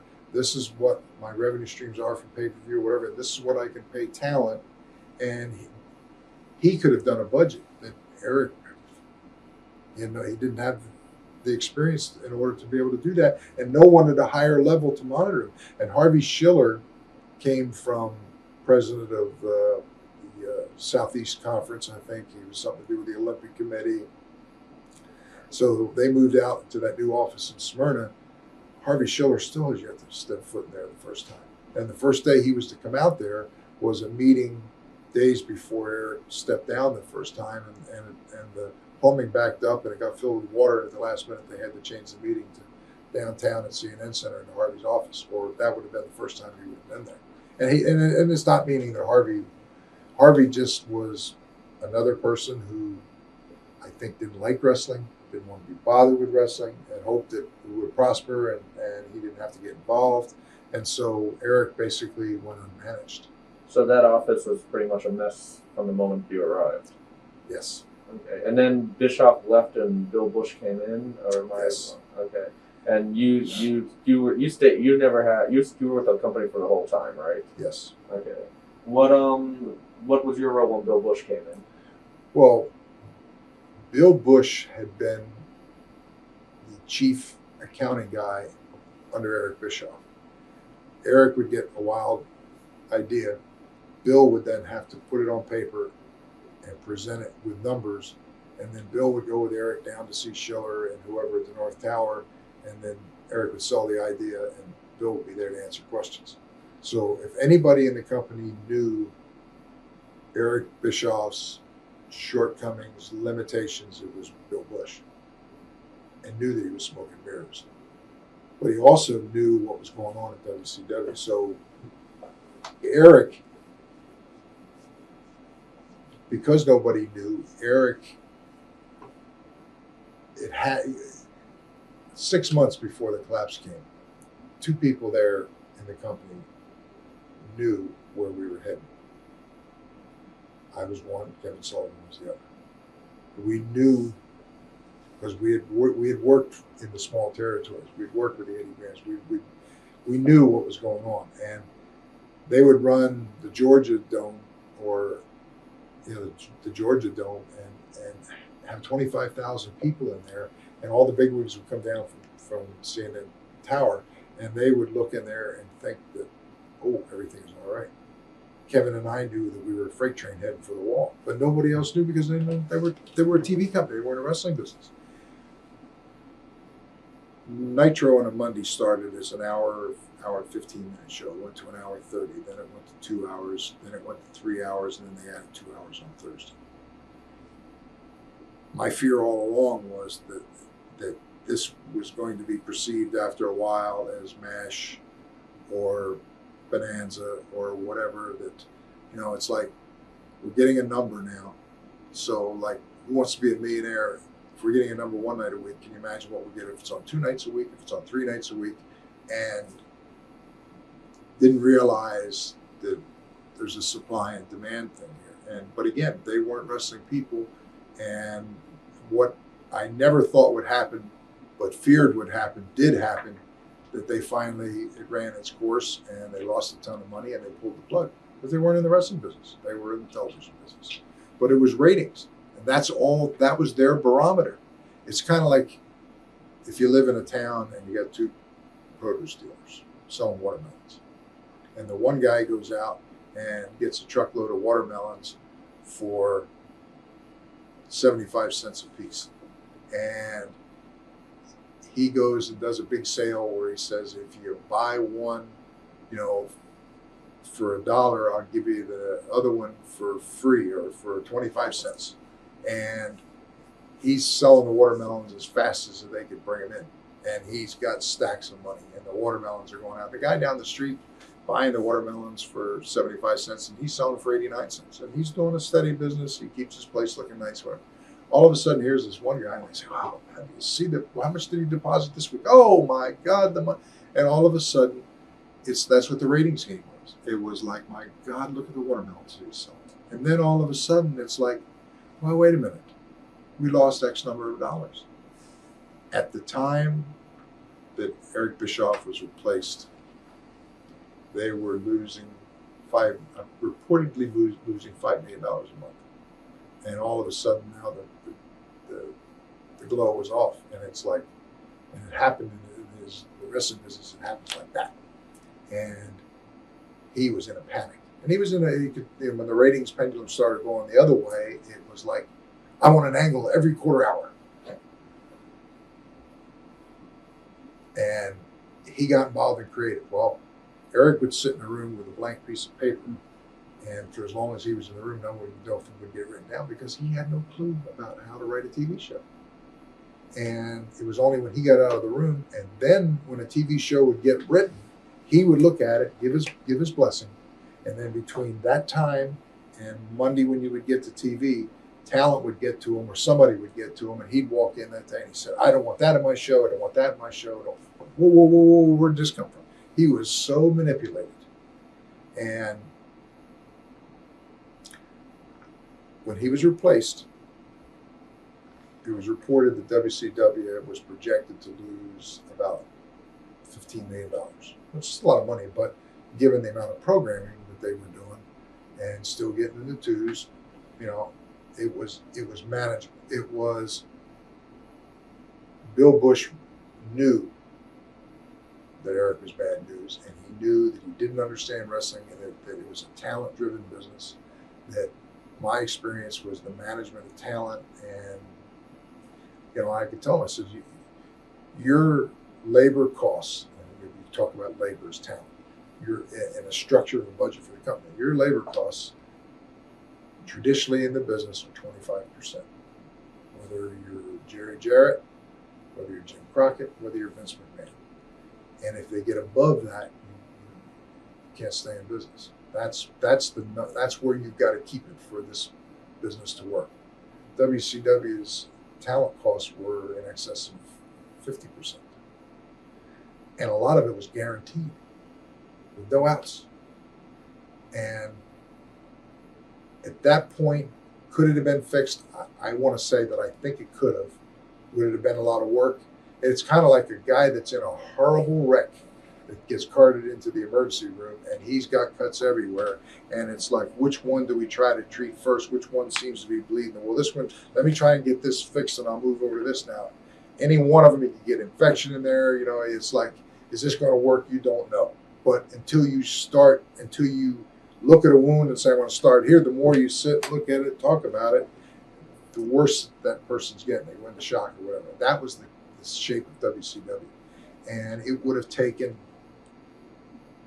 because some of those contracts had 2 and 3 years to run, and you had to start somewhere. And to have had Harlem Heat both making big money.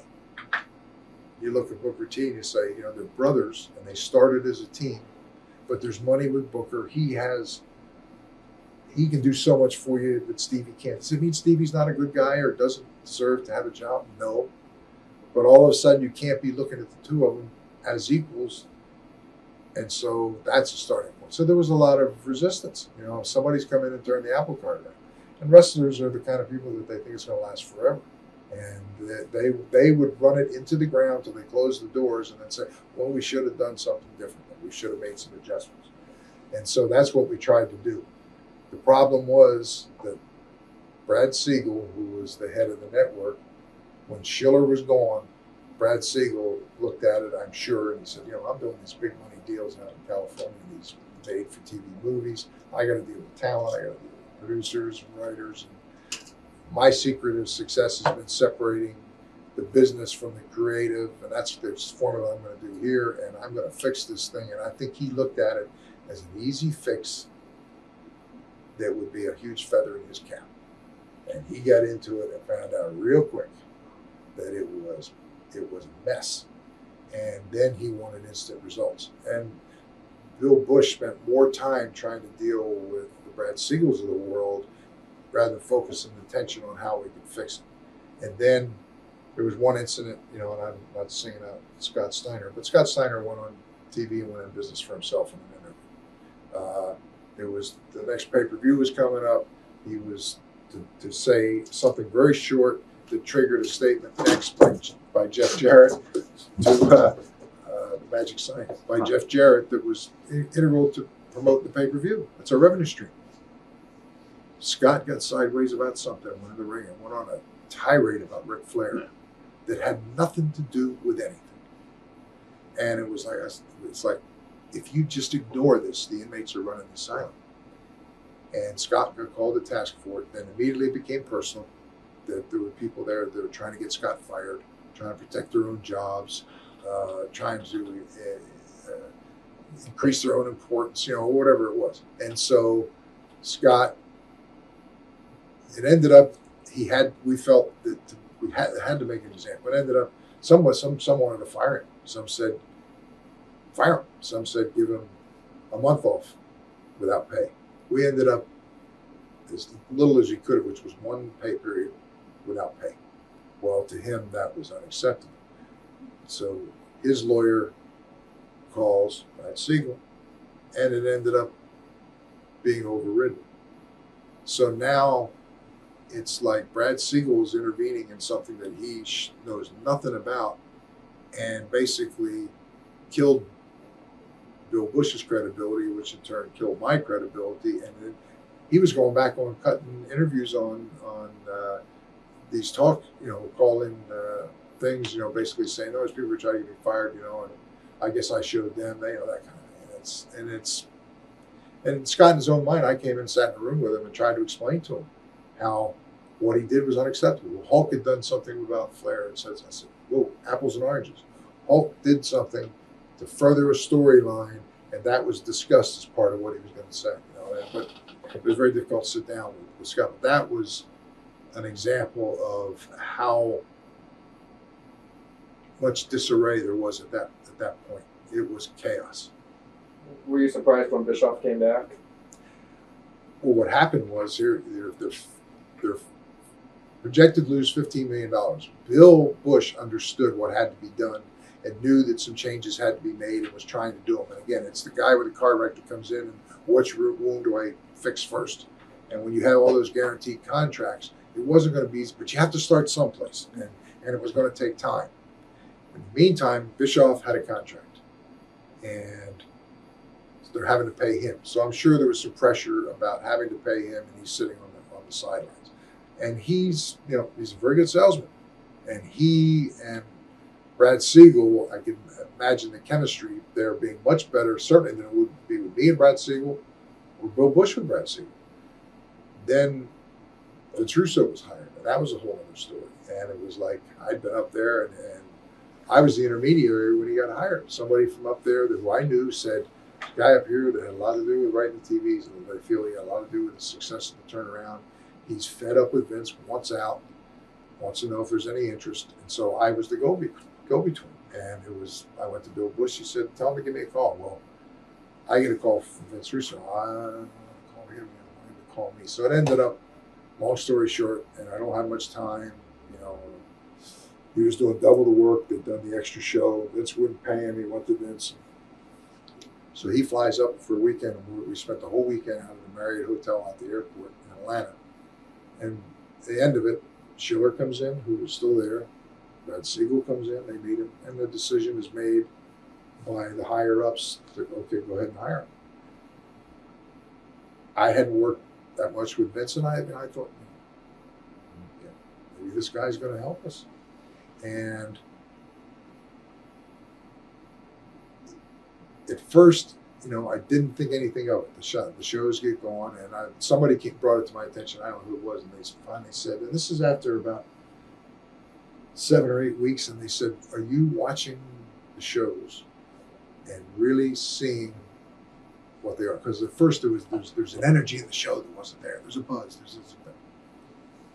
So I started taking a look at them and taking notes. And here there's like 10 segments. And of the 10 segments, there's, I remember I put 4 columns on a yellow pen. A match, is there a finish in the match? Is there a ref bump? Is there outside interference? And is there something? And it was like, all of a sudden, I'm looking at the end to see they're knocking the referee down. They're, and whatever the criteria was, and it was like, my God, well, maybe that's just this one show. And then there was a pattern. It was all the shows were like that. And I thought, my God,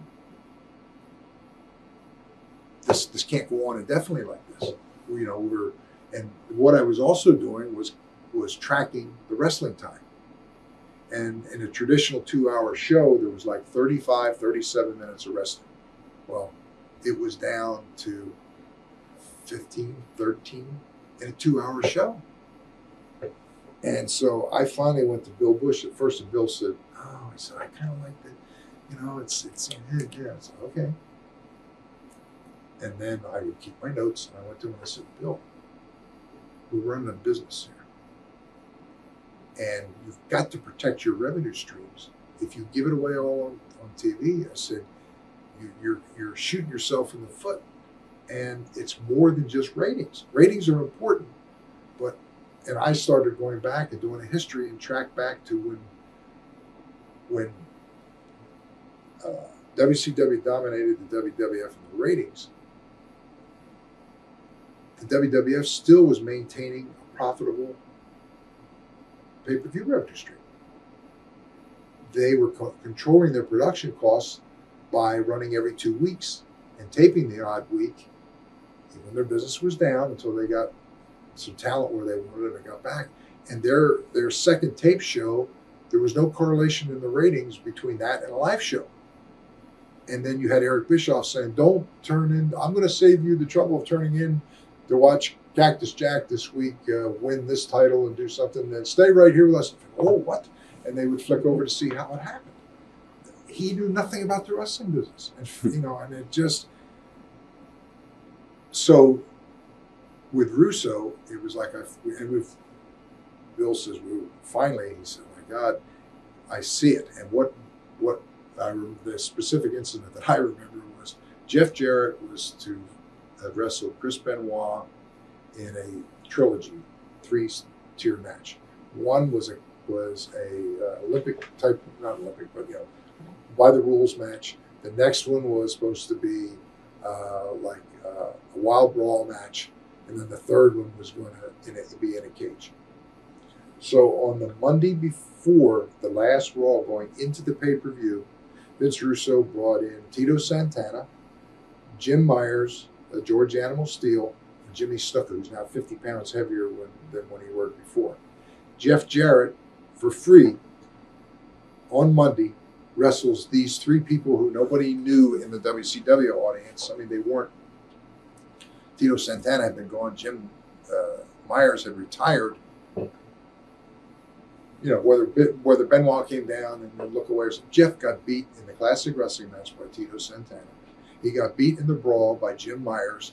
And then when they wanted Snuka to come off the top of the cage for the last segment, Jimmy's 50 pounds heavier than when he did it in the Garden. He came down on Jeff Jarrett. Jeff Jarrett got a concussion. And the next night in Thunder, couldn't wrestle on Thunder and was questionable then if he could make the pay-per-view, because under doctor's orders he had a concussion. So I went to Bill and said, "Bill, he's not only taken and beaten the one guy in the 3 challenge matches with 3 guys that are old, so-called legends, but you've given him the 3 tests, you've beat him and all. Why would you buy the pay-per-view? Well, for what? Now, on top of that, he's got a concussion and can't work Thunder and may not be able to work the pay-per-view. And Bill was scratching his head. So we went to the Thunder the next day. And I forget what town we're in. Terry Funk was there at the time. Terry Funk had been using the branding iron, and they set it on fire for effect. So I'm sitting all the way in the back of the room. And at the production table in the front is Bill Bush is at the production table, and Vince Russo is sitting next to him. I think Ed Ferrer was on the other side. And somebody tells him that Jeff can't work under doctor's orders on Thunder. So Vince is sitting there and he said, we need to do something tonight. And we'd already been told by the fire marshal that they would not allow Terry to use the flaming branding iron in that building because of some fire ordinance, wherever that town was. So Vince says to Jimmy Crockett, he said, what will it take you to bribe the fire marshal to get him out of the building at the end of the show? And what he wanted to do was he wanted to wipe down the whole ring mat and all of the ropes with the flammable gel, have Terry Funk come down with the flaming brand iron, tripping, come in, the rope goes down, and the whole ring goes up in flames, and that's how he go off the air. So I'm sitting in the back, and I just leaned over like this to make eye contact with Bill Bush, and it was like this. And I said, Bill, I said, this is not, you know. And we tried to schedule a meeting, and, you know, everybody in the room and say, look, we don't want to take the positive things. We just need to find some medium in here and realize that we're going to kill our own business if we don't. We have to find a happy medium for where we are. And they were using all the rubber clubs and everything, and they would hit a guy 100 times and then bend the rubber club so that you could see there was, I mean, it just was, well, Vince was, he just got his back against the wall and said, I can't believe everybody in this room would even question what I'm doing. You should be using the same energy to be down in CNN Center fighting with standards and practices that won't allow me to do this or do that. I mean, it went nowhere. It got personal. And so, and this was before the incident with Jeff and the fire. That happened after we tried to sit down and see if we couldn't all work together. And when that happened, then Bill finally went to Brad Siegel and said, Brad, this is out of hand, and this guy's out of control, and we're risking him. So Brad okayed Russo to be taken out, and he made the decision. And that's when there was a period of time in there where, and if you look back over the talent rosters for that first 13 weeks, Sting got hurt, went out and had surgery. Bret Hart had his concussion, never worked again. It was down to, after Vince Russo left, it was Jeff Jarrett, it was Sid, it was Terry Funk, and it was, I think, Lex Luger. And the talent was down to nothing. And it was, you talk about making chicken salad out of chicken feathers, and that's, you know, to Kevin's credit, Kevin Sullivan is why I have such a high regard for him. He managed to maintain some ratings with a lot less talent. Now, people in North Tower don't understand what the roster was here and what the roster is here. And again, I think Vince Russo, who was an excellent salesman too, and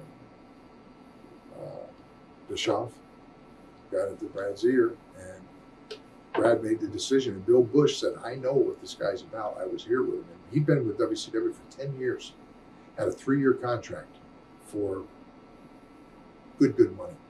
He said, if you're making a huge mistake, he said, if you bring him back, I will quit. And I think Brad Siegel thought, we need to, you know. And prior to that, Brad would come in and say, I want the next big idea. I want to know when's the next NWO. Well, sit here, you know, like challenge you to come up with the next idea. And, you know, put my foot on it. It's Brad, you know, in the wrestling business, it's not about the next big idea. It's not like we take a script that somebody found a beautiful script somewhere and then we cast for it and we go ahead and produce it. I said, you're talking about wrestlers who you have to establish first. You have to give them personas. You have to make the people like them or dislike them. And then based on their natural skills and what they're about, then you create scenarios that bring that out, and that's what wrestling is about.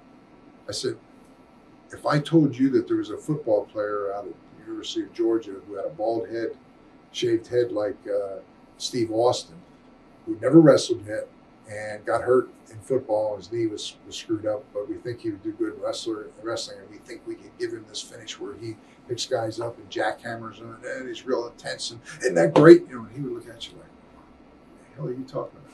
You had to meet Bill Goldberg, you had to see it, and then it became an evolution. And Brad was susceptible to the sales pitch from the other two, and then they went from projected to lose $15 million to dropping blood by buckets from the ceiling, to setting cars on fire, to mashing cars in 2s and 3s. And by the time they were done,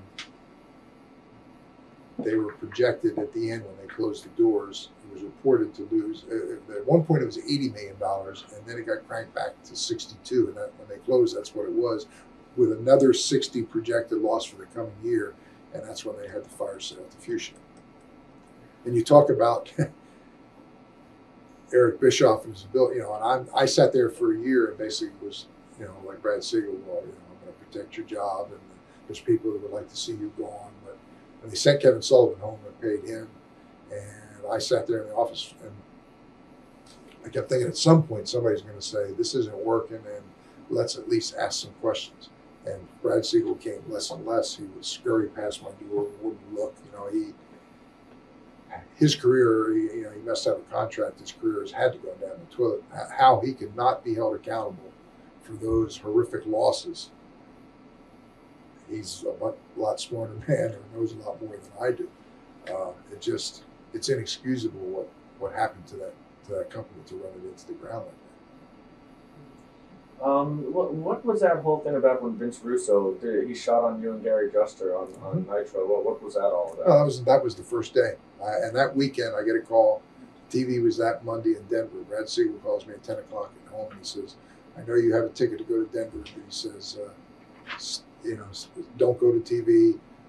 Let me kind of sit down and see where it is." So I'm sitting there not knowing what's happening, and I watched the personal shots, which I took offense to. Now you could say, okay, I'm a public figure, so I really have no right to take offense to it. But I think anybody knew that's not what that was about.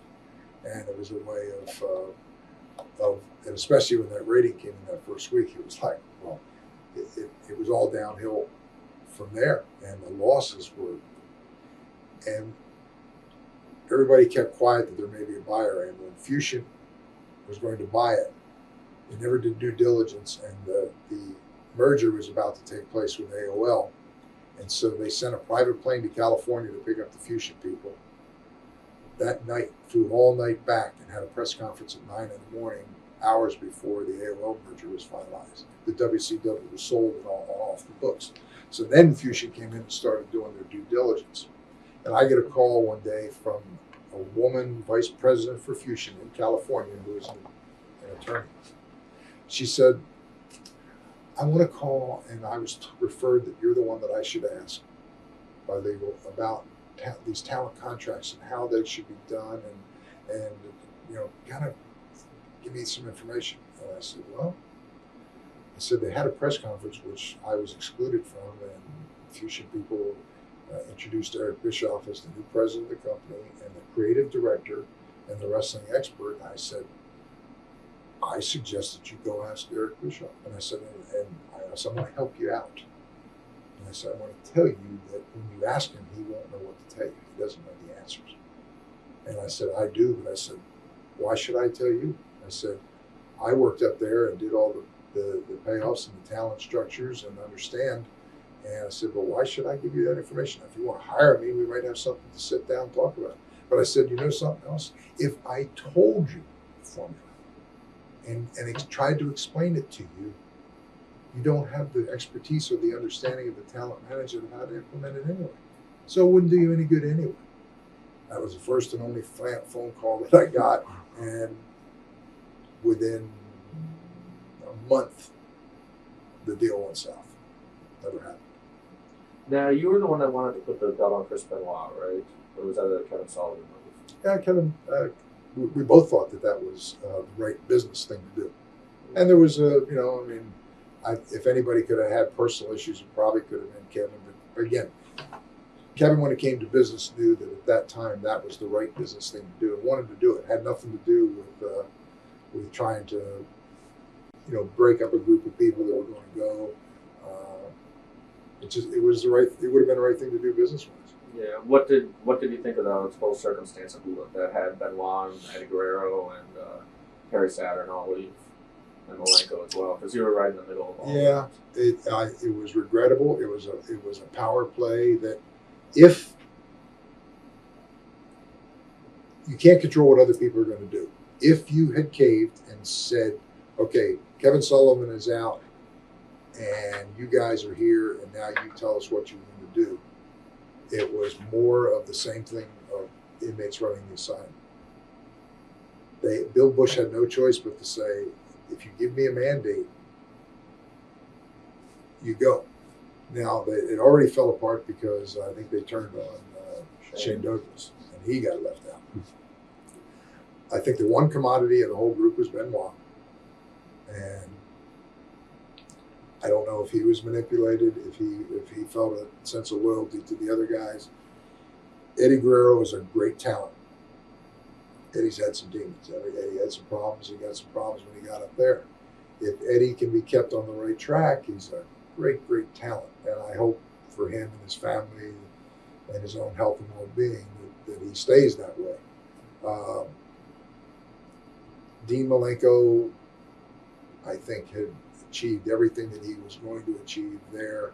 I didn't see him as a fit. Dean Malenko was probably as good a mechanical wrestler as there's been. But if you look back at the history of the business, some of the greatest money was drawn by people who, quite frankly, are not great workers. There's people that say Hulk Hogan is far from a great worker. And there have been some of the greatest workers in the business who've never gone to die. The thing about Dean Malenko used to do things and make them look effortless. Great things. And you would look at him and say, there's not a bead of sweat on him. You don't see, you'd see him do something, but you would never see facial expressions or body language that would lead you to believe that what he just did involved this great effort. He did everything as if, and so you couldn't emotionally get involved with Dean Malenko. I like Dean. I knew his father. And I was sorry to see Dean go. Perry was hurt when he got there. And they gave him a job. He had a bad knee. And again, Perry was trained by Walter Kowalski. So I kind of had a soft spot for Perry. And, Perry got away, and I think the rest is history. Again, the one diamond out of the hole is as we thought it would have been all along, and that's Benoit.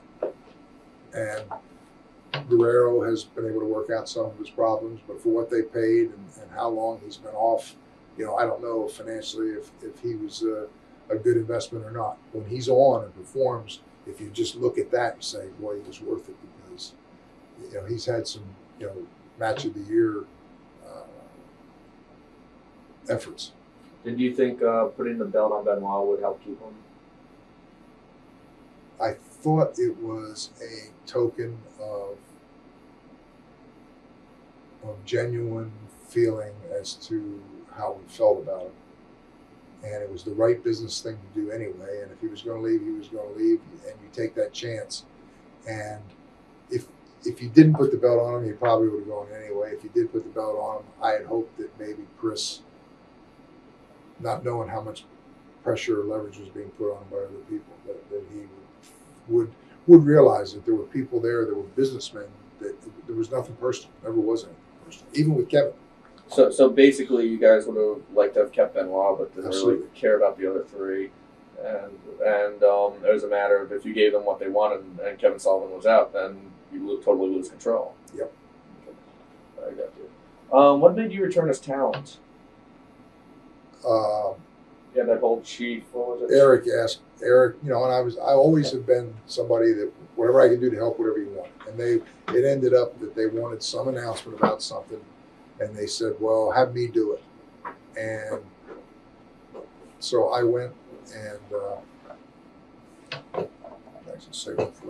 so I went and you know, they set this thing up, did it in one take, and everybody thought, wow, you know, he's very good in that role. So I was asked to do other things and did. And the problem was that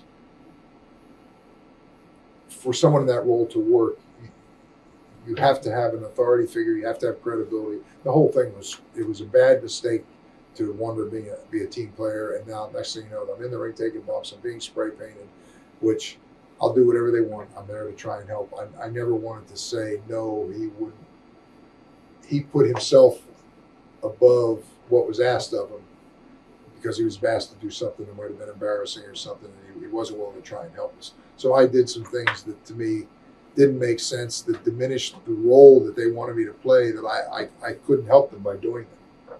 Do you think it was maybe a case of the inmates running the asylum and maybe they tried to take advantage of the situation? Yeah, could well be.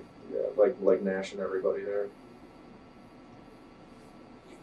Let's see. What were like the final days of WCW like? I mean, did everybody pretty much know that those were the final days? Well, when you knew that there were 80 million in the hole, and then you heard that they were doing all these cuts, and the number was reported down at 62, and they couldn't get it any lower, you know, and we were looking at, you know, if you had access to the guaranteed talent contracts, it was staggering. And as the revenue streams went down, you know, it's back to the guy with you know, selling watermelons. If the WWF was grossing $400 million a year, and their profit margin was somewhere close to 100 when things were running smoothly, and WCW peaked at 200 or 205 with a profit of $5 million. Once things got slow and the revenue streams went back, then all of a sudden that $5 million that they made the 1 year, or reportedly made that 1 year, with a business that's structured with spending like crazy. I mean, the budget for Nitro went from, I don't know what it was to, I don't know this for facts, so I shouldn't. But if I'm not mistaken, I think I heard a $600,000 figure for production it got to, because there's nobody held accountable. Yeah. We want to blow up 3 cars. Somebody go out and buy 3 cars, and we'll set them on fire. And then they wanted to do this thing with Sting with a crow. They hired somebody for $5,000 to bring a crow, and you had to pay the plane ticket and pay the person, and then you had to pay for a backup crow, and it was a 5-second shot of a crow standing on the thing above the entrance, and then it went to immediately to Sting. Okay, that's bad enough. But 2 weeks later, you bring the crow back for another 5-second shot for another $5,000 and all the expense involved. Now, logic tells me if you want to bring the crow in as part of the storyline with Sting, bring the crow in, you put him up there and you light him before there's anybody even in the house, and shoot it from every conceivable angle possible. And then when you want to use the crow, you got a tape sitting there and you edit it in. But again, that's to me just second nature thinking of my years in the business of being fiscally responsible. That was the difference. Were you surprised when WWF bought WCW, and how did you find out? Mm-hmm. I knew that was, you know, I don't remember how I found out, but it's like anybody that knew Vince and those that worked closest with him certainly knew. Vince spent his whole lifetime branding the WWF. It wasn't professional wrestling. It was the WWF. It wasn't the World Heavyweight Champion. It was the WWF Champion. Every talent was instilled to say that, and the organization was bigger than any individual, and it wasn't wrestling. So now you bring in WCW and buy that as another brand, and you're going to try and recreate the NWA angle with WCW coming in. Well, first of all, to buy all of the talent would have been a prohibitive figure. If you did that, you have chaos in your own organization because now you're paying big fat guaranteed contracts to a bunch of people that just went out of business. And how do you explain that to all the guys that are up there that are toting the wagon? So they go the other way and they cherry pick and they will bring in this one and we'll get this one and we'll get Booker T. And some guy, which Booker T is a great talent. But in terms of perception, now WCW is a handful of guys compared to this big roster when it failed. Plus, you have an organization where the WWF name is entrenched as a brand. Vince would never allow something else to put that in jeopardy. And for it to work, that had to happen. WWF had to be in jeopardy of this group coming in, and it was doomed to fail for all. Nobody ever thought it through. And it was doomed to fail. Eric Bischoff coming in as a talent, it was a year late and it had some impact, and Eric is very good in that role. But people don't buy tickets. Where's the payoff? After you got a buzz for a couple of weeks because it's something new, where do you take it from there? And that's a problem too. It's like me as a talent, JJ Dillon. People don't buy tickets to see me. I was a catalyst to get people into the arena because Kamala didn't speak, because the Stomper didn't speak, because Kendo Nagasaki didn't speak. And once I got them in the arena, then the focus went on what happened in the ring. And I was secondary. And if I had to get involved to perpetuate the story or tell lies after, but they didn't come to pay to see me. They came to see what was in the ring. And everybody lost focus of that. They didn't understand that. What was worse, the worst days in WWF or the worst days in WCW? There was a lot of heartache on both ends. I was very unhappy and new, and I was worried that I would lose everything before I could sell my home and get out from under Vince. And that worked out, and that was that when it finally happened was a tremendous relief.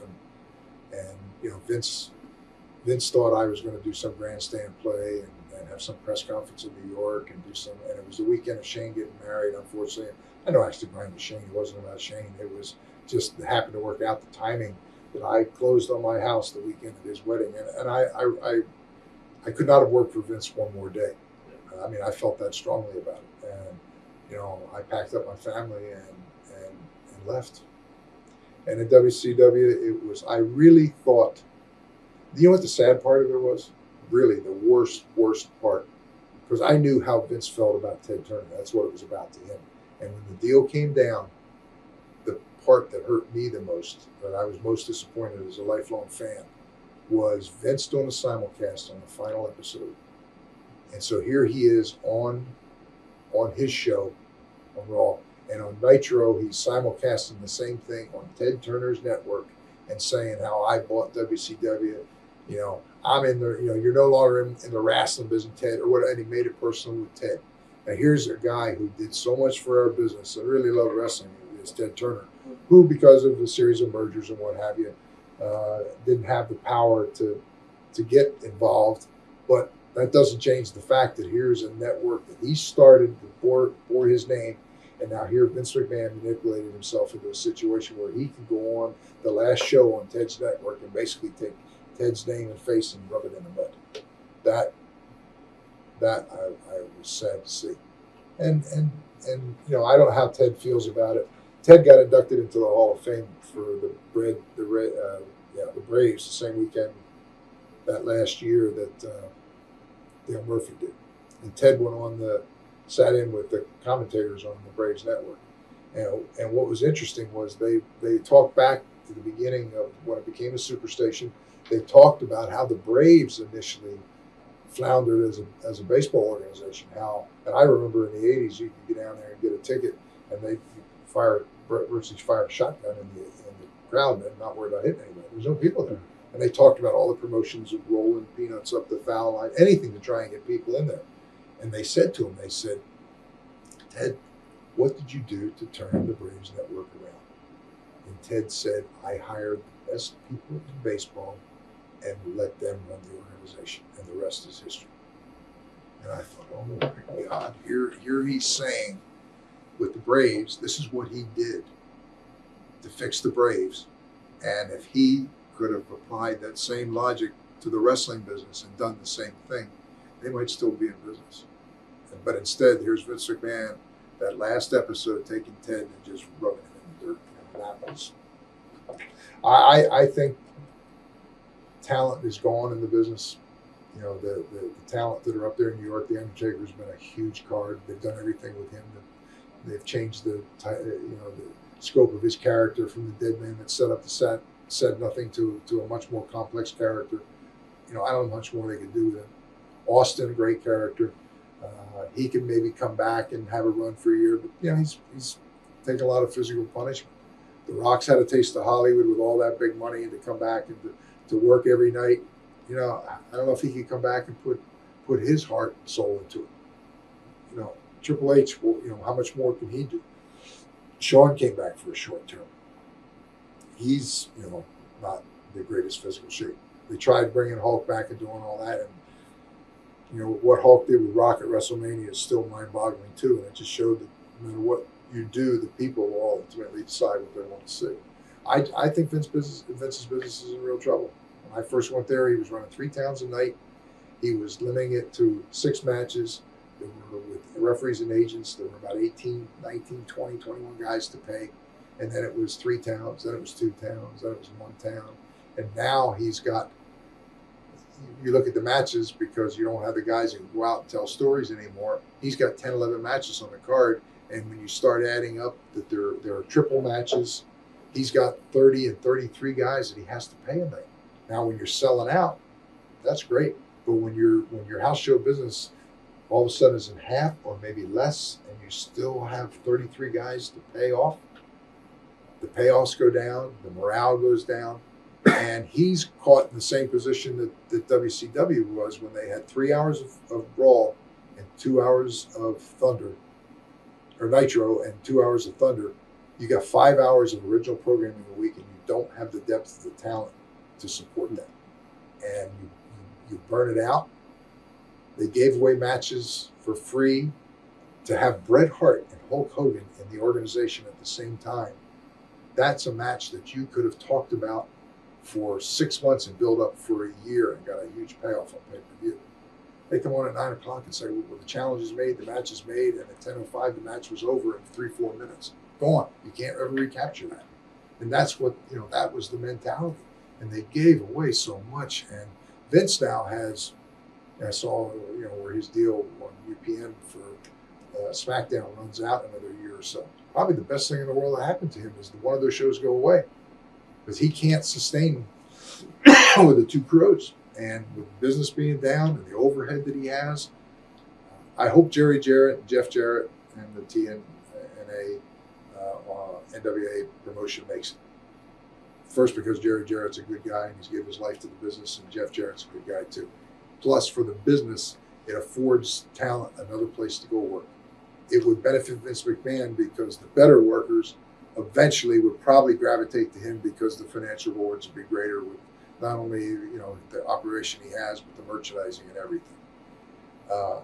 It would be good for everybody. Vince's ego would never let him do that. If they go out of business, I see, you know, I don't have a crystal ball, but I see Vince will always be in business, but he could end up being just a small piece of what he is today when the talent dries up. This is a talent-driven business. And then there may be a drought for a couple of years, and it would take somebody like a Ted Turner with Ted's financial resources who says, you know, I always love wrestling and I'm willing to invest so much money that he has to lose, and for this whole thing to start fresh all over again.